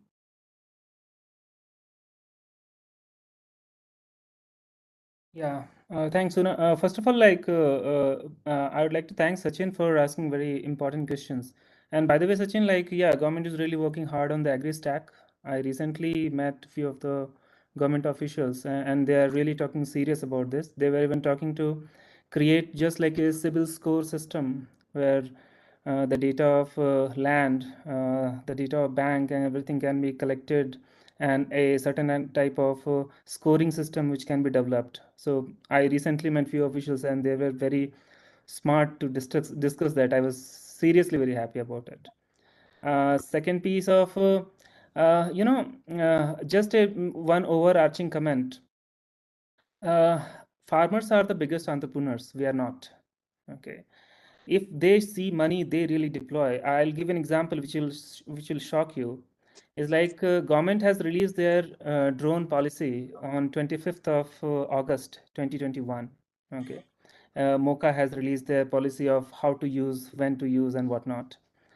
Before that, close to 350 drones are already in application across India for spraying purpose. I met many entrepreneurs in the field who have already brought drones from different part of the world, assembled it, and used it for services for last 2.5, 3 years. Okay, so if they find benefit, they find technology, they do it. It is up to us that how we are going to match our speed with their thoughts or their vision. I think we are lagging behind. They are not. Okay, so like today we were in our organization, we were discussing about to scale up this, because now the drone deployment policy is always very clear. Now it is almost crystal clear for anybody to deploy. And when I met many of the entrepreneurs, they told that okay, probably you are not that early. Okay, so it's a good sign. But we do have the responsibility to bring the changes in a systematic manner and also with required safeguards. For example, the data which is collected in the drones has to reside somewhere where the farmers are having a control on their own data sets, right? So what we do, we generally create data sets with their consent, and we use it only with the highest regard of the land of the law. Because if you see, yes, can some farmer tomorrow call us and say that, okay, delete my data and I don't want my data to reside with you? If it is a personal data, which is my property, then we are very much obliged to do that. And we do follow all the privacy policies which are mentioned in the Information Technology Act 2000, right? And I think every good organization is following that, because they do have their reputation at stake in terms of data privacy. I really don't know about small players, what they do. Probably anybody who is a small player today is struggling to just make money to survive. Probably they may not be doing all the safeguards, but once they grow to a level where their reputation is at stake, they will do that. I'm quite sure of that. Third Thanks, piece. Pankaj. Yeah. Yeah, please carry on. Yeah, just third piece is like, see, right now we are not collecting any data set which is extremely like, sensitive in nature. For example, if you go to Sentinel like satellites, there you already have 10 meter by 10 meter resolution data sets publicly available to anybody. Right. We are using similar data sets for predicting something. Or if you go and say that all the weather related data sets which are available at the resolution of 2.5 to 5 kilometers grid, that is available to anybody. We are using similar type of data sets for predictive analysis. Right. So I will say a lot of data sets what we use as a technology is publicly available. Only thing is was that it was not used in a way it should be. It is used in a way it is required today. But for example, we met some of the players who wants to provide data sets which can be 50 centimeter by 50 centimeters resolution.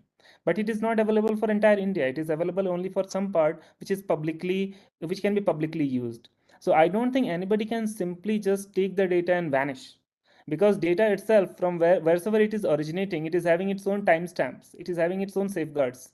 So nobody can simply just go and vanish. We need to, but yes, in the system we have to be really diligent about the privacy data of the farmers or their information regarding payments or anything like that which is really sensitive.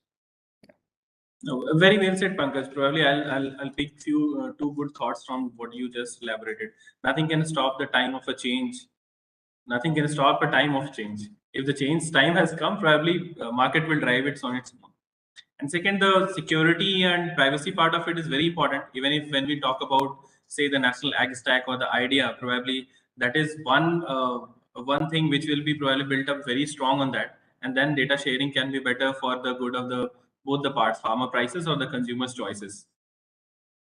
So, I mean, from there, I think why not collect some good best practices from Mr. Thoma, who has been probably doing it in other part of the globe, and learn from him how has he probably ensured in his firm that the data sharing, the data flow, and the stacking of data to derive a better intelligence out of it is done in a scientific or a say plausible manner. Mr. Thoma, if you can come in for a minute, please.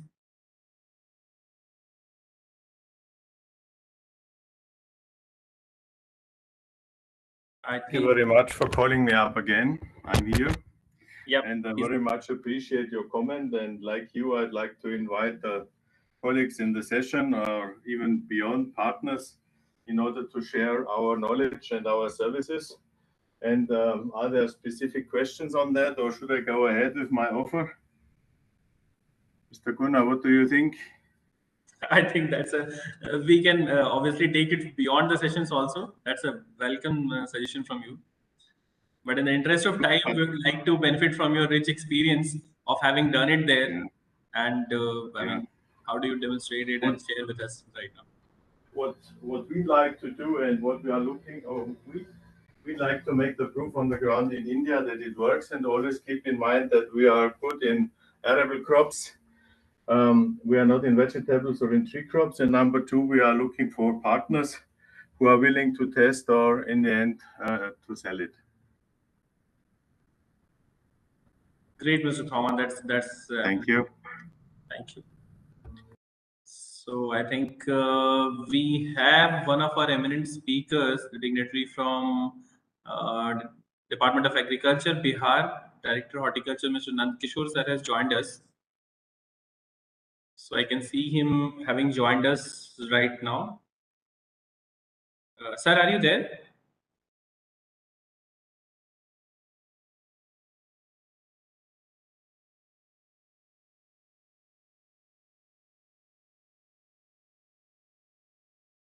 So probably he must be connecting. So till he joins in a full-fledged way with his audio and video, I'd like to benefit from the presence of Mr. Grover. Ravinder sir is already there. And you also on your video, probably you had some thoughts to share, or I had one interesting thing to, seek from you. That was around what kind of use cases you see across the globe where digital tools and AI have been very profusely used for, say, not only for the production part of it, but on the consumption part of it, ensuring nutrition and doing away with, nutritional, risks at large. Thanks, Guna.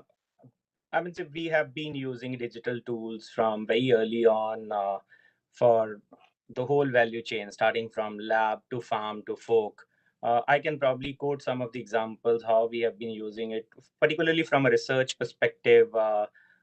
Harvest Plus and International Food Policy Research Institute had developed a biofortification priority index tool, which is helping selecting priorities for various countries, around 120 countries, on which varieties or which crops they should be working on, if they want to better the farmer and the consumer value in these nations. Also, one of the other examples that I like to say is the repurposing of some of the technologies, particularly the X-ray fluorescence technology. And Sachin mentioned about the need for having better quality analysis tools. So we have done it to a limited extent. With the help of ICRISAT, we introduced this technology to agriculture in 2011, where we have married the XRF technology, which was originally supposed to be working for mining, for assaying and the nutrient analysis of grains at the farmer field. And this marries XRF with AI and machine learning to give instant results and the outcomes for the nutrient value of the crops. And in a way, also enables differential pricing of the farmers produced based on the nutrient content of these crops. So this is another interesting proposition. I'd also like to share with you a couple of more partners with whom we are working. For example, in Pakistan and Bangladesh, we are working with Cropin to scale up technologies, particularly the traceability solutions, which are cost effective and relevant for staple crops.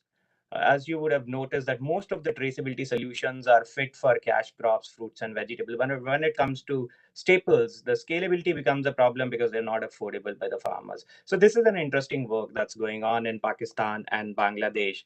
And lastly, on use of we really don't need big hi-fi technologies to solve a problem. Sometimes the very basic ones can solve a lot of challenges in the field. For example, we have been working with precision development in Pakistan again to use SMS and push based calls for the behavioral change at the farmer level. And this has worked out very effectively for us right now. For the benefit of our audience, 20% of the wheat grown in Pakistan is biofortified. And so there's a lot that we can learn from what's happening in Africa, Asia, other countries, and all that, both on technology front. And some of these can be then replicated in our country as well, so that we can benefit from what has been already done there. So I'll pause here, Gana, and back to you. Thanks a lot, Ravinder, for probably bringing best of the practices from across the globe, and also enlightening us that it's not only the cost load which perishables and high value commodities can bear, it's also the staples where such technologies have been introduced. On that note, I'm very honored to welcome Nand Kishore sir here. Nand Kishore sir is Director of Horticulture in Department of Agriculture, Government of Bihar. And sir is a senior 2006 batch IFS officer from the Forestry Services and is in Bihar cadre. He's presently holding the post of Director Horticulture as well as the Mission Director for Directorate. He is also a conservator of forest for important missions like the Haryali mission in the Department of Forestry. And prior to this, he has also led divisional forest offices and led few important tiger reserves like the Valmiki Tiger Reserve, and sir has been nationally accredited for that as well. On that note, am I audible here? Yeah, Guna, you're audible. Please continue. Yeah, thank you. So on that note, I'll also like to mention that sir has been spearheading many of the important interventions where both the topics of the session, smart prices, smart farming leading to better prices to farmers and good quality food to consumers have been addressed.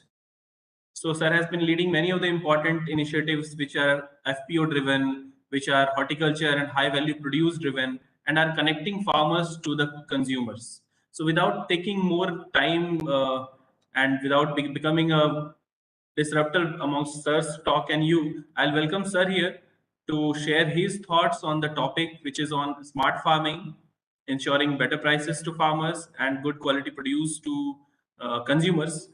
On a smaller note, sir, the earlier speakers have presented different technologies which are prevalent in the agriculture domain, agri, horti, and animal husbandry domain, which are AI-driven, technology-led, and are very useful for the farmer. I mean, ranging from soil testing to quality testing of produce and making it accessible to the consumers at large. We welcome you profusely, sir, and request you to share your thoughts, please, sir. Yeah, thank you very much, Guna. First of all, I like to say that I became late because there was an important meeting with Government of India, and I was not expecting that this meeting is going to continue for such a long time, so I became late. And first of all, I like to thank Fikki to offering me this platform. And I am also thankful to PwC for conducting this important smart farming for better prices for farmers and better quality for consumers. This is really an important topic at present because in the era of high use of pesticides and fertilizers, consumers are really, it is very difficult to get better quality produce to consumers. And again, from the production side, farmers are really facing problems how to go for better economically viable farming, so that they can not only able to get better price, but they can able to produce better produce and in a better way. So this is really very relevant topic. Here I would like to just focus on few important activities which are at present we are doing in Bihar. And this is not very unique, but just I like to mention here. Like we have developed a data of almost 1 crore 70 lakh farmers in a DBT concept, where what we are doing, we are capturing the each and every details of farmers, and we are keeping these data for providing them any kind of assistance, which is very important because it is very difficult for any institution or any government organization to just get the data about the farmers, their details, their land holdings, and everything, their bank accounts, their Aadhaar data, Aadhaar linked bank accounts data. So all these things are captured in this DBT platform, and we are using this DBT platform for providing all sort of assistance to the farmer. And I like to express here that not only Department of Agriculture, but other departments like cooperative department, animal husbandry department, other departments are using the same data source for targeting their beneficiaries. So this is very, you can say, unique initiative done by Bihar, and we are doing it very successfully. So this is very important from Bihar point of view. Apart from that, recently we have already developed different platforms, different online systems in which we are implementing different schemes. Like as far as Directorate of Horticulture is concerned, we are all the schemes we are running, they are completely online system. So this is beneficial for farmers, and this is beneficial for you can say us also, just to monitor those schemes. And in the, by implementing this online system, what we have done, we have tried few initiative also how we can link farmers with the consumers also. So in that way, in this context, during COVID period, we have just done one pilot work that was Baag Se Ghar Tak project, in which we tried to link our farmer producer company with the consumers directly. And in that initiative, FPC managed to get better price, and consumers also managed to get better quality produce. So this system we just we adopted for one year only, and from the next year we we started acting as a facilitator between FPC and consumers. We are not in the direct player now. In the first year, just we did it on pilot basis, how this can be successful. And from the next year, we are just integrating the different players of traders with the FPCs. And this initiative is really useful for the farmers because they are able to sell their produce, they are able to sell their quality produce on a better price. So this is also important. And here in Bihar, few important crops which we are focusing right now, like strawberry, which is unique to Bihar. But here we are doing, we are producing on a large scale. And I am happy to say that the market is easily available for those farmers, and they are getting huge benefits. They are getting almost more than 5-6 lakhs per acre per annum benefit. So that is a huge amount as far as agriculture is concerned. Here we have diversified few other crops also, like few farmers has come up with a dragon fruit, pineapple cultivation, and we are assisting them in a different way, not only by providing them just input and everything. We are providing them market assistance also, how we can provide them better market platform. And apart from that, Bihar has started implementing one scheme, that is organic scheme. We are doing we are assisting organic cultivation on the districts which are on the bank of river Ganga. So that is exclusive schemes for that scheme is only that scheme is funded by state government, not assisted by central government. And in that scheme, what we are doing, we started providing certification to different fields, and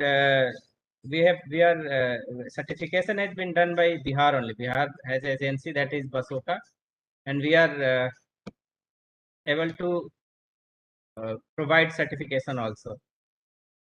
One important area is climate resilient agriculture, which we are focusing right now. We have been since last 2 years we are doing that activity in climate resilient agriculture. We are providing different new technology to the farmers so that they can cope up with the climate change, and their productivity and production should not be hampered due to adverse effect of the climate. So these were the few issues which I was thinking I should share with all of you.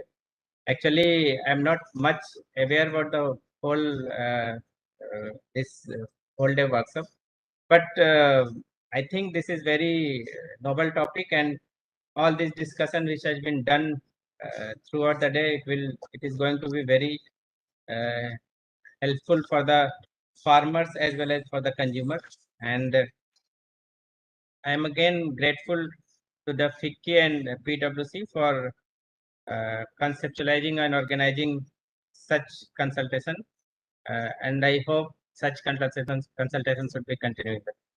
Thank you very much. Thank you, sir. Thank you. Thanks a lot for bringing all those interventions which you are already spearheading and anchoring at the state of Bihar. And probably, as you rightly mentioned, the technology has been a savior at the time of COVID. And one of the initiatives which you talked about, probably the Baag Se Ghar Tak initiative, that makes us understand the big plight you could have solved for the farmers by evacuating their perishable commodity like lychee and bringing it to a consumer when they wanted it at the season's peak.